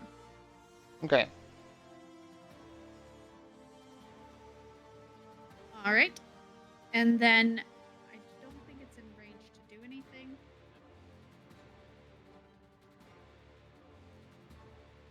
Yeah, let's let it move again. Yes. And then one up. So it's right on this other side of the rock from you, Hildar. And so you can hear it snarling and snapping as this sinew clicks into place.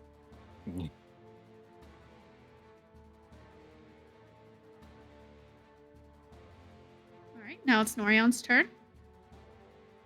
All right, let's see whatever that was. You rolled a scorching ray. Yeah, when I enable my mouth to move, it does stuff. Let's just go with good old firebolt. Start out with a natural 1. Wow. Nice. Join the club. I've had 3 Yeah, of them so today. you go to fire firebolt and you slip on a rock and you hurt yourself for 1 damage. No. Well, Critical fail. can't use a bonus action then, so I'm gonna Use it on yourself. Use it on yourself. Don't use it on yourself. get myself back up and stand there. Menacingly. Nah, nice, Steve. Thanks, Steve.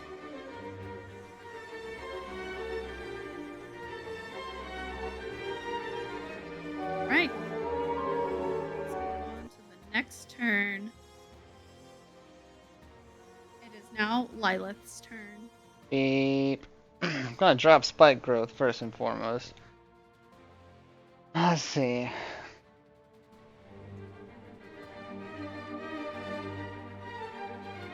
Man, thank you. And Thanks, Yay! guys. Let's see. Okay. I'm going to use my Drow magic, which is an inherent spellcasting ability. I'm going to cast Fairy Fire on the dragon. Well, in the area that the dragon is currently. Fairy Fire doesn't move with this creature. It's going to stay where I put it. Says each object in 20-foot cube, so I want to do this so that it's not encompassing Hildar. Which Alrighty, I don't think it's going to. It's outlined in blue. Any creature in the area when the spell is cast is also outlined if in light if it fails a dex throw. Alright, so it's got to make a dex save as 10.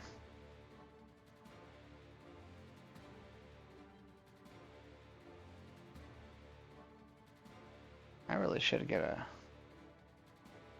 higher modifier for that if I'm going to be casting spells. It did it. It dex saved. Okay.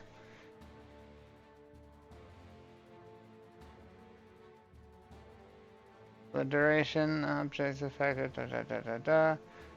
If it remains there, we'll need to make a next one. This is a 1-minute concentration spells for the next 6 rounds, or 10 rounds. Okay. And, I'm going to move nowhere. I'll stay right where I'm at. alright.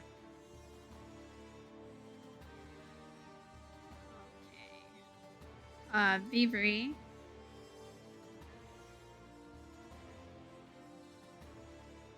Vivri's gonna try to shoot it with a. Wait, how damaged is. Not. Alright. So Vivri is going to use her Dragonwing short bow. And I'm supposed to do it at disadvantage if I'm not mistaken. Yeah, you don't have No. to do attacks with disadvantage, just skill checks. Alright, so she got a 9 anyway. It doesn't hit. She goes to fire, and she can't quite see it, so it again just slides through one of the holes in the dragon and just harmlessly passes through. Maybe it's something about where we're standing, B. We could try to move. Yeah, that might be the move. Maybe to the left. Alright. And so she'll try to move.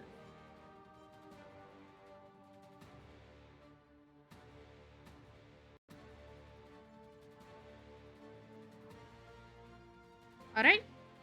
And that she still has her fairy up, so she's going to move her fairy as her bonus action to where Norion is. So when he starts his turn, her fairy will heal him. And that now brings us to Hildar's turn. Fantastico. Let's see. Let's have a look. Sorry, where is the dragon? Because there's a giant square. That's where it is. It's, Oh, that's yeah, what it just is. like on the other side of the rock from you. Yeah. You can hear it snarling and you can smell the rotting skin. God. Okay. It's Hmm. like Nice Foley. That's about right. I'm going to use hold person on the dragon. Wait, Dragon no, is it's not a person. I hate the name of that. I'm just going to use Armor of Agathis on myself. Cool. It's actually smart. Weird that the armor has damage. Interesting. Hey, that's. Let's my see. attack should have been at advantage because of the fairy fire. He's not in fairy fire. We dodged it. She dodged it. Oh. Yeah. Let's see. She stays there though. She'll have to make another save. Got it. Okay. I'm going to. I already did an action, so I'm going to do a bonus action. Oh, this is why, Taryn, when you put that down. I'm going to dash again. Great. Use your regular movement first, though. So let's do Okay. your regular 25. So how far do you go? Where are you moving? Let me have a look. Don't want to give her away. Let's see. She's One, not two. hidden. Oh, she's not hidden? Okay. No. 2, 4. We'll go up to Lilith. Okay. You can't see me. Well, I don't know where you are, but I'm just saying that's the position. Okay.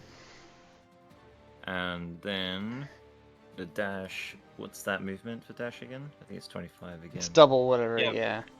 You have 30 feet of movement left. I moved you 20 so far. Oh, okay. I'll go around the rock where Which way? Lilith is. So just around where Like I'm right? left around, right around, because you're left around.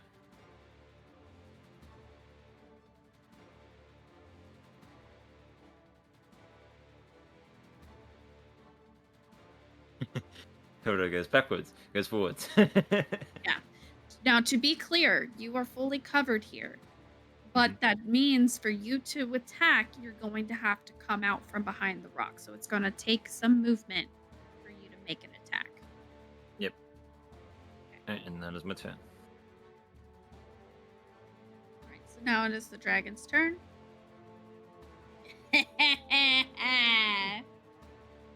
Oh no, All I heard right. Terran's. Ooh. The dragon is going to move up towards Hildar because the last thing it saw was him move. Uh-oh. Yeah, true. Nope, down one. Yep. It's going to fire a cone attack. This Am I cone partially attack. covered? No, because of where it is.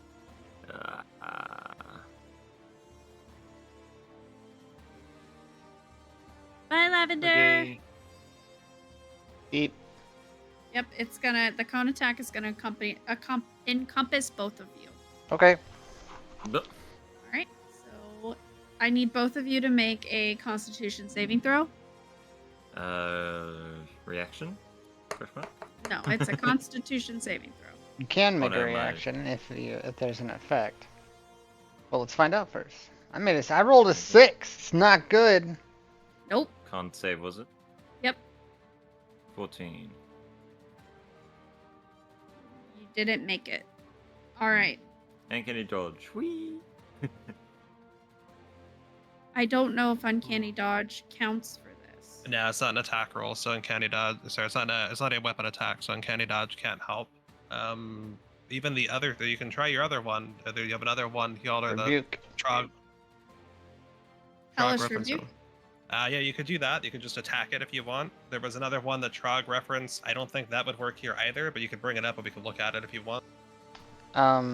You get uncanny dodge and you get God, what's the other one called? Evasion, if you're... Yeah, evasion, which But allows you it's to take. God, I'm gonna have to open up my book. It's for Dex trigger, so that's where I was like, well, so this is con trigger. I'm not sure it's going to Yeah, work. no, I don't think it works. I think it's just for Dex. Let's find out. Okay.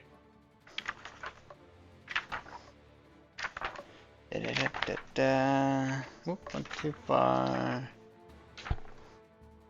Yeah, this is not fun. Aww. This is gonna hurt. Well, luckily I got that 5 extra temporary hit points. Boop, boop. Yeah. To be clear, we ran this battle several times, and it is completely balanced when Scheider's here. Yeah. It's Dex only. Yeah. For Hellish Rebuke, we'll have an order situation coming up, but we'll get there when we get there. All right, Someone so react, it too. fires. It fires a cone attack at both of you. You are both frightened, and you take 32 fire damage. Okay, Does I'm gonna. that Go ahead. include I'm gonna use a reaction called Absorb Oh, Elements.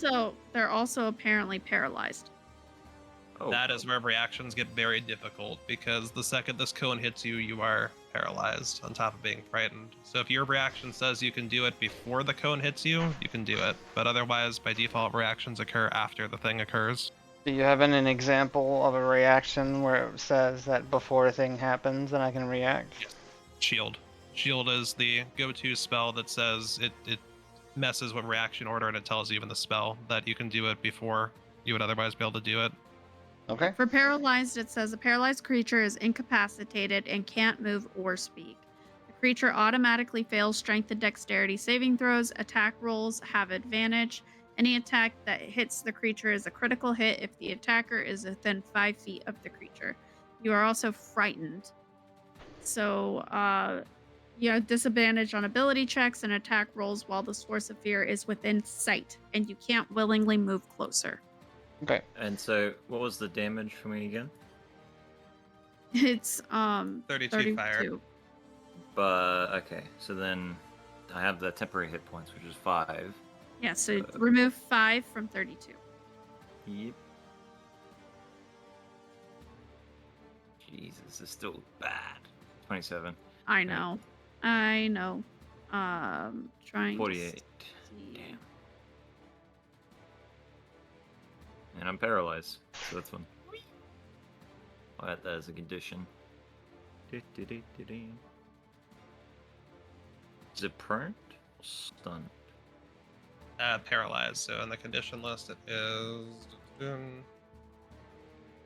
It's there. It's right below invisible, right above petrified. Paralyzed. So I am paralyzed and frightened, right? Yeah, like paralyzed is going to override most of frightened, but yeah, throw both of those on there. Yeah.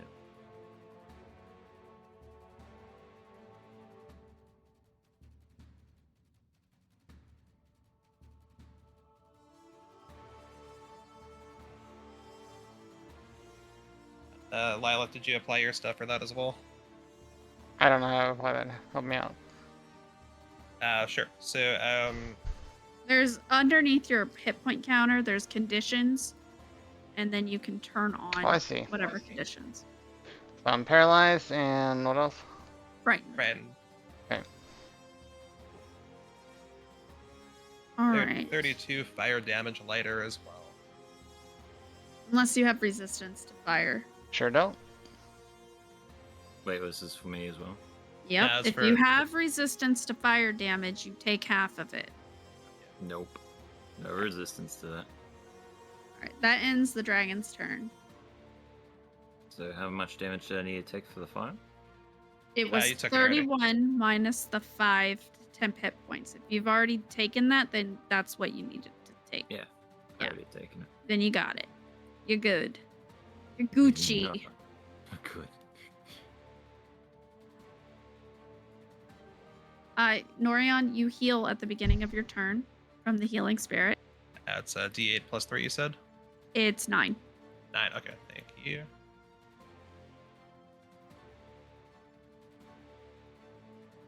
Norion fully healed and seeing that Yalder and Lilith are in the clutches of this undead dragon and realize that they are not just in the clutches, they are paralyzed. They are not able to fight back against this. He You is can't going see to me. cast. I don't think you're hiding while you're paralyzed, but tell me if I'm wrong. You're wrong. I am unable to be seen if you're relying on dark vision to see me. That's just a thing. Alrighty. It's a Gloomstalker. It's a Gloomstalker thing. There Okay. has to be light in order to see me. Seeing that the shadow flames just hit where the last known location of Yalder and Lilith was, Norion is going to cast Wall of Fire between them and the young undead dragon. Get that out on the map here.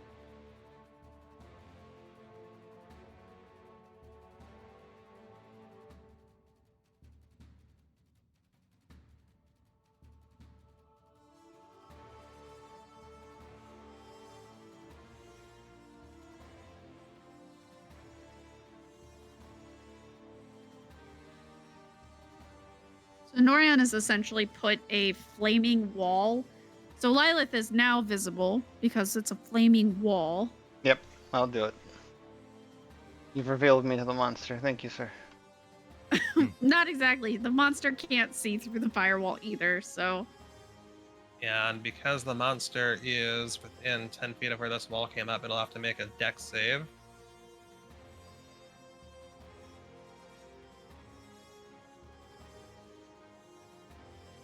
Got a not natural one, unnatural one. So it's gonna take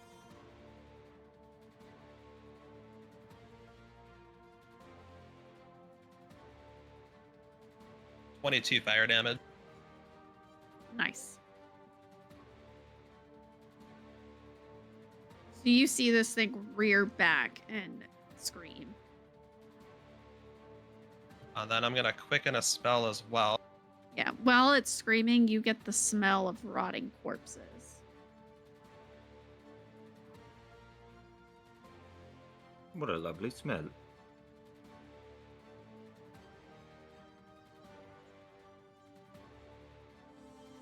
Do another scorching ray at level 3.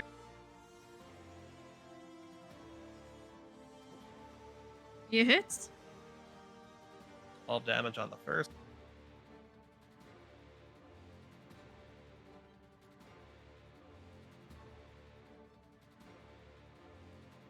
Ow.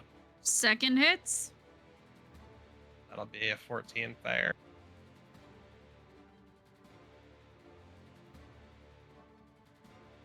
This fight was balanced to let Scheider be the hero, by the way.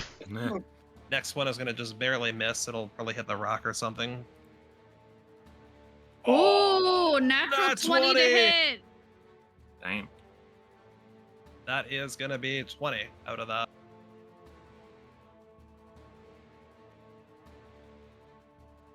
Alright. This thing is yelling. It's not happy. Mm. Now we're back at the top of the Well. order, and Lilith is paralyzed and frightened. Do they make like a saving throw? Yeah, they can remake the same concept. Thank you, Steve. They can remake the same con attempt. Oh, thanks, Steve. Ba-dum. So let's see here. Be able to make a con save, Lilith. I'm trying to clarify something. So, paralyzed says I can't take actions or reactions. It doesn't say anything about movement. Movement isn't an action. What's your It is ruling on that, DM? incapacitated. It Let's says see. it can't move or speak in the call. It said I can't move? Okay. It says it when you hover over it. Yeah. It Okay. specifically calls out. Well, I don't have a choice then. I gotta roll. Con save. Mm-hmm. 4. That's not gonna do it. That's All my right. turn. Beavery is gonna use Dimension Door. And she is going to appear next to Lilith. And she is going to cast...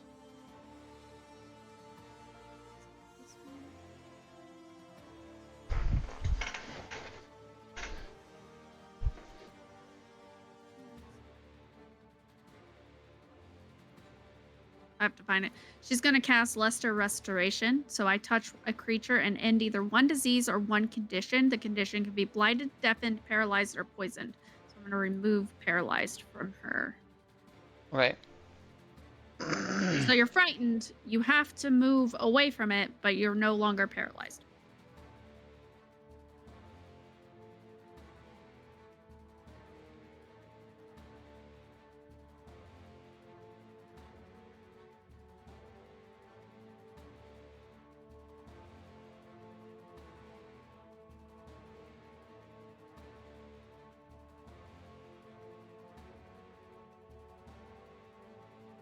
Right.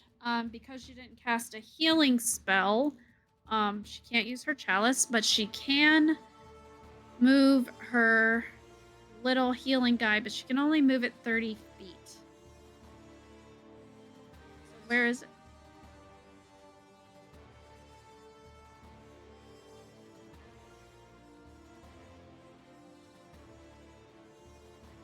Alright, so I'm going to move it to being right behind the rock Lilith used to be in.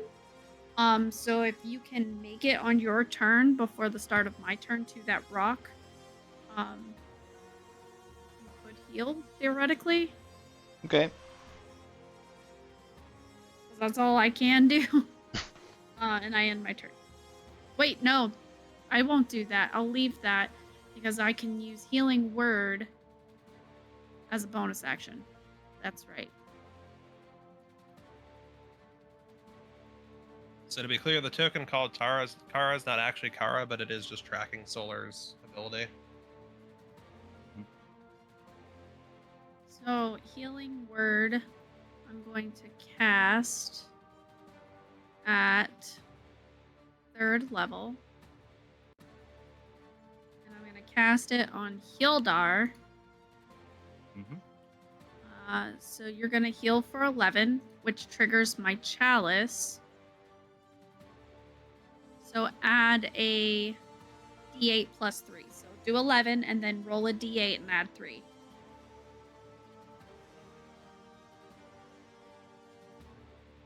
Nine. Whoop, whoop. Dunk. Great. If anybody has a healing potion to throw at Lilith, that would be good. I wonder what I could do with that.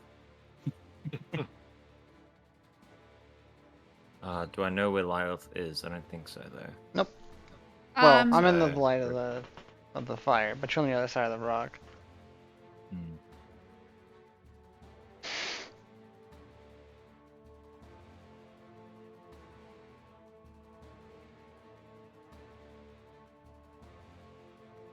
Lilith could ask on her turn for a healing potion from Beavery. I could hand it to you as your action.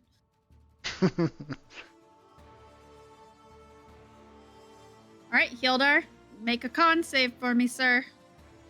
God. Average quit. 7. Not Oh, gonna do boy. it. Yep. You're sitting there quaking, your knees are cracking together. There's nothing I can do, can I? No, but the dragon can't see you either, so... Fantastic. Yeah, so the dragon, now being blocked by fire and unhappy, is going to move towards Northerra.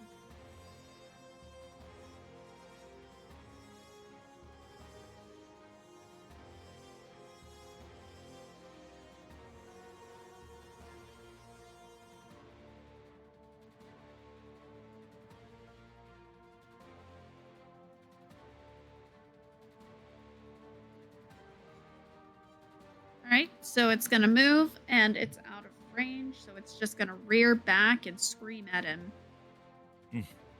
I try to No. scream back. Nope. Right, so it's Norion's turn. Alrighty.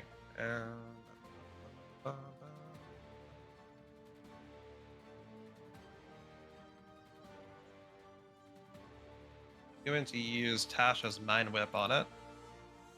So it's got to make an Intelligence 16 save. Yeah, let's see what it is.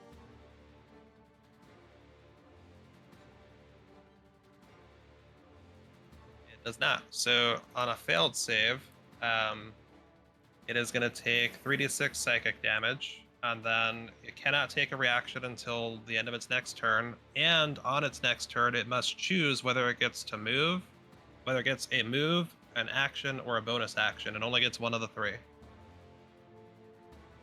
All right, roll the damage. 7 damage.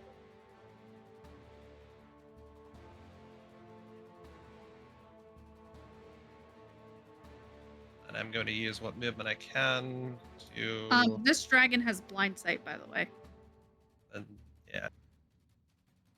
Oh, he could have seen me then. Yeah, he saw you. Okay.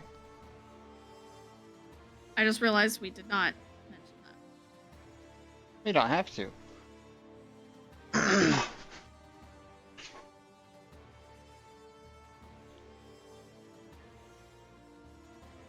All right. So now we're back at the top of the order. Lilith, you are frightened, but you are no longer paralyzed. Okay, well, I can't go southwest, so You need to roll a con save to see if you drop the frightened. con save for frightened? Okay.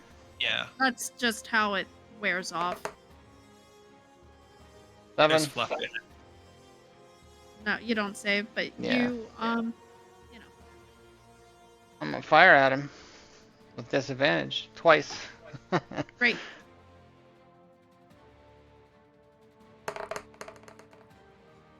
$13 a hit. Misses. 25 to hit. Hits. 7 damage. 7 piercing. Yes.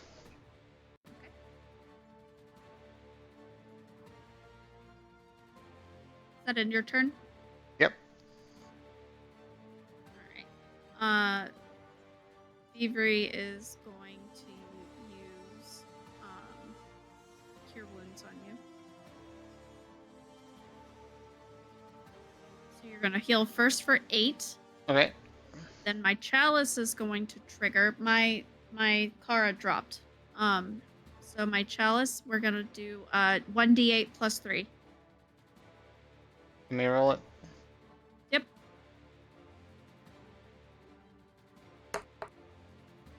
Six. Excellent. You heal for another 6. Okay.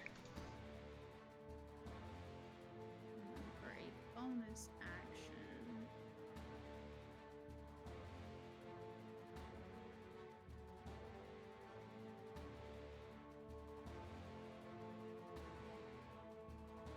I don't think I have anything I can do as a bonus action, so that'll be the end of it.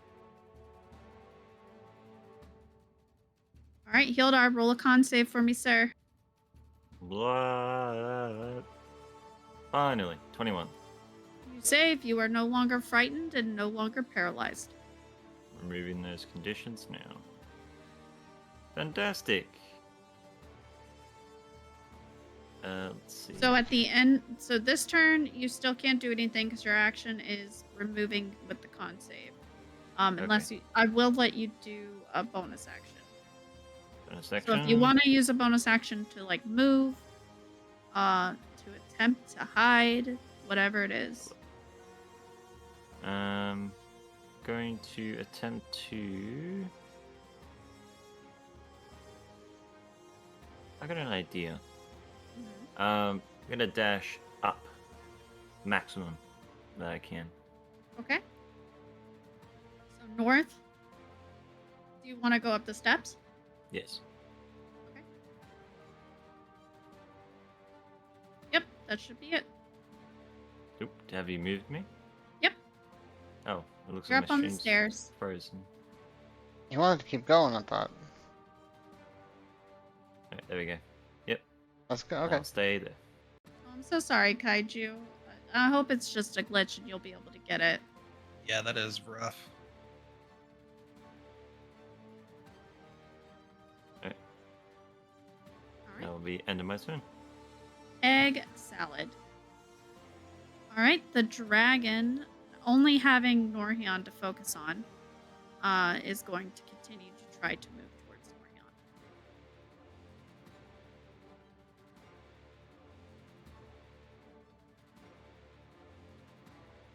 Yep. All right, so it's got him cornered. Tasha's Mind Whip is saving me for the moment, though. You only have one direction you can move, and you're going to take an opportunity attack. Unless I Mind Whip it again.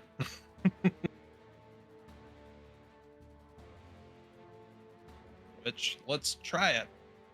So, it needs to save an Intelligence 16. All right, let's roll.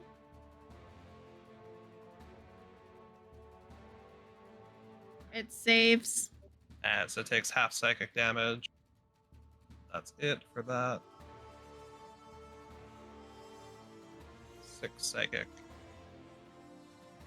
Are you going to try to move, or are you just going to sit? Looking at my other spells, I'm going to quicken something. So you see Norion sweating bullets, Kildar. Mhm. As you look across the room, all you see is him cornered by the wall. Oh god. Can I see over that rock where I'm at the stairs? We'll say you're high enough that you can. Okay, good. Good to keep that in mind. May I ask? This campfire looking thing just above me was the thing that Norhion was using to light Yeah. the torch? Yes. Okay, good to know.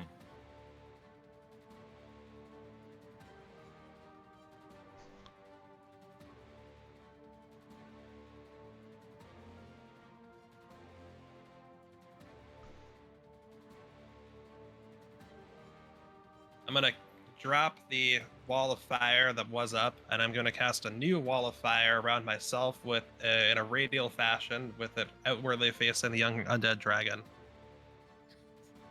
AKA he's sweating balls. He should be. So it needs to try to make a dex save. Which it did not, so it's going to take the full 5d8.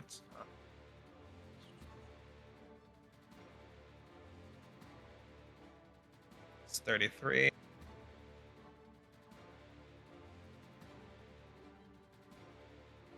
Okay, and it is bright light on its butt right now. I'll end my turn because I can't really move. No, you cannot. But it can't see me All now. right, Lilith, we're back up at the top with you. Alright. Let's do the con save. 16. Let's see.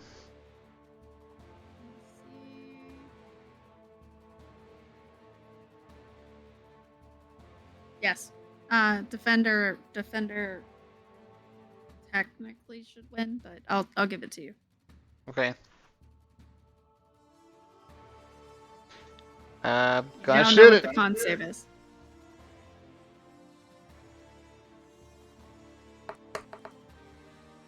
$27 to hit. Hits. 11 damage. 21 to hit. Hits. 8 damage. And I would like to move to the other side of the rock. All right. Just on the edge, though, so I can fire around it. That's good enough. It's looking bloodied.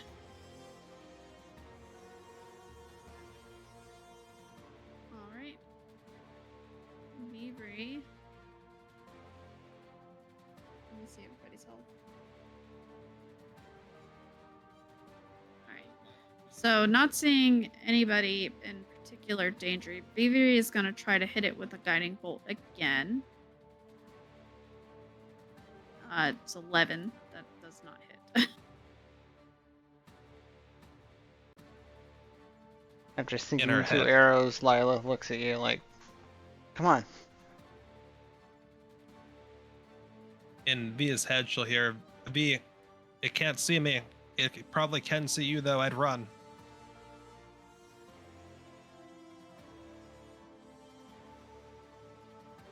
Let's see.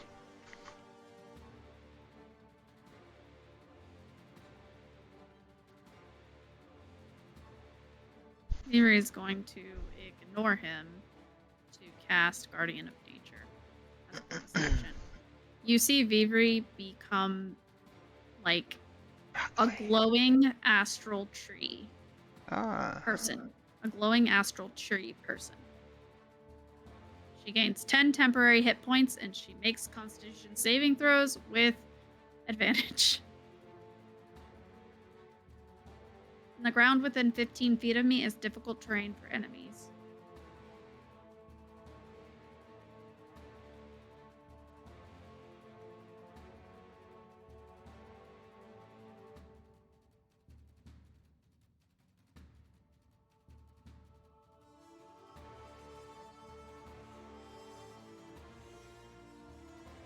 Alright, and that moves on to our next turn. Gildar. I'm going to, if I can, approach the. What do you call it? The fireplace? The torch? It's a brazier. Brazier. Going to approach it and dip one of my arrows into it. Okay. Your arrow is now fiery. Yep. I'm going to turn around and try and aim for this dragon. Oh wait, how far Can is it? you Oh no. can you do that as a bonus action? Because dipping it No. is an action. Yeah. Alright, so you'll have to hold it for your next turn. Yep.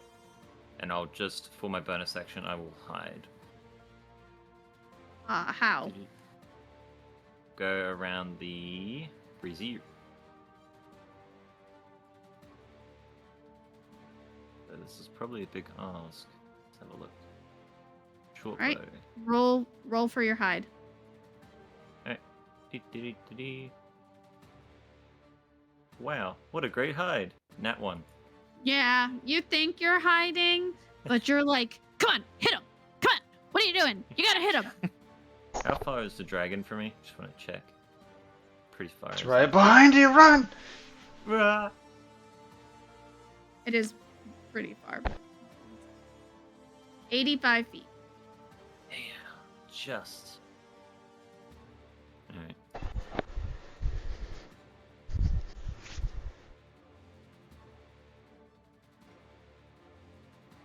End of turn. Okay. We'll move on to the dragon. The dragon is gonna start moving towards Vivi. God, she's not doing well. Can't let it happen.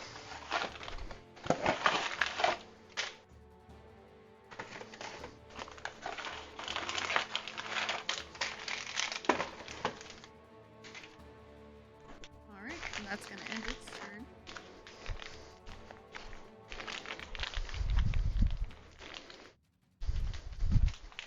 Alright, so Norion is, he had a feeling, since he didn't hear anything back in message, that V did not move, so he's going to drop his ball of fire. And you see her behind the dragon as a spectral tree.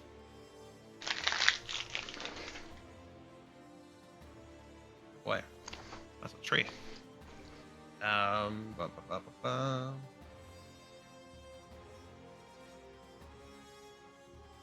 Well, this is why we added Ball of Fire as a 4th level spell, too.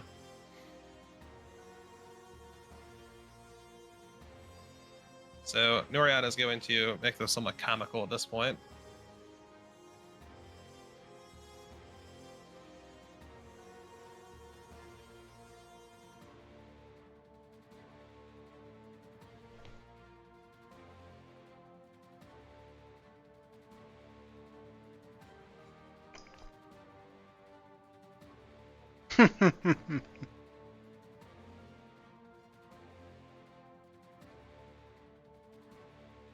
So that's a nice wall of fire that it's standing in, so it's got a dex save again. It's not standing in it. If it's within, like if it spawns on it like that, it has to. It's not spawning on it. Yeah. That is in a whole grid. Oh, I see you. Right, good point. Let me thicken it up to the 10 feet that I can.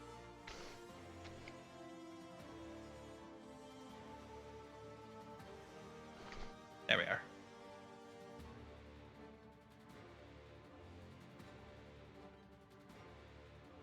Fails the dex.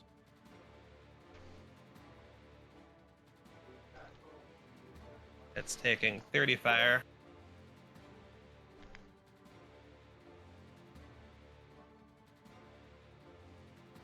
And I'm gonna quicken a spell. And what can I get off here?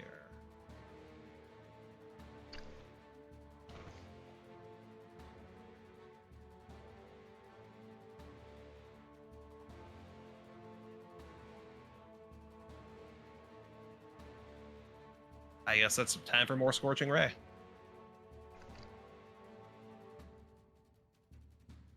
21 hits. 16 on the damage roll.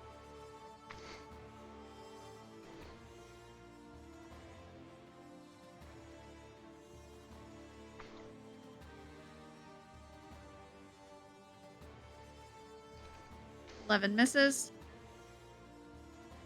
26 hits.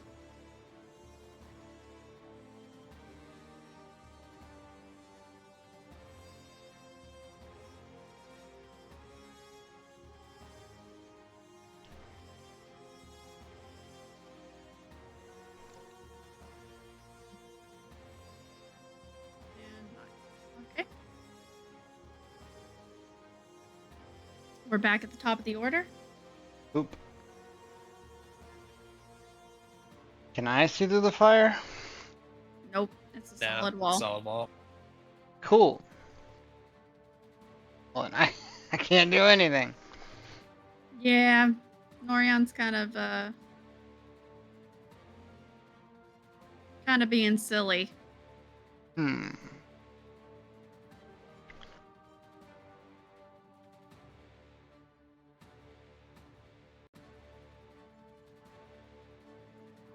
Let's see.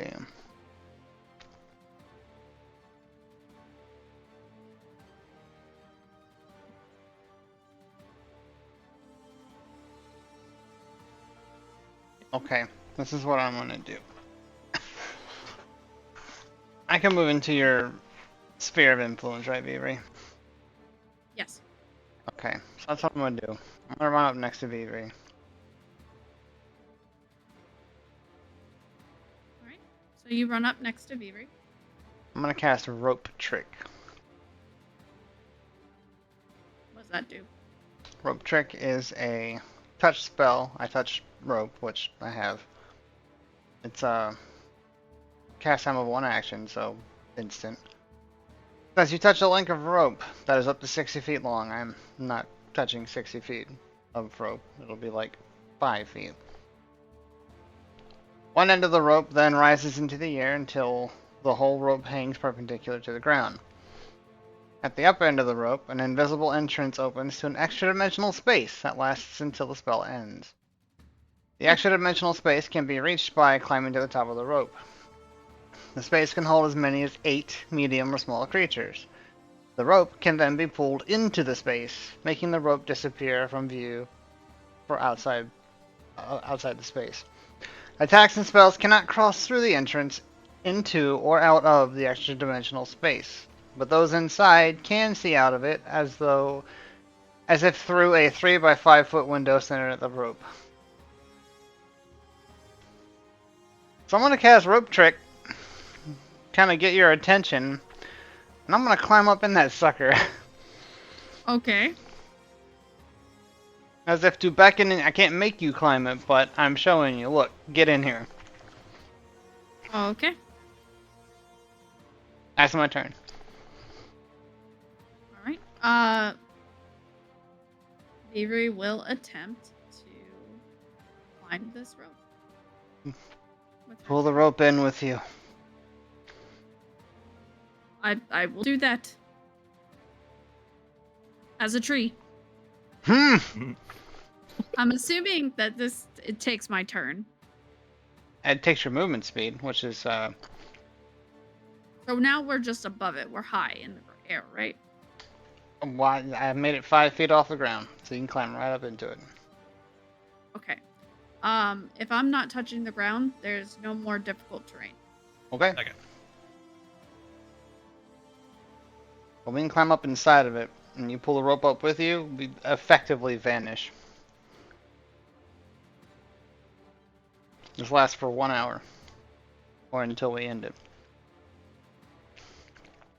You literally just turn into a spectator. Yeah, exactly. Actually, we can leave when we want to, but you know, I'm getting us out of there. Yep. So we are in the air. Like, we just don't care. Beavery will give as her action Lilith healing. Excellent. So she's gonna cast Cure Wounds. And you're gonna get 9, and then that triggers her chalice. And so you add a d8 plus 3. 1d8. It's 3 plus 3. That's almost got me back at full. Great. Hildar, it is your turn. I'm going to shoot at the dragon. Great. Fire at the dragon. Through the rock? Hmm? No. He's higher Okay. because that's a raised platform. I have the high ground. But I to be love you clear, like a that brother. means the dragon can see you through the rock too. Well, how 12. much range does it blind vision have? Really far. It's got blind sight 20 feet, but it's got dark vision 120 feet, and he is Okay. in the light of the brazier. And he failed his stealth roll. Oh yeah, you're super visible. Yeah, 12 to hit. Right, Oh. 12 misses. Fun. So you go to fire, but the fire kind of gets in your way, and you end up hitting the rock. It almost hits Lilith, but it zooms past her. We're inside the rope trick. I went up in it. Yeah, but it's just for flavor. It, like, I got flies you. past. Meow. Yeah, just flavor. Nobody was actually in danger. It's just Dang it. to be funny. All right, now it is the dragon's turn. This dragon is hurting, right? It's not happy, and you hear it give this loud earth cracking roar. And as it lets out this roar, Hildar, you start to hear clacking from behind your head. And you realize with a horrifying glance that an undead kobold has just reformed itself behind you. Well, isn't that fantastic? Yep. And the other one has formed itself underneath the rope trick because the dragon, not being able to see through the fire, called it into the last known place it saw these. Right, and so now it's going to take its turn. The dragon is going to head back towards Morion.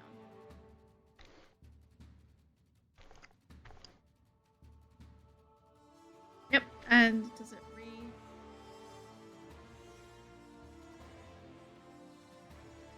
It does not. And so where are we in initiative for these two undead? Hildar, well, yeah. They drew in at 21 and 18, but we could just sync it because it had issues putting them in the thing they should have been in, so we could just We'll keep put them right at the end. at the end. Okay. Put 'em right at the end. So they'll take their turn after you. Yeah. So these are two undead kobolds, and if you look behind the map, that is what the kobold looks like. They're strangely cute. Just imagine instead of red eyes, it's the green witchfire. Interesting. Oh wow, Like, tell me that's not adorable. it is. Reminds me of Cubone. Yep. Yeah, that is very adorable. Though probably not very adorable for you, Hildar, because it is. Mm-mm. It's not even just next to you; it's slightly above you because it's on the raised platform. Mm. All right. And so that brings us to Norhion's turn. So Norion is input cone. Let's see where we're at for that.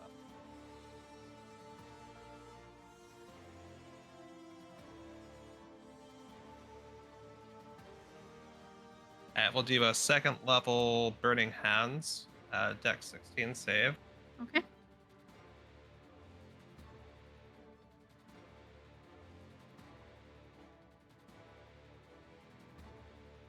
Natural 20. Wow. Nice. So he goes to burning hands this thing, right? And as he pushes it forward, this thing jumps. And it just misses. Does it completely miss because of the net? Because it's a nat 20, it completely misses. I will quicken and try it again. Leaps Try like a it again. flea, just boing. Yep. Thanks, Steve. The second time, though, it does not as lucky. Yeah, as it's coming down, it's not anticipating you to quicken a spell and do it again, so you catch it unaware when you cast the second burning hands. That is 17. History check on what? What are we history checking? Who's history checking? I saw a Hildar history check. No, that was a while ago. Unless I pressed that button on accident or something. But Oh. I don't intend to history check. I didn't know if you were going to history check these kobolds. No. Do I know Oh, these kobolds? Let me see while I'm getting attacked. Charlie, what are you doing here? Oh, Charlie. Stop biting me. That's very rude of you. All right, so Kobold 1, which is next to Hildar. Charlie.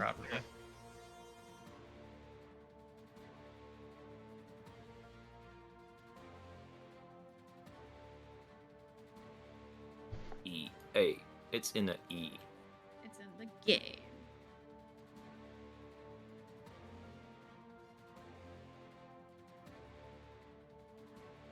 So it's like literally looking down at you, chittering, and it's it's going to use its spear attack. Do you want to do multi-spear attack?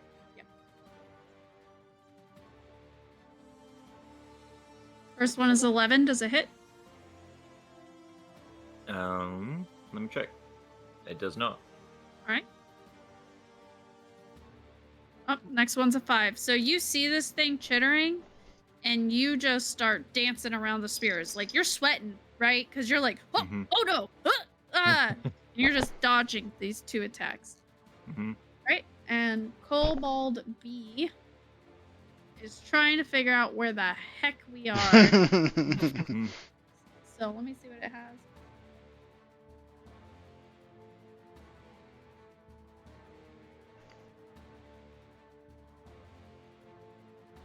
Alright, so it's gonna start heading back towards the other kobold. Good luck, Hildar. You got this. Oh no. Not good.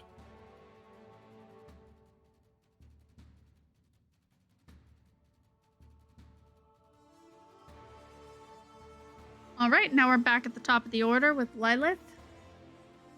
Cool. So, hang on.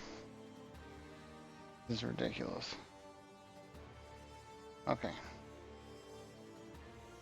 Yeah, that's what I thought. The maps wouldn't make that problematic. So Lilith's gonna look over to Vivre. I think it's gone. You ready to get back out? Don't know if we have any other choice, yes? Yeah, I suppose they need help. Lilith will take at the end of the rope and climb back down. All right. Let's see. That'll take 10 of her 30 feet movement speed to get back down. I'm just gonna keep popping at the dragon, I guess. I think Uldren can Gonna probably pop- hold his own. Are you gonna pop free, or are you gonna try to get through the flame wall? Oh, that's right. Gosh, I can't. Yeah, I can't shoot at the dragon until that flame wall's down. Yeah, I guess I'll shoot at the kobolds then. You'll need to move around the rock to see them. Yeah, that's fine. You want to go left around or right around? Left around. I'll take a shot at the one that's closest to us. No. Yeah, closest to us. Okay. 14. To hit? 14 misses. Okay. Well, a 13 isn't going to hit either. Nope. You go Ah. through ribs. That's my turn. Drat. All right. Vivre is going to follow you. Now that she's back on the ground, the area around her has become difficult terrain for enemies. It does specifically call out enemies, so allies do not have a problem with it. Seeing this kobold, she's going to attempt to fire with her short bow. She's going to critically miss, so she Oh, goes no. to fire, and the arrow dislodges and hits her for 2 damage because it was stupid. So she hits herself, and there's a cut on her brow. Oh. Good shot, Nope, Vivre. that was embarrassing. I've seen worse. All right, Gildar, it's your turn. I cloak. I'm gonna use rapier. You're about to on explode. The kobold. No. All right, so the kobold next to you is above you, so you either need to climb up to it, which I don't know. Does that incur? Approaching Opportunity? someone's range is not does not incur opportunity Okay, unless So you you'll have the have- sentinel feat. so you're gonna have to climb up to this kobold, Really gonna vote here. yeah, in order to attack because it's above you. Will do. All right, now try to hit with the rapier. 17. 17 hits. Unless you want to use the reaction. Oh, yeah, I'll use the reaction. Then it will So not hit. when I see the attack, the kobold can crouch and raise its shield. Until the start of its next turn, it gains a +5 bonus to AC, including against the triggering attack, and takes no damage from magic missile. On the kobold's next turn, I can only move half as far. So it blocks your damage. You bring the rapier down, and his shield comes up and blocks you. Curse you, damn little thing. All right, and then that's now the dragon's turn. The dragon is going to try to move closer to Norion.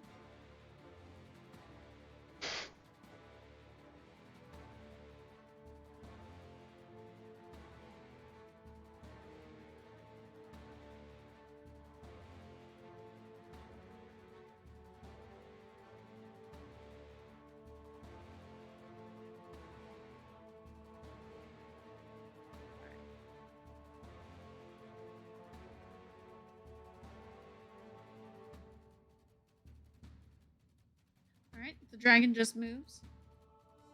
Hmm. All right, Norion's turn. Norion, if you try to fire from where you are, you're gonna do it at disadvantage because it's half cover. Okay, but burning hands will get through because cones don't worry about cover. Yep. They bend around obstacles. They say, Right. screw your cover. Level 3 burning hands this time.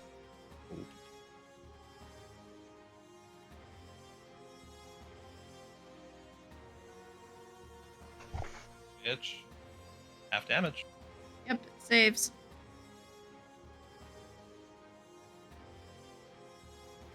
So 22 divided by 2, 11 fire.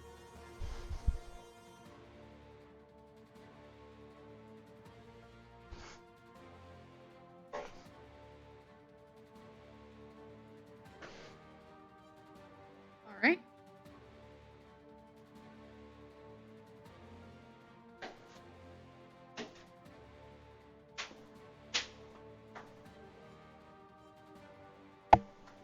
I will drop the wall since nothing is using it.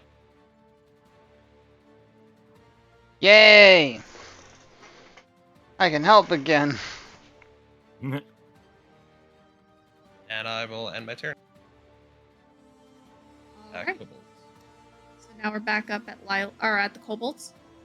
So kobold A.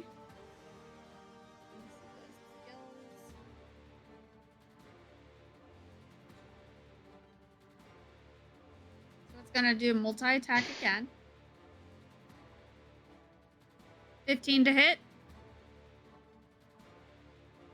Oh, sorry. For me? Mm-hmm. 15 to hit? Ooh, I'm at armor class is 15. Defender wins. Defender? Third wins. Well, it's up to you. Next one. Oh no. Nat 20 for the second one. So you block the Ow. first one, and this thing gets mad, and it screams at the top of its lungs in your face. All right. Well, ouch. Alright. So wait, the nat 20 was to hit? Yeah, which means it does critical damage. So you take Ow. 11 damage. So it Owie. stabs you through the shoulder, and you take 11 damage as the spear rips its way back out. Yep. Kobold B is gonna keep moving towards you. Mm-hmm. You better start using your bonus actions to hide, sir. Illegal. I don't know where you're gonna hide. In the fire. I don't know why you ran to the fire. Yeah, there's nowhere for him to hide up here. They're his height too. He can't even Disengage. hide under them. Run! All right. It is your turn, Trog. Alright. I don't have a clear line of sight. Well, yeah, I can shoot the one on the stairs, I guess. That's what I'll do. You could shoot the stairs, and you could shoot the young red dragon if you can fire from that far. Yep, dragon's open. Thanks, Kaiju. Have a good passo. Yeah. Good night. Sleep well. I've got 150 feet of range with the longbow. Yeah, I'll just keep plucking the big guy, big dragon now that she's available. All right. 17 to hit. I believe that hits. Yes. Okay. Well, no. Defender wins. No. So Okay. you met its armor class. So it hits, it just didn't do anything. Yeah. And a 15 to hit. Well, Can I use wield to add to it?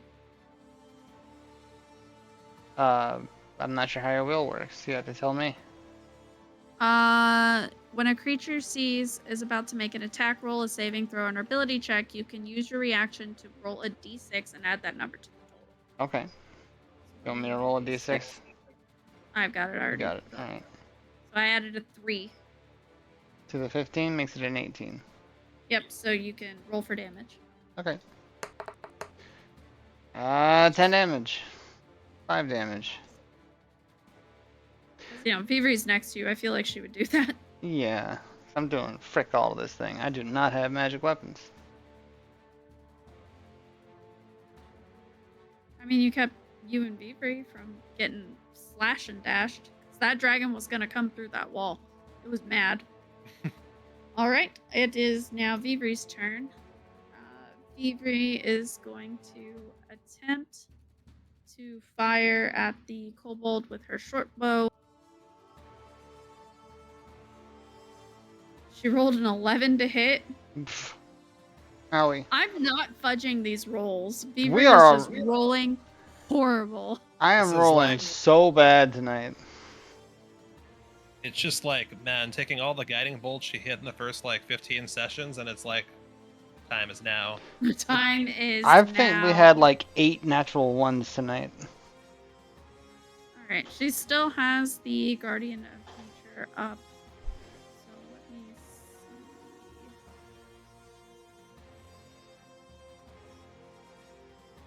Yeah, that's all. I don't have any extra to give to anybody with it. All right. So now it's Hildar's turn. Mm-hmm. Rapier again. Going for the cobalt. All right. Damn. Just 14 hit. Nope. So you go to hit, and this kobold laughs at you. You hear chittering of teeth. Bonus action. Disengage. All right. How far? 25 feet, maximum range. So And we'll go. disengage is 5 feet. Oh, right? 5 Is that what feet, we're trying to sorry. Yeah. So just get away from it. Yep. All right. It is now the dragon's turn.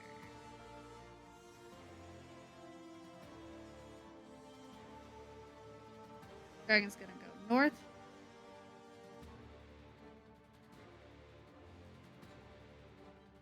Yep.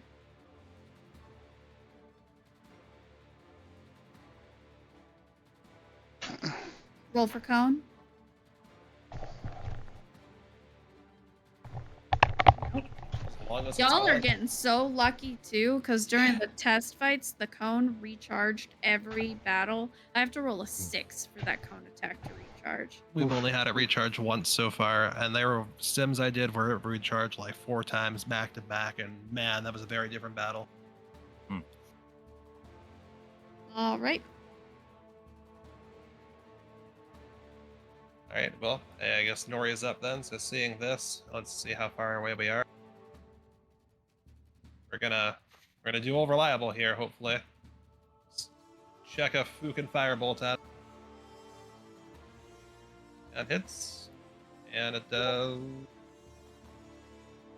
deadly 11 fire damage.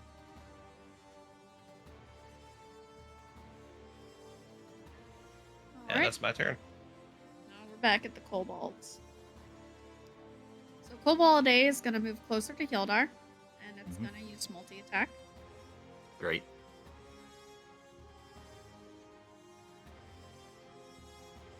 Ten to hit, so the first misses. Mhm.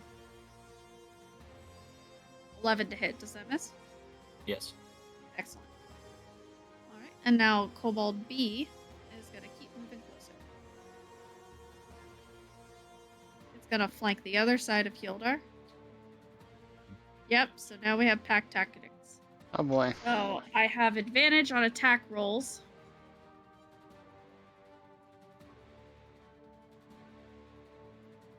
$17 to hit, Yes, that hits. 18 to hit, Yes, that hits. Better drink a potion, my dude. Oh yeah.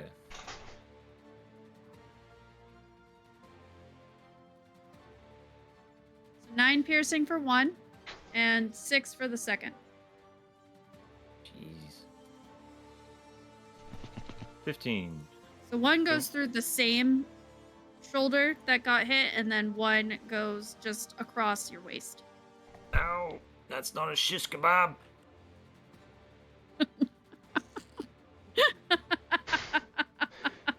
We're Lilith, back at Lilith. Lilith leans into Vivri. What's a shish kebab? I don't know. Do you think it's edible? Probably not. Alright. Lilith's gonna use her movement speed to get as far north as she can.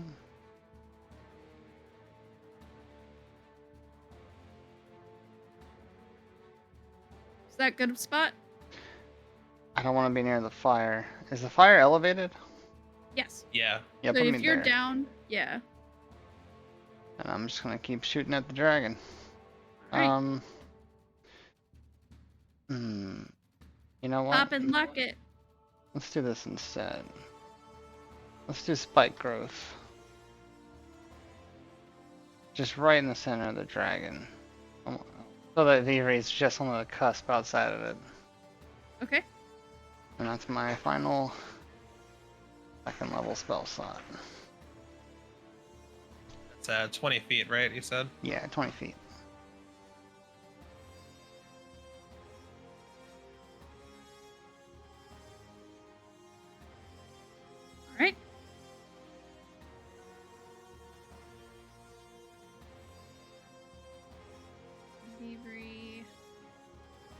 try to move north as well.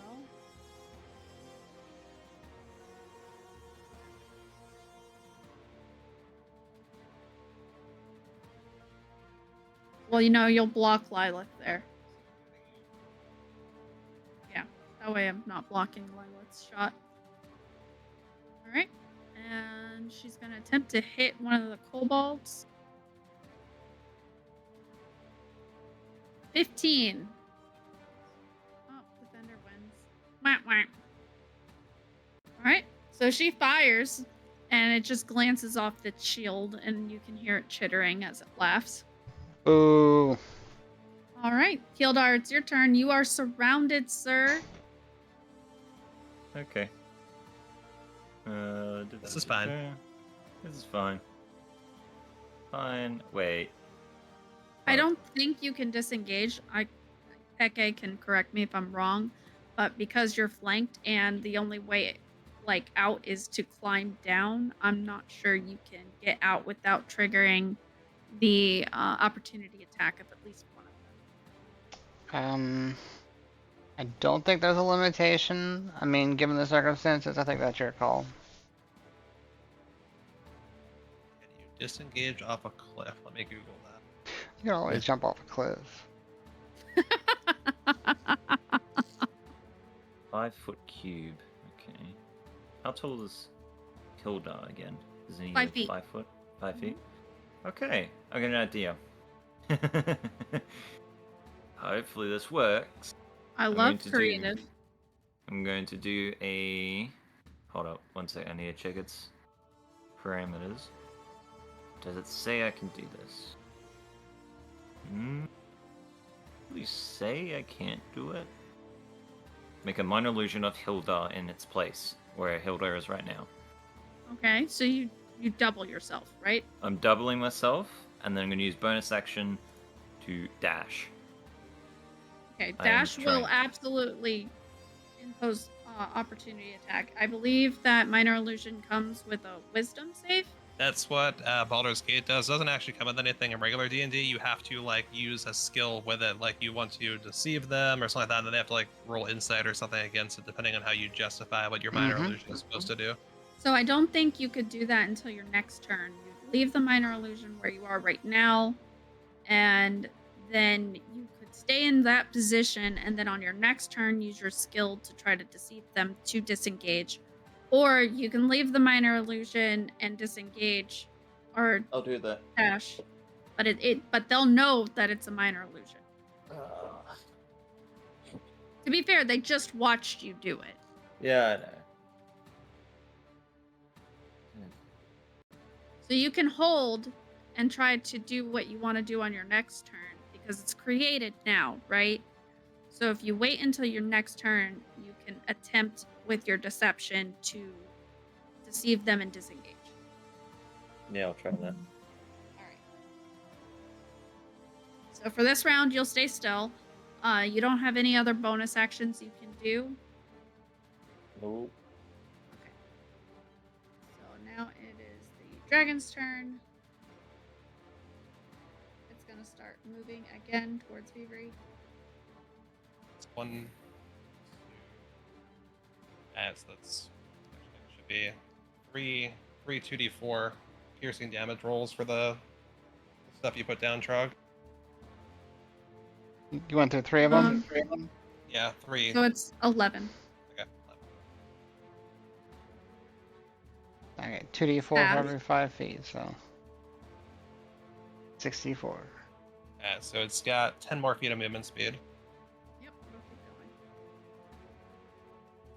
going. Rawr. All right. You're leading it right to us. I'm not trying to. I mean, I could just stand here and you guys could get away.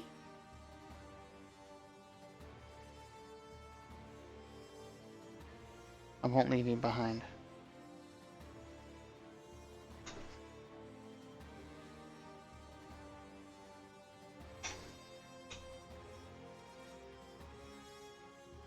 Nori ends up, he sees this closing in on V, and he is far away trying to figure out what to do here. You can't see V at all.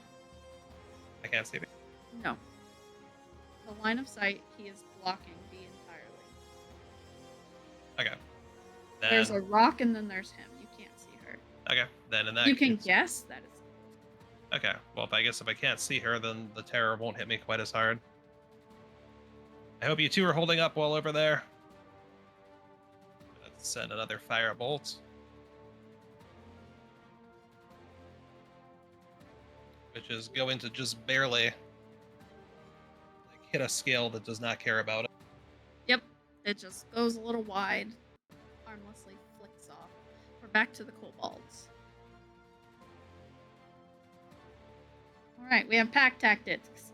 Kobold A is gonna multi-attack.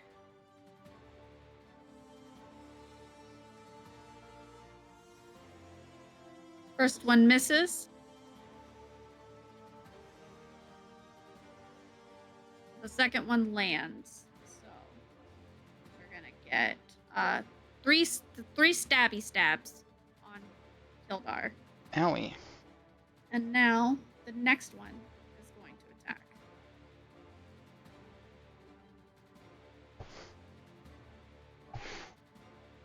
Oh, crit hit. Do it. So the first hit is for 8. So Rip 8. Kildar. Another crit. Oh my god. You were the chosen one.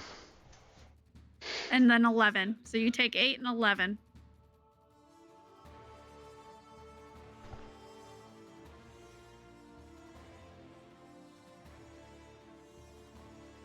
Yep, You good? added it on. Yep. Okay. All right, Lilith, it's your turn. Boy. You hear Hildar scream. Yep. Got a little bigger fish to fry.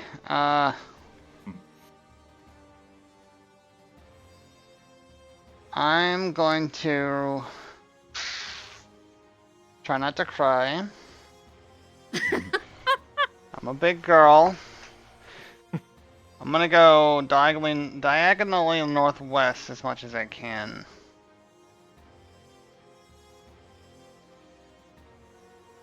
Yeah, that's probably good. And I'm gonna take a couple more shots at the big one. Pow pow. Yep, that's pretty much all I can do. I'm gonna drop my spike growth, by the way. 19 to hit. 19 hits. 10 damage. Critical hit. Woo! Ooh. 15 damage. Egg salad.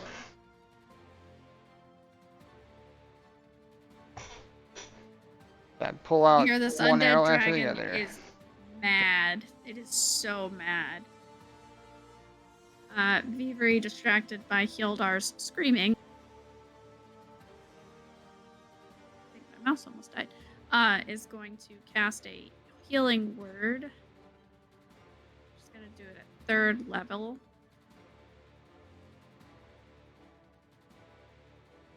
Healing him for 13. You take 13 healing, Hildar. Which also means that her chalice triggers, so add a d8 plus 3.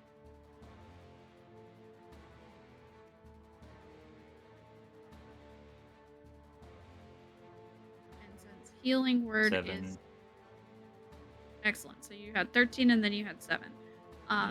So since healing word is a bonus action, she's going to attempt to cast Hiding Bolt. Misses. So close to a nat 20 too. I saw that I roll. know. Thievery cannot roll. She can heal. She cannot roll today. We're Alright, all that ends clubbing her it turn. up. Alright, the dragon's gonna come forward. Should be Hildar's turn, right? Yep, it's Hildar's turn. Alright, Hildar, are you gonna attempt to deceive them? Yes. Alright, you're gonna roll deception, and I'm gonna roll insight. 16.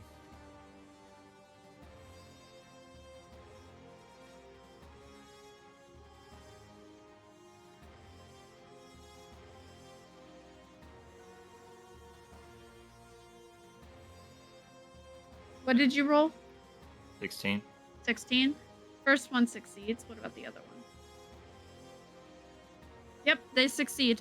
So you've convinced them that this is gonna be you because you've managed to stay so thoroughly inside of your illusion, they don't even realize there's two of you. So now, if you would like to Yes. disengage, Just you yes. can jump down. Yes, please. Okay, go ahead. You disengage for Done. 5, so it's gonna get you just below, next to the fire. And yeah. And there's nothing else I can do because I already used bonus. Mm-hmm. Okay. Don't die. But they think the illusion, for now, they think that illusion is you. So even though you're right there, they don't realize you're right there. Mhm. All right, dragon's gonna move forward, and it's gonna use its multi-attack.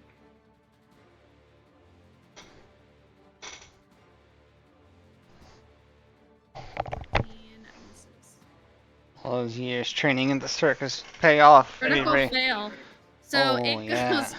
It goes to hit her, and it's just confused by the fact that she's glowy. So it tries to swipe at her and ends up hitting light. Nice. The last one does hit. So it's gonna do 14 damage.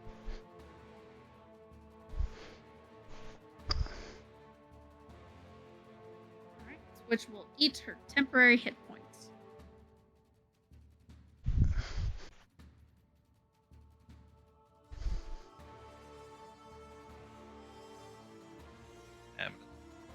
Move.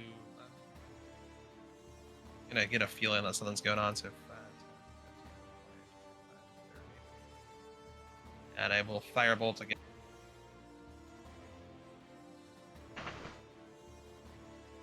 And it won't hit. Wah, wah.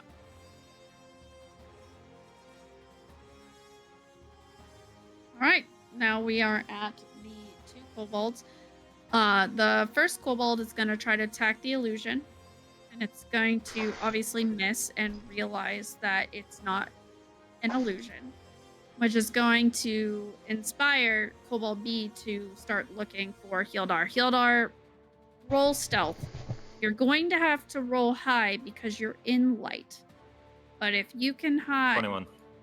Yep, I'll say that you cling to that wall and it does not see you. Think like a stone. Think like a stone. Think like a stone. Yeah, you're like, I am one with the rock and the rock is with me. Alright, are the kobolds gonna move at all? Yeah, they're going to jump down on either side of him. Which at the very moment, they're not looking at you. Mhm. You're going to have a hard time getting away from them, though. You can go up, but you can't go through that fire. So you're either going to have to try to pass through them, which is going to give an opportunity attack, or you have to go up. Yes. Okay. All right, Lilith. Yep. Well, guess what I'm gonna do? Pop shot. 2 more shots at the dragon. 14 ain't gonna do it. Nope. 23 will, though. Yep. 4 damage. Yeah. Might as well not have done anything. I could have sat here and been more beneficial. You're whittling them down. I'm telling you, this was supposed to be like the Scheider fight. He was supposed to get all the good shots because he has the chromatic orb. And Yeah, this is actually one of the fights where Chromatic Orb would have been really useful. That's my turn. all right, 2 actions. Vivri is going to, realizing that she cannot disengage. She is going to attempt. I don't have disengage. Yeah, it's an action. You absolutely have disengage. Yeah, you can. It would take your action, but you can disengage. She's going to attempt to disengage. Yeah, I mean, you just do the thing and then run. Yeah, now you can use her movement if you want. She doesn't want to get too far because Hildar is obviously in danger. Maybe we'll climb up over here if you want. No, that's too high. That would be 15-ish feet in the air. You could do That's 30, so yeah. Here to here to there, maybe, or She'd have to go around to get up the stairs. So she's gonna disengage, and then she's gonna try to use her bonus action. Let's see if I can do a healing word. I can. She's gonna cast healing word for Hildar for 5, and then roll a D8 plus 6 or plus 3. D8 plus 3.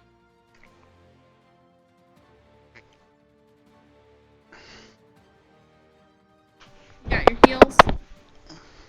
I did the first one, which was 5. What was the other one? 1d8 plus 3. 1d8 plus 3.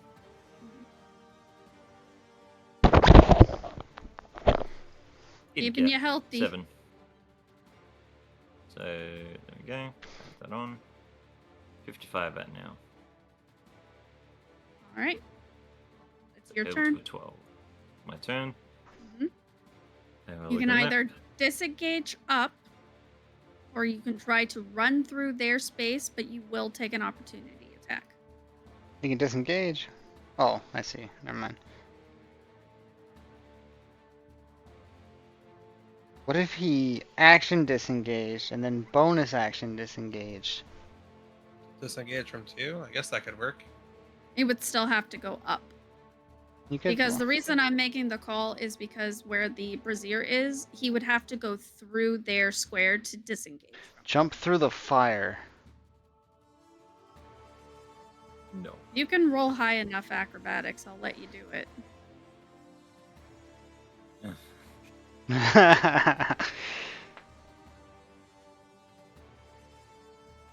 Nah.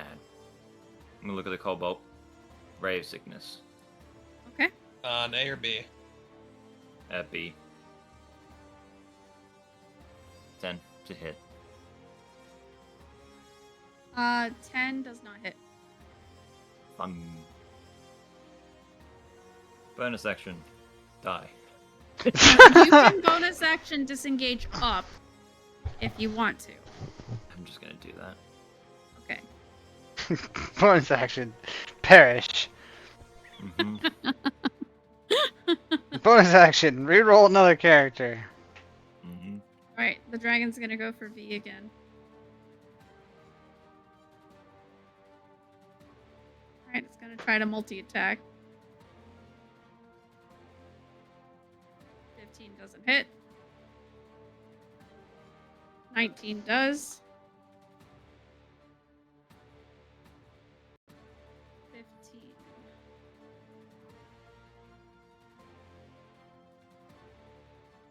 15 doesn't hit.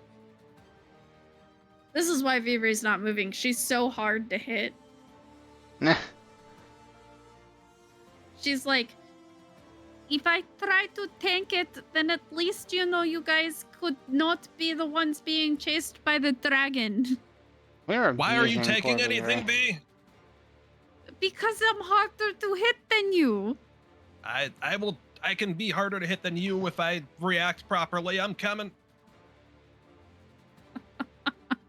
It's true, I have shield now. So I'm gonna get closer now, knowing that this thing is wailing on B. I guess we're gonna burn. Gotta hold. Yeah, I gotta hold my 4th level spell, so. B's not gonna be on our own. I guess we're gonna throw another Scorching Ray down.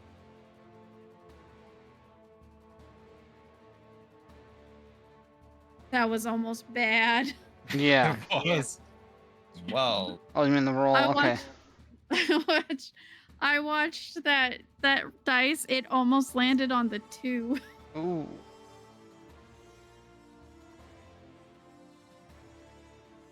15 doesn't hit. 19 does.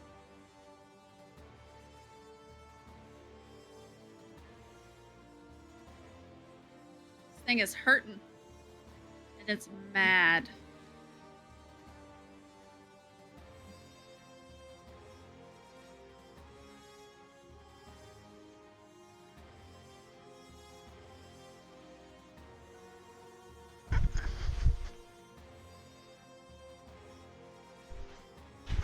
All right.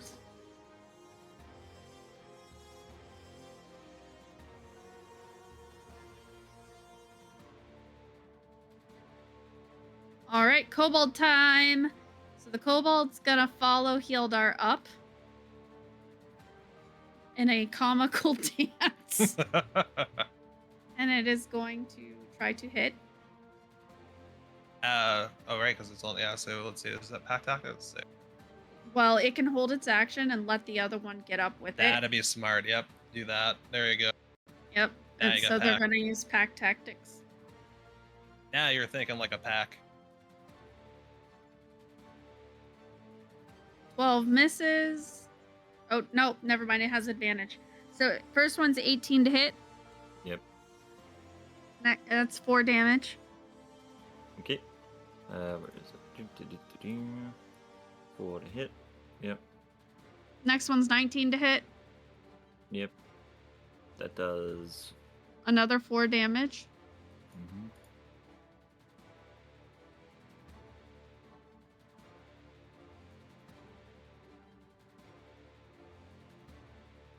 $15 to hit. Defender wins. Okay.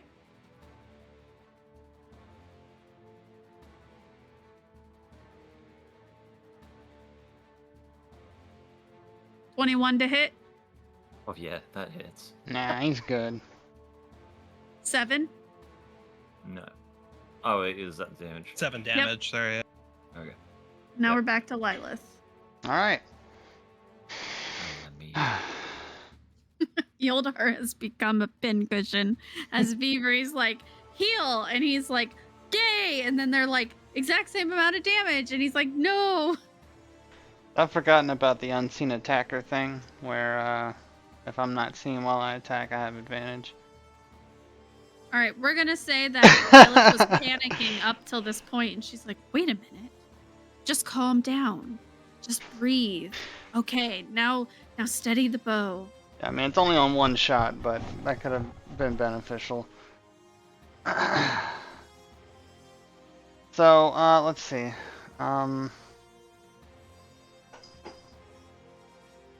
Yeah, I'm just gonna keep shooting the dragon, I think. All right, let's do it. Pop, lock, and drop it. Do that with advantage. 22 to hit. Hits. For 9. And a regular attack. 20 to hit. For 11. 20. Wait, was it dirty 20? Dirty or... 20. okay. All right. Now it is Beavery's turn. 2 more arrows go flying into the air. Shoot, shoot. Oh, I'm gonna move. What I want to do is I want to stand next to this dragon. I don't want to run past it. I just want to flank it. Like here? Yep, that's good. Good. Yeah. I'm gonna make a conscious choice. Are you sure? Yep. Okay. Like your funeral. All right. The next one is Beavery. Beavery, once again, hearing Kildar scream, is going to try to throw at him a healing word. He's going to heal for 5, and then roll a d8 plus 6. Or plus 3. d8 plus 3. So, heal for 5. Oh, that was damage. Whoops. Don't do that! Heal. And then heal for 5. And then, what was it? D8? Roll a d8 and add 3. Add 3. 5. Right. Alright, that was a... Healing word is a bonus action. What else can she do? Not much, because my other healing spells are also bonus actions. Woo! Don't forget you have healing pots. Mm-hmm. Alright, and then as an action, Thievery is panicking because this thing is right in her face, so she's going to try to use Inflict Wounds. I know it's not going to work. She's panicking. 22 does hit. She goes to touch it, realizes it does nothing, and is like, oh shit. Hildar, it's your turn. Damn.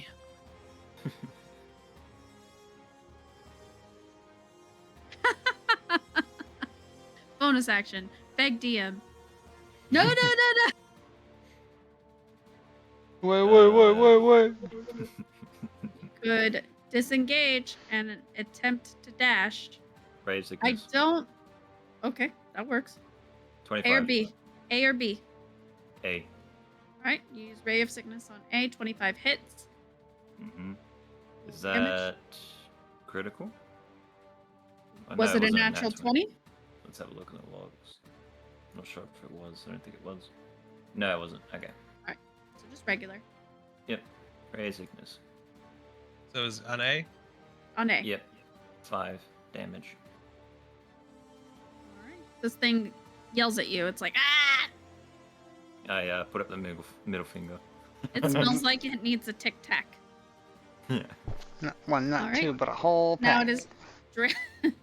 The orange tic tacs. The dragon is now going to attack. It's going to rear up because it is super angry, and it's going to do a cone attack. Is Lilith in that cone?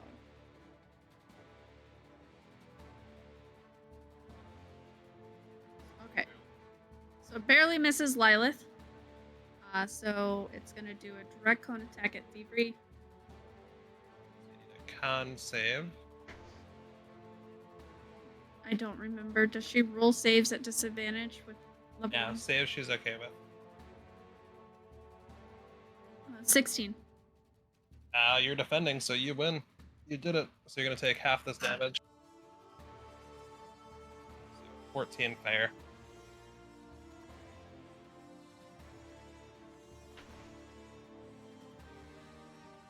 Thievery's like, ah! Look, that hurts! Alright.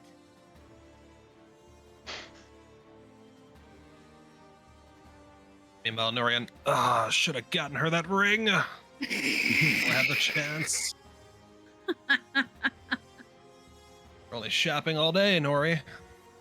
All right, let's get this fixed somehow. Oh boy.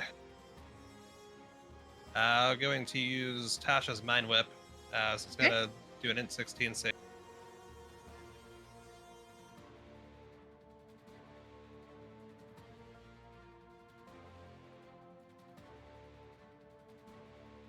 It does not save, so it cannot react until its next turn, and then it can only take one of a movement, an action, or a bonus action on its next turn. Alright. And the psychic damage on that's going to be AKA GTFO. 11. 11. And yes, AKA that.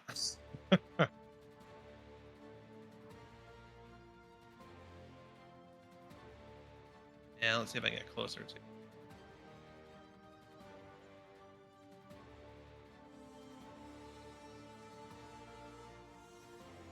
There we go. Yep, we're flanking this dragon. We're all Running here is now. done. We had enough. Solidarity, everyone. Well, I'm backing up as soon as I can, so... I just wanted to force it to pick between us. Alright, now it's time for the kobold. Kobold A.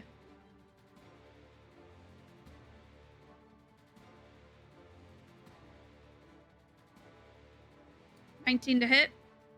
Yep. Poor Hildar's getting wailed on. 9. Yep, and constantly healed. 9. Yep. Was that the damage? 9? Yep. Yeah. Okay, good. Fine. Nat 20. Oh my god. That doesn't hit. Doesn't hit. No, doesn't. No, I prevent it. What's the 13. damage? Oh. God, all I want to do is.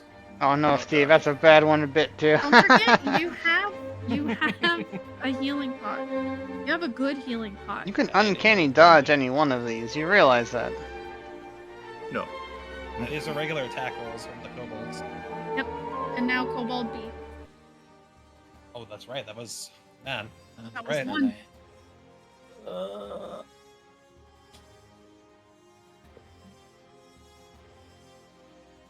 17 to hit. Dodge it. Dodge it. no. Uncanny dodge. Can I use that? Yeah. You can use that on one of the two. I'm Well, going to uncanny use dodge lets you reduce the damage, right? Yeah. Yes. By Okay, half. so that won't matter because it's going to hit, but then he's going to take half damage of 9. So you take 4. Okay.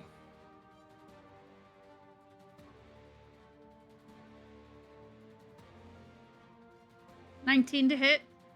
Yep. Uncanny dodge. You can't No, do you that. can only use it No, once. yeah, I know.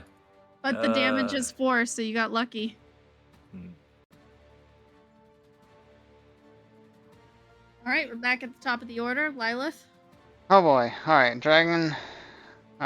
Seeing it's pinned in, I'm going to make off northwest as far as I can.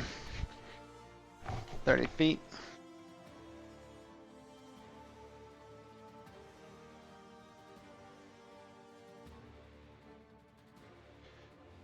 Open up 2 shots on it. Here we go. 25. 25 hits. Ugh, 4 damage. Blech. 13. It doesn't hit. That's my turn. All right.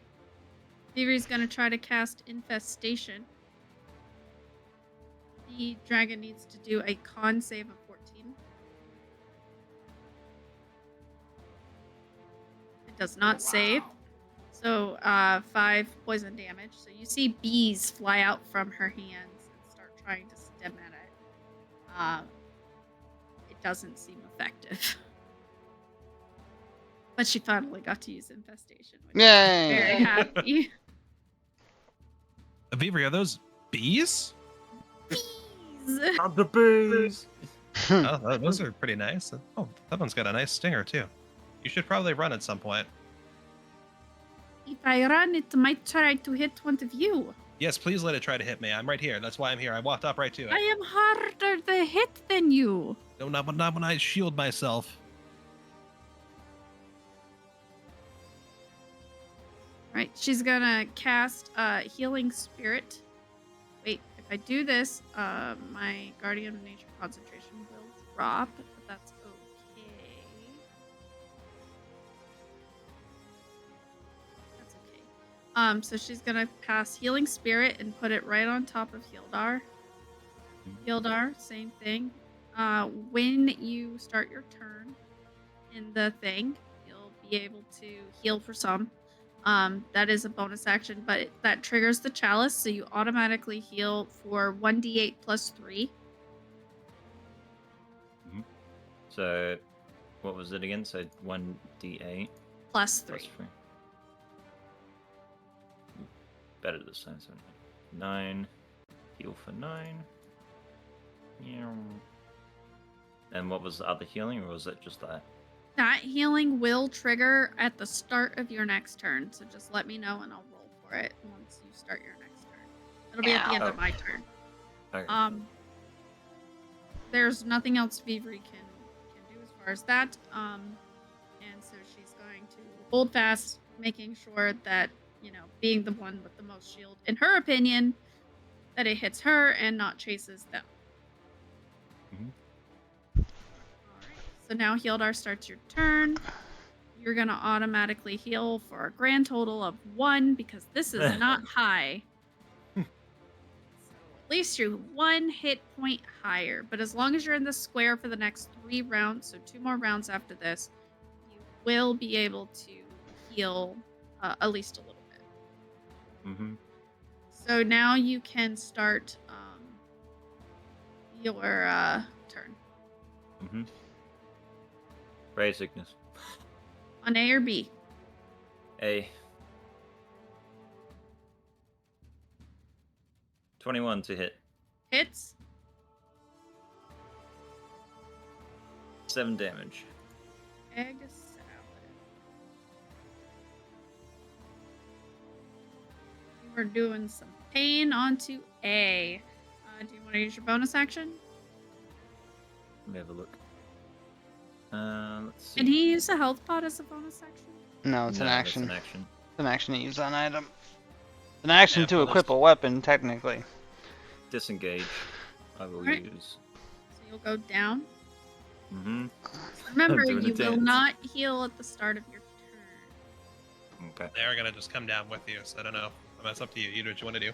Avery might, if she has her bonus action, she can move it. But... Alright. It is now the dragon's turn. And the dragon is going to try to recharge. Y'all are getting so lucky this round. Yeah. It's not recharging. Alright, so she's gonna multi-attack. On whom? Avery. You're trying to kill yourself. Yep. I think it'll be funny. 14 doesn't hit. 26 does hit. 15.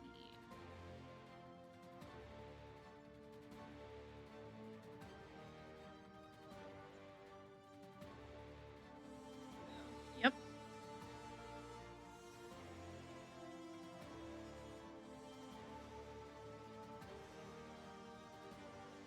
Alright. You watch as these claws slice through Vivri, and you see her healing spirit go down because she's lost concentration. You need to take off the heal. She lost concentration. And her starry form breaks, and she falls to the ground unconscious. Oh no! V. I have not fallen unconscious in this campaign and in any significant amount. Nope. This is definitely significant. Yes, I know. I did it on purpose.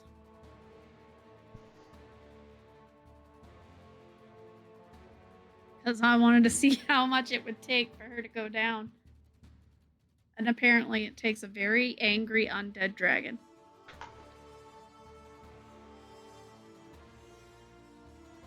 Alright, so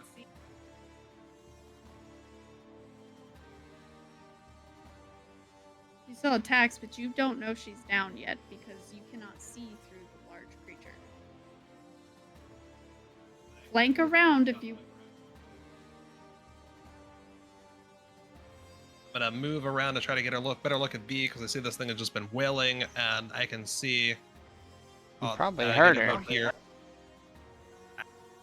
He's trying to put wall of fire around her, and no, I'm making him flank around because he cannot see her. He doesn't know for sure she's down. That's a Would good not be call. able to. So now I see that she is down, and I see that immediately she needs protection, and so there's not a Don't great cut way me around off. this, honestly. There's not a great way around this, honestly, because if I try to tuck in, there's a chance the dragon could get in with me. So I'm going to cast the wall of fire around Vivre, but I am going to be on the hot side of the wall, directly next to it. Boy. So We both have to make. you don't have to make anything, but yes, the dragon and I both do. Yes, I Yeah. am the dragon. Yeah, sorry. So I have to make a dex save now. I can. Let's see where I'm at over here. I'm going to burn a sorcerer point for careful spell, so I'm going to give myself advantage on the dex save.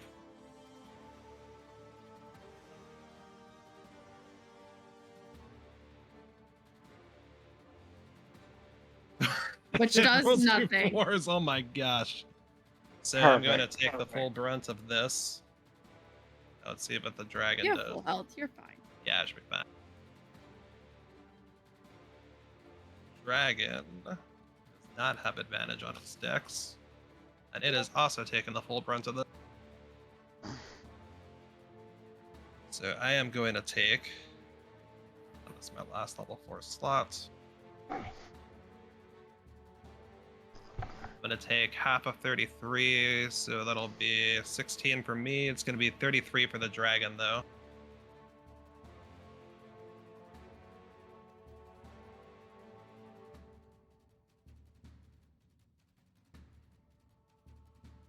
Yeah, this dragon is hurting. It's starting to have trouble holding up one of its wings. I'm working on it. Looking dilapidated. This dragon is in pain. And you see that Norion's not done yet, even though he is on fire. The fire is expanding around him as his eyes are just like the pupils are just blazing. Every bit of orange that's in there is going out more, and like you can't even tell where the wall of fire ends, and like he begins pretty much. He's gonna burn his last 2 sorcery points to quicken a highest level burning hands he possibly can, which is not gonna be as high as I'd like it to be. It's gonna be a level 1. But it is what it is. So he's going to throw this right at the dragon and away from B. That's going to be a dex 16 the dragon will have to try to make.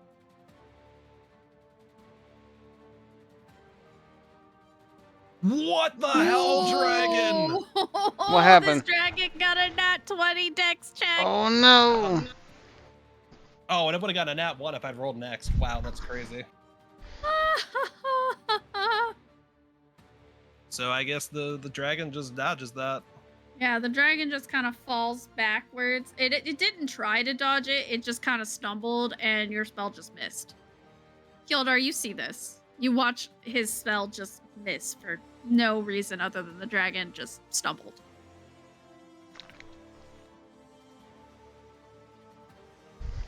I'm surprised Hildar is not taking the opportunity to brag on him.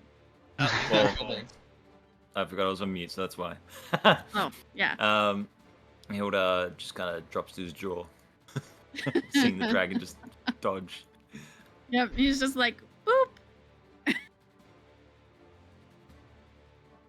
All right, it is now time for the kobolds. So the kobolds are going to once again drop down to Hildar. A is going to hold its action until B gets down, and then they're going to multi-attack. Mm-hmm. You have your reaction back. Dirty 20 to hit. Sorry, I'm focused. What was it? Cobalt was attacking me? Yep, remember you can use your reaction for one of the attacks. So dirty 20 to hit. This one. Okay. I'm going to half its attack. Uncanny dodge. So, right, so it hits you for 1. Oh, okay. All right.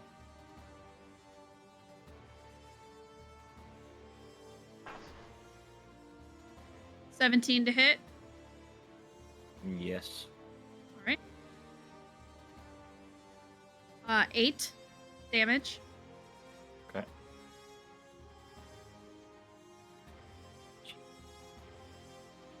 19 to hit. Oh no. Yes. 3 damage. Oh god. Oh, I'm so dead. You have a health pot. I can't use it yet. 18 to hit. Yes. 5 damage. Hilda is about to go down. All right. Lilith, it is your turn. I can't see the kobolds from here, can I? Well, I'm a good ways you're back. you are far enough back. I'm gonna say that being the master archer you are, you can see B sort of. So B will have half cover, but you could make the shot if you hit it. What if I climb on this rock in front of me? That would work. Alright. Okay. I'll take a couple shots at this thing.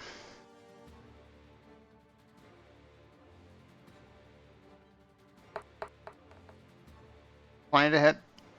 Hits, dirty or natural? Dirty. 7 damage. On A or B, by the way. It's B. You can't see A over the fire. 24 to hit. 24 hits. Ooh, almost max damage. 10. You see 2 arrows come flying off the side, Hildar, landing in the side of this thing. Yep, it's looking bloodied. That's not much. that's my turn. I got nothing else. Alright, Beavy's gotta do a death saving throw. Which is a d20, right? Yeah. Oh, I forgot to do advantage. It's fine. I hit both times. 14, I believe that's success, isn't it? Yep.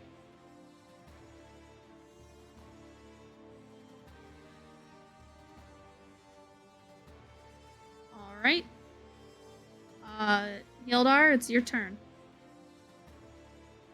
Hilda dies. Hildar, you Potion. have one of those really strong potions. Yes, that's what I'm using now. God. Okay, so you regain D8. Hold on. 8. Oh wow, okay. 8 D4s plus 8 hit points. Yep. Damn. Okay, so Why, they're 8 expensive. D4s. Wait, was it 8 D4s? I think it was. Mhm. Yeah. 8 d4s plus 8 is what you said.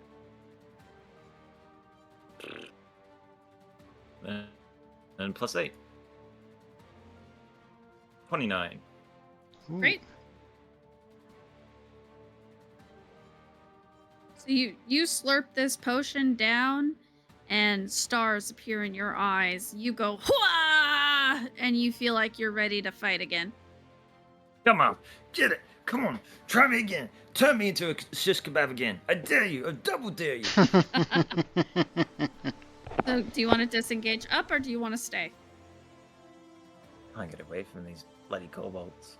If you want to try to dash away from them, I will let you, but you will take an opportunity attack from whichever one you dash through. Shoulder charge. But you B. can get away. Okay.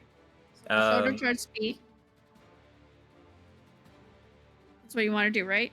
Yeah, shoulder charge just pretty B. much just go Okay. past him fast as Roll I an can. opportunity attack. Wait, are you rolling that or am I rolling Yep, it? I roll it. So 22 to hit. Yeah.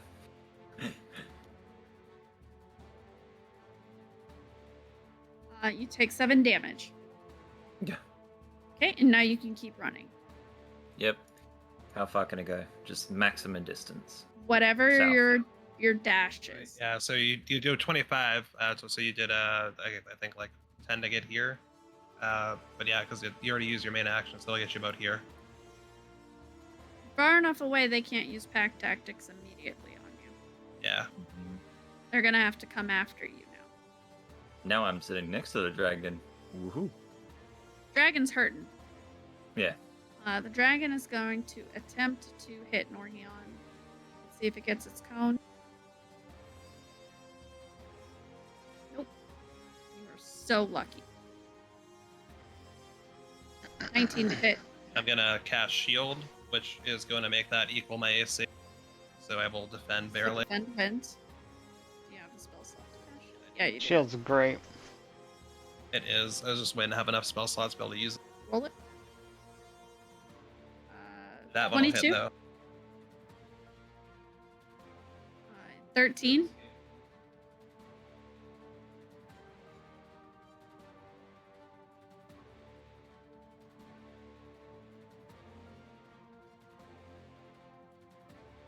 Oh, 26. 9. Norion's hurting. Hopefully he has a potion in his inventory. not even gonna matter. Nori's go next though. Don't you have a Oh, you use shield. Yeah, so I guess it's up until this turn. Yeah. Yeah, my reaction. I guess it could have helped a little bit, but not much. All right, so still being in melee with this. Still. Oh wait, this ended its turn in the fire. Haha. Mhm. So actually, before Norion's turn even starts, it's not even a dex save because it just decided to end its turn there, so it's about to die. Takes. Oh, you wow. have to do the dex save? No, because it decided to end its turn there. There's no. It gave up the ability to dex save. So it takes 17 fire damage, which is really low from Wall of Fire, by the way. Burn it. But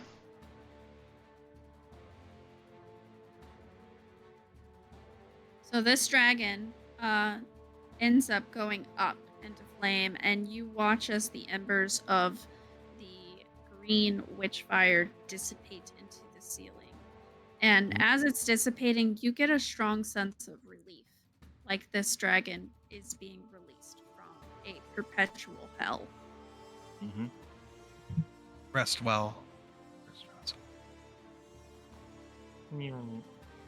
So with my turn, then I am going to drop. I'm gonna drop the wall of fire.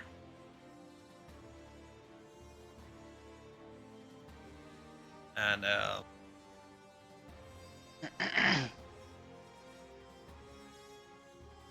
The stabilizer.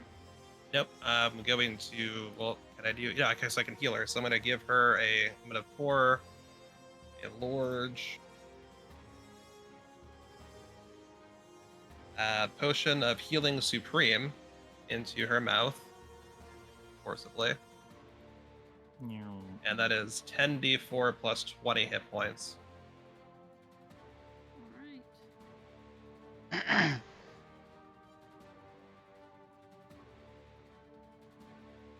Roll some dice. Roll 25 tide. plus 10. Plus 20, so 45 total.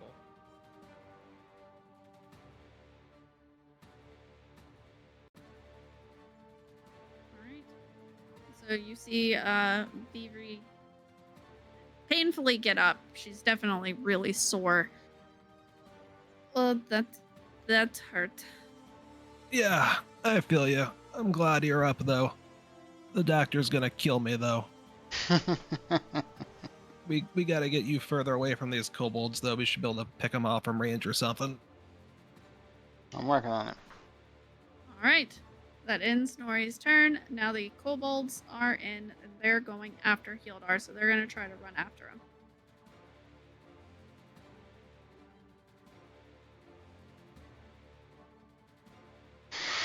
Oh, they're Oh my barely God. got to you.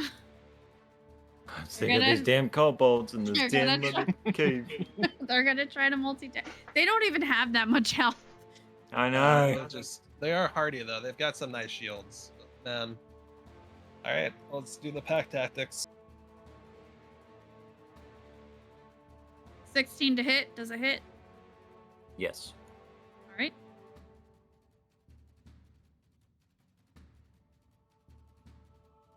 Uh, 8. 8 damage, that is. Yeah. Got it. Remember, you can dodge one of these. Yeah. 16 to hit. Yep. I'm gonna dodge that one. All right. You take 1 damage. Good thing I did.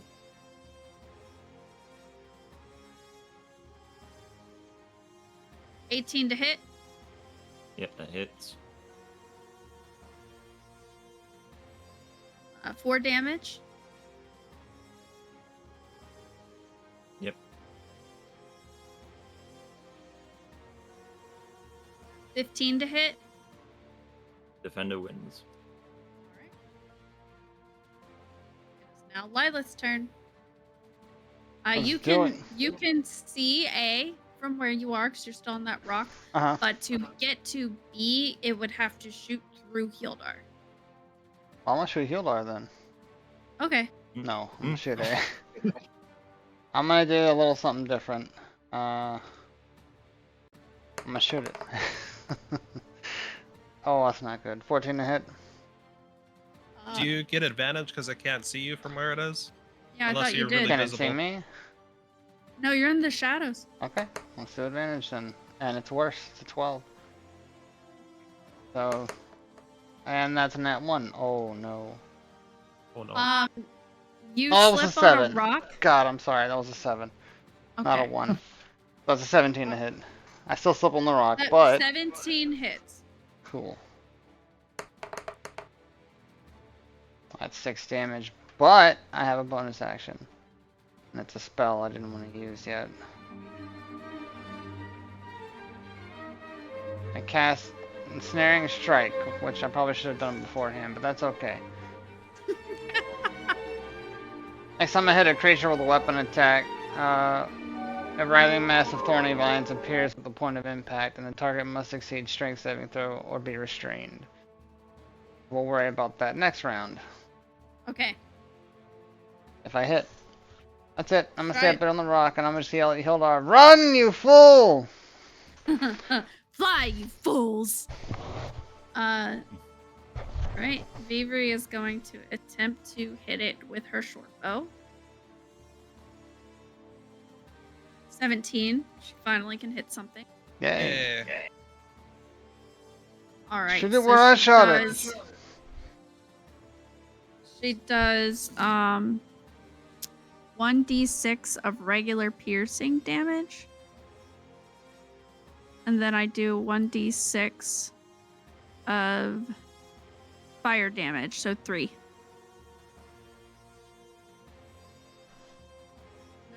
9 damage with 3 of it being fire. So the first 6 would have been piercing. So yeah. A is looking in pain. Alright, Hildar. Let's look at this map together.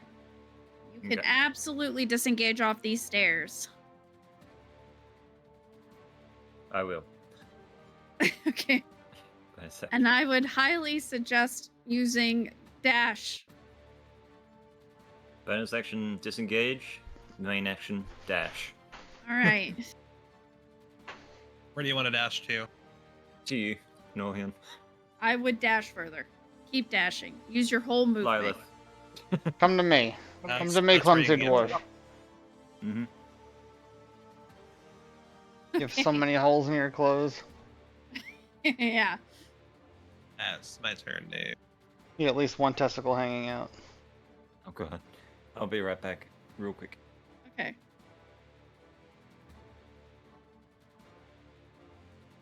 Alright, so Norian. Oh no, they're undead. Yep, they're undead. You can catapult.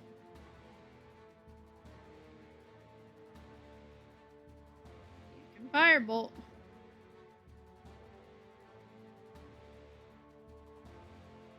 Alright, V, I'm gonna pop a firebolt off. I'm gonna fall back. Maybe we can fall back together and just keep making them run after us.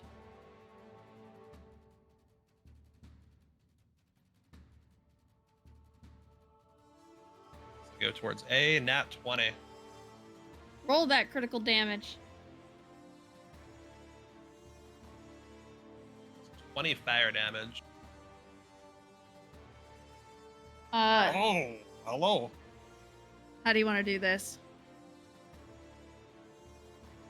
So Norian is thinking he's going to get ready to back up. He's just had a really cathartic situation. I mean, V went down, and Ember Straza went down as part of the process of that. He's having a lot of feelings about all of that, but he gets V up. He's feeling better about stabilizing her, and then having her feel not as close to death is great. And he fires his firebolt and just does not realize his own strength, and it just becomes like larger. It's almost like a fireball, but more controlled, and it just consumes the remainder of this kobold A. And he's gonna fall back. Yep. And Kobold A becomes dust. All right, Lilith, it's your turn. I'm back. Cool. Kobold A has been exploded. Do we want Kobold B to go? It's technically its turn. No, it was your turn. You just did Yeah, and then because usually Oh, with the dragon right, before me, that's right, why right. it's yeah. it. Kobold B will attempt to get to whoever is closest. Just I don't think it's within my line of sight. All right, it's gonna attempt to attack Beavery.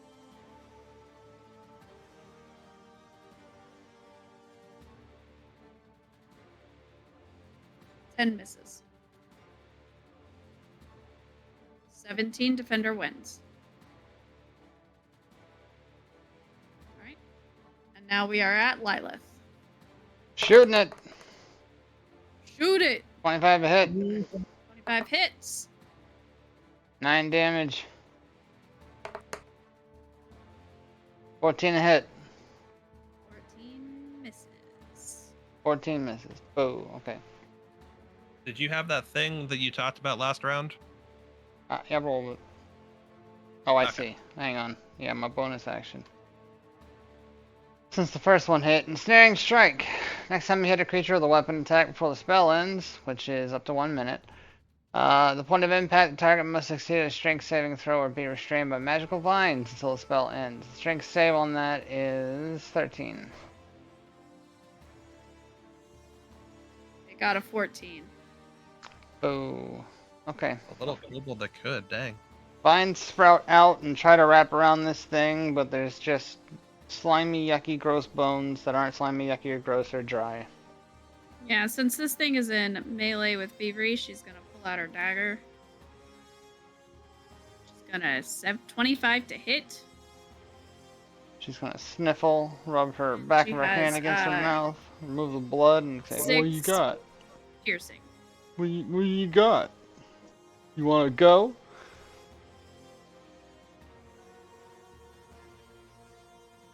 Eldards, your turn. Put the middle finger at the cobalt, and my turn. Okay. No. Firebolt. Sorry, Great. magic. Roll to missile. hit. Oh, Uh, great. Roll damage. It's Yes, flanked by magic Vivre. missile. You should stab it. 3. All right. Hazel. So 3 damage. Yep. Did you throw 3 of them? No, not a firebolt. Oh, okay. Wait, does he have I her? thought he had magic missile. Isn't that what he just used? I just Some- used magic missile. Oh. I Yeah, know. don't I you have 3? Oh, yeah. Does God, it yeah, not I make a forgot about triple that again. attack? No, It just doesn't. Does the but- single. Yeah, because it lets Yeah. you pick 3 different people if you want to. Yeah. Damn it. Okay. So roll 2 more times. Yeah. Yep. Mhm. 2 more times for damage. 3. 5. All right. So that's And total 11 damage. we move on to Northerra. I rhymed. I made a rhyme. Did. Yeah, you did. Norion's taking a look at this thing from here, trying to see if he can get a good position on it. Go next to Lilith. I think he's got sight. He's gonna line up and see if he can replicate what he did before. Another firebolt. 19 hits. And So, damage. 15. Okay. It's not quite as effective as before, but it's something. So he throws down a nice, juicy firebolt and hits Kobold B. Yep, Cobalt Bead is unhappy. He is looking real rough. It's also his turn attack, so since Beaver is the only thing right in front of him, he is going to try to attack her. Defender wins. 11 misses. And so, in his pain, he just does not have the oomph to get his spear where it needs to go. Lilith? Yep. I mean, I'm just gonna do the thing. Pop, pop. Yep.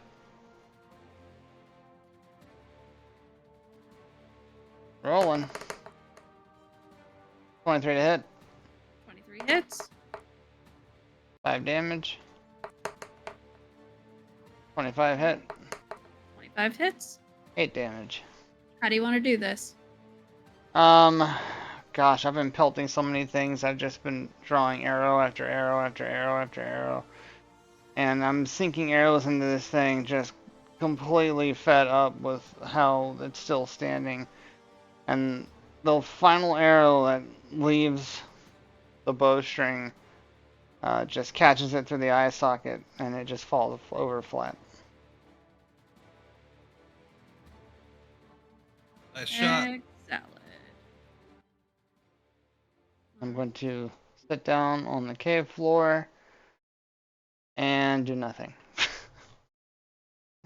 Well, that was awful. Hilda falls down face first. Yeah, that could have gone better. Norion will like brandish the torch. Like, we got what we came for. Yeah, Vivri will give her last cure wounds to Nori for 13. Thank you, V.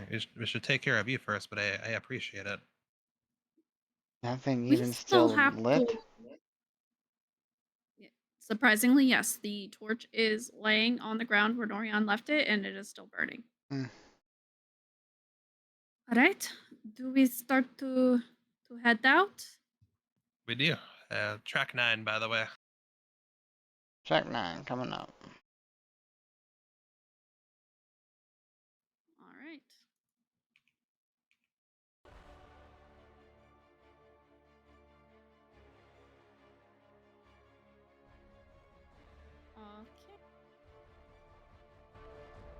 Does anybody want to say anything before we move on to the next part? Hilda is going to take another Supreme Potion. Okay, great. You chug it. Superior. Is it? Wait, which one's the biggest one? Superior, isn't it? Yeah. Yeah.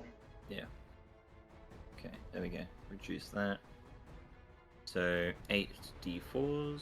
1, 2, 3, 4, 6, 7, 8.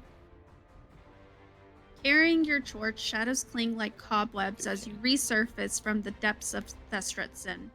Blinding torch fire sears away the gloom, forcing your eyes to adjust once more to the mountain walls. Aw, Steve.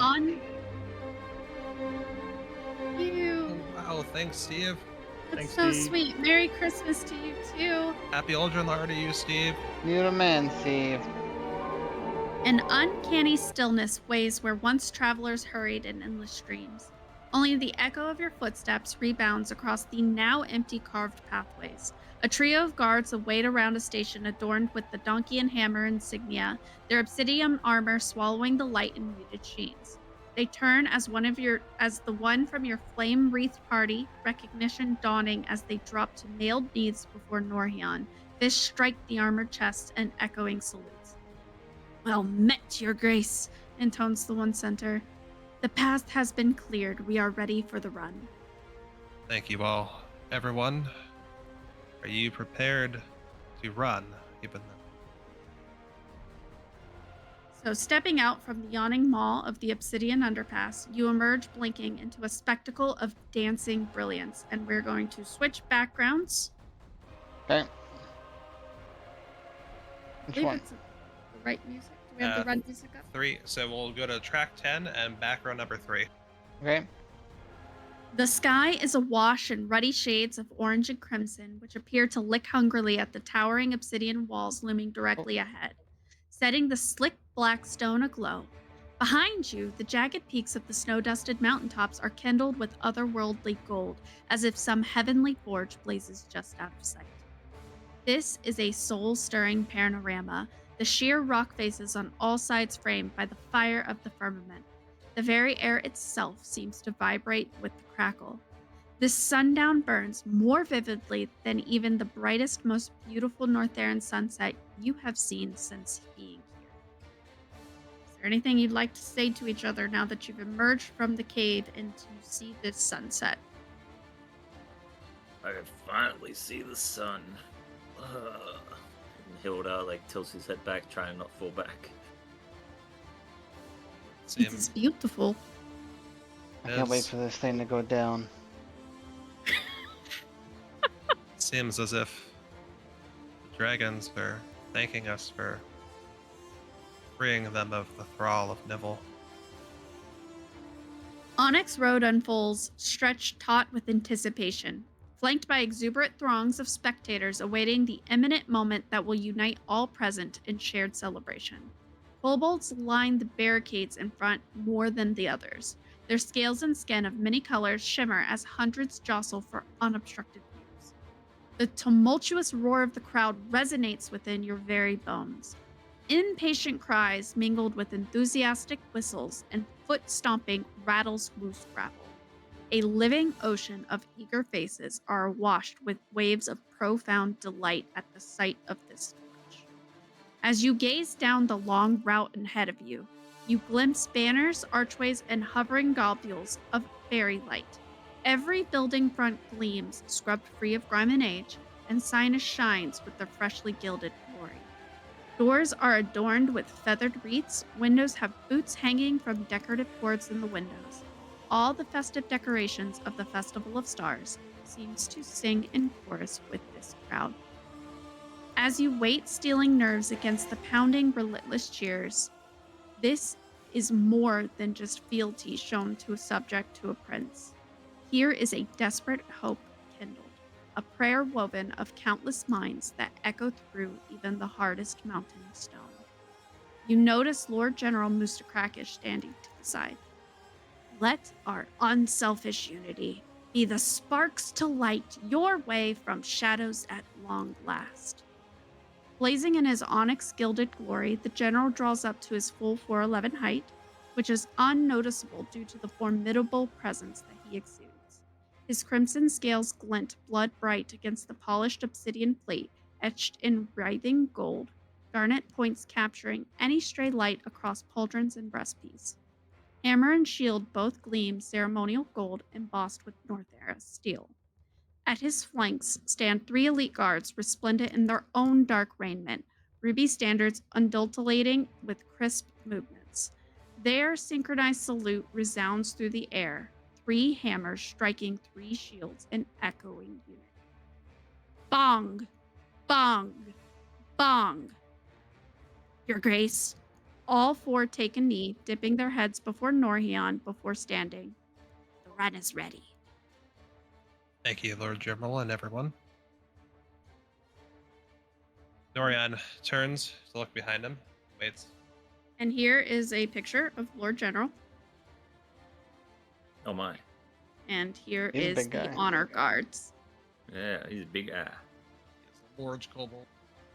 It's a warrior kobold. Oh, yeah.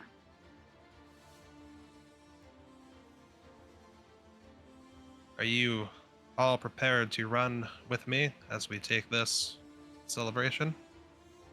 Hilda, with an agonizing voice. Yeah, I'll try. I'm While here. he's trying to bandage up a wound.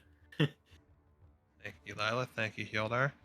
Thievery wild shapes into a hawk. Good idea, B.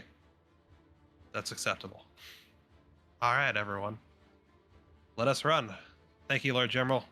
I will set off and run, and hopefully everyone follows me. Yep, right behind you. I need everybody to give me an athletics check. Oh god. 21. Athletics. 13. 12. Come on, you slow pokes. All right. General Mustakrakish is going to surge ahead. Norion is going to be close behind, brandishing the torch aloft. As Norion is running, he's kind of looking sort of derpy, like something stuck in his shoe. Everybody else is running quite well, with Lilith showcasing how one should run. Rainbow embers cascade in his wake. Vivre flies as a bird right behind, with Hildar bound alongside her. Shider, who has magically appeared, is next to Lilith, taking the rear. Flanking the retinue, elite guards bristle vigilant shields and warhammers at the ready. The real sentinel occasionally bashes their hammers against the shield to the beat of their progression as the retinue winds purposely through the jubilant crowds ahead. The spectator wave flows through the masses as Norion passes, all bowing reverently before their duke. The procession drives onward, veering left at Onyx Road before the towering obsidian citadel. Another turn onto Ruby Street takes everyone inside the fortification walls of Goldbeth, but passing by the multi-level complex to wind between buildings. Each curving block reveals more exultant faces alight with hope and fervor, their deafening cries urging the envoy towards the sacred eternal flame. Is there anything you guys would like to say to each other before the next part of the run? Nope. Nope. All right, everybody run athletics again. Okay.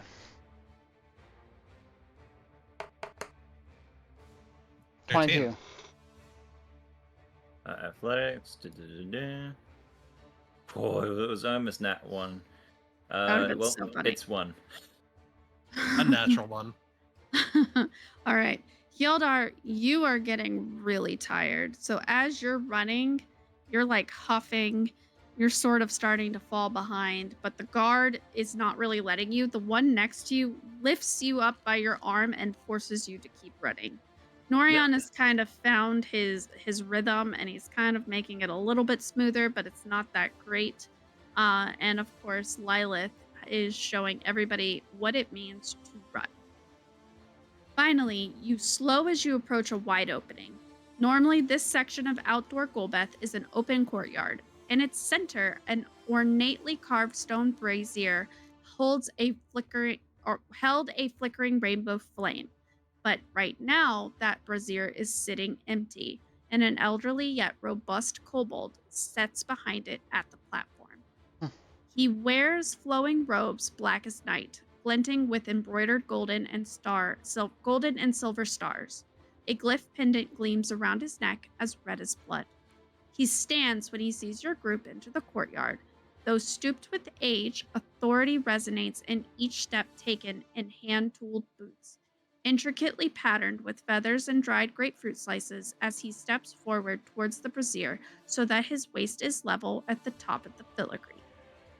And he looks like this.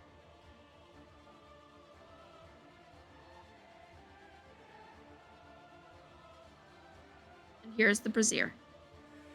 All those kobolds looking sick. All right. Norhion, you know this is the Memory Keeper. He raises his hand and a hush washes over the crowd. All around the perimeter of the courtyard, eager faces watch. Is there anything you'd like to say to each other before the ceremony begins? Nope. I think he ran pretty aerodynamically, healed her. I love that the green flicked as a green screen. I know, right? Nah.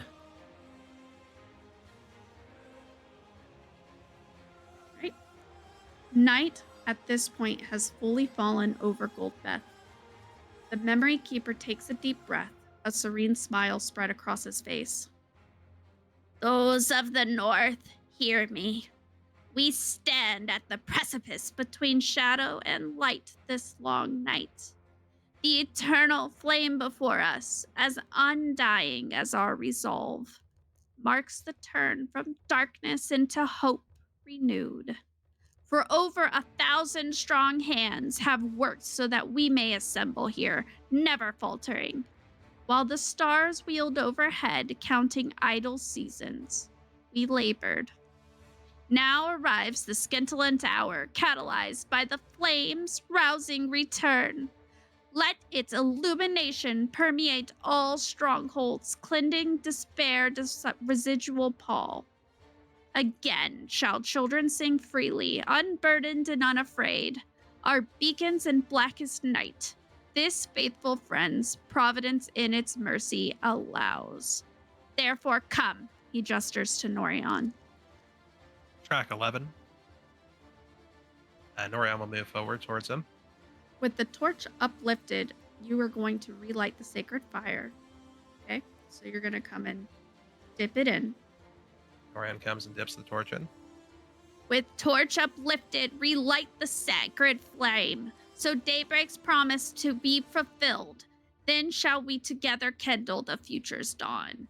As it ignites, a rainbow of sparks and light fly up, and rainbow light starts to cast across the courtyard. The braziers are all erupting around in yellow and orange flame that are lighting the rest of this courtyard. You are not entirely sure who lit them or where they came from. They just seem to suddenly ignite with the flame of this central courtyard. Witnesses are thundering with cheers. Strings and drums all around begin to swell as all of Goldbeth bursts into a kaleidoscope of color. Emerald, sapphire, gold, magenta, and glittering diamond white as fairy fire and candlelight surge to life.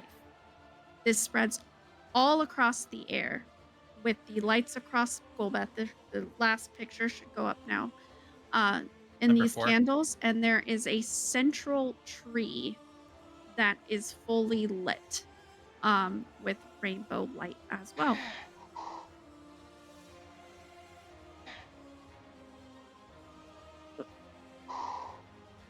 Trog fell asleep. It seems possible. Oh no, Chug. He- Hello. Did you fall Sorry. asleep? Yes, a little bit, yeah. I'm sorry. I have been since pretty much the middle of the dragon fight. I'm so sorry. Well, the Okay. last picture just needs to go up and the last soundtrack. Alright. Number 4 and number 12, respectively. Good lord.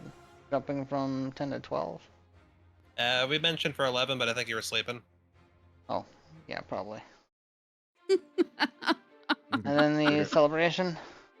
Yep. Blam. So all of Golbeth's citizens have begun to dance and party into this night.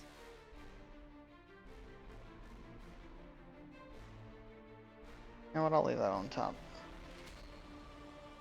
And thus you have now completed the Uldren Lar. Yay! Yippee-ki-yay. That's one hand clapping because Hazel's occupying the other one. She fell asleep on me. No. I'm so sorry. It wouldn't have gone as long if we had a full stack. Because Yeah. it was balanced for Wizard. It's okay, we did well. We won. How many numbers did you have to fudge? I didn't. Yeah, There we go. We Actually, did it. Our own Yeah. merit. I didn't fudge any of those rolls. Y'all all did that entirely. Cool. Oh, yeah. I was the pin cushion. You were, You you should- know? You should feel really proud of yourself, though, because you were using a lot of your reactions super well. you were doing the dwarven tanky thing, which is important and very helpful. So, like, that let us take care of the dragon while you were, Yep. like, holding off the kobolds, and then you That saw is the true. second that we were able to come help you, like we did. Alright. That is true. That was a good little holiday episode. Well thought out, you guys. I love the baking challenge. That was a lot of fun. Oh yeah. Class. I know you're Yes. falling asleep, Trog. Do we need the final scene with Lilith, or do you want to bring her back for the next episode that you do? Because she had a question for Duke, and I don't know if she wants an answer yet. Did I have a question? You had an extra. I know you had an extra X. What is it Oh called? yeah, there was a thing at the end you wanted to do, but there's also the question you asked Norian at the beginning if he would lend his sponsorship, which he said, follow me around all day and I'll consider it. I guess we could do a quick little at this celebration. Sure. So I'll pull Lila to the side after getting everything going, and maybe find a dark corner if I possibly can for her comfort. I mean, it's night now. It's probably fine. Sunlight Have you looked at mostly. this? Okay, that's good then. So, like, looking at this picture, Lilith, thank you for accompanying us today. Yes, that was enlightening. Good. Hopefully not too much lightning. You prioritize the the Countess's safety, and for that, Was that a Freudian slip or intentional? it was Freudian, but may as well be intentional, honestly. But you prioritize the safety of I'm almost going to do it again, the Countess, and that speaks well of you and of your house, I hope, if you're a representative of your house at all. I should be, yes. What exactly would you like from my duchy for sponsorship? Equipment, I feel, would go the farthest. Tangibility. Funds can come from many sources, but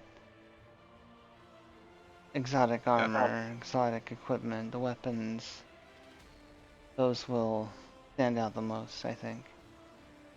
I will talk to my forge master. And you're looking just for, like, infantry, hand-to-hand combat, that kind of weaponry, no, like, vehicles of war or anything like that, right? I don't imagine you need siege weaponry or anything. No, it is a one-on-one combat. It will be Marvelous. Okay. As per previous discussion, Yasver, as long as they benefit from our arrangement as well and they suffer no detriment from it, then I see this as a good for both of us. And Lila, should you wish to come back and visit anytime you'd like, you are quite welcome to. When you get a chance, if you don't already know, just let me know or let one of my council members know the preferred combat weaponry, should they have any of your champions, and we will do our best to furnish weapons, armor, whatever it is that they need. She let your words trail off for a moment as she stares up at this tree from afar. She kind of says out loud, mostly talking to you, but also kind of just talking out loud. She says, salty cookies, glass flies, clumsy nation of clumsy people, lights in the sky that don't belong there, and dragons. I might like it here. Well, you're absolutely welcome back, Lilith. I can, not that I'm have to be employed in combat exclusively, but I certainly don't mind having your longbow around. I feel we'll find out in due time.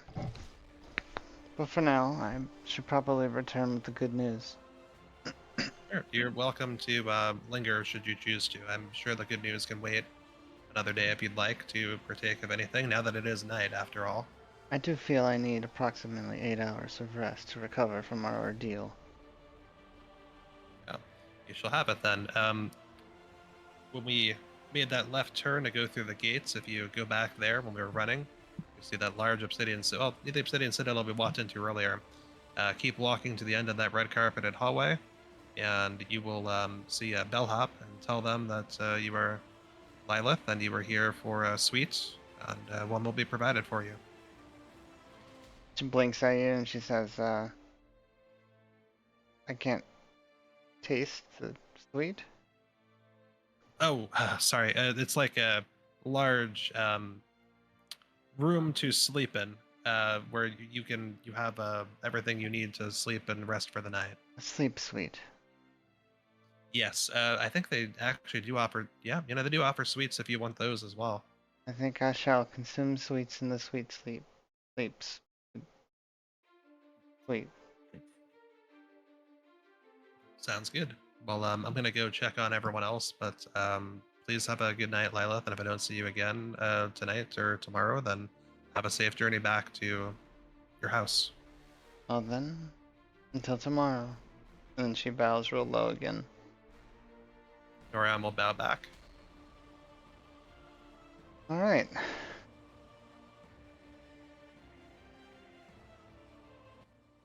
And Woo! now fall.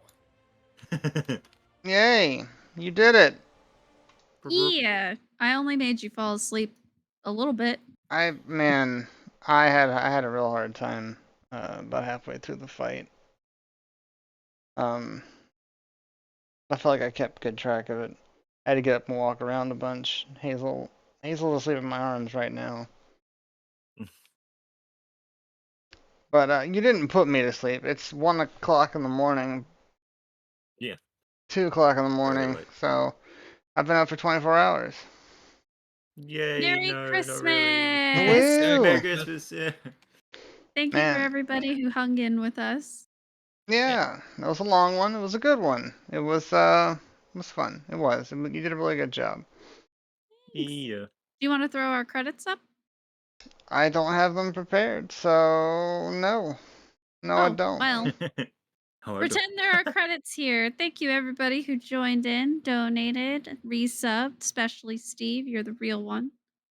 Oh, yeah. Yeah, Thank you Steve. to Min and Kaiju and who else did we have come in? We had Lavender. Mm-hmm. And if you were lurking, thank you so much because we love our lurkers. And Ryan. Yeah, Ryan was around. Let's see. I think I can get the credits up. Ah. No, it's credit card. What? What? what I'm saying. Hildar the pincushion over here. Yep. Boom. There's the credits. Let me put the ending soon screen. Bam. Thank you all so much for coming by. This has been the special Uldren Lar, which translates into Christmas episode. Last one was sort of a lead up to this one.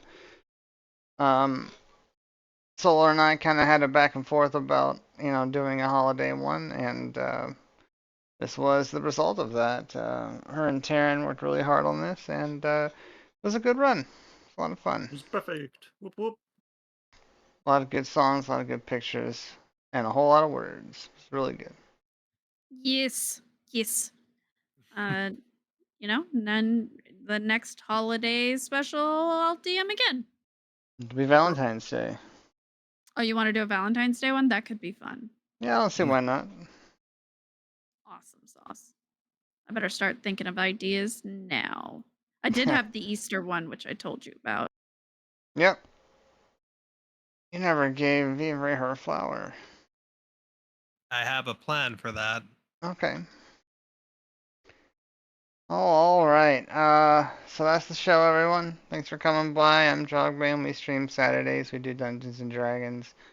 With me, as always, is SolarEclairArt, who does the art for the channel, including all of the avatars that you see here. Every single one of them that you saw here tonight. All of the screens that you see. All of the icons that you see. Absolutely banger artist in many you. mediums. Taryn, the mastermind behind the rules, lawyering, and encounter creating. And then our clumsy pincushion dwarf, Yes. played by Crossforth, are non-American. My brother was here for a bit. He lost long before I did, but he didn't He even get was to the having fight. some back pain.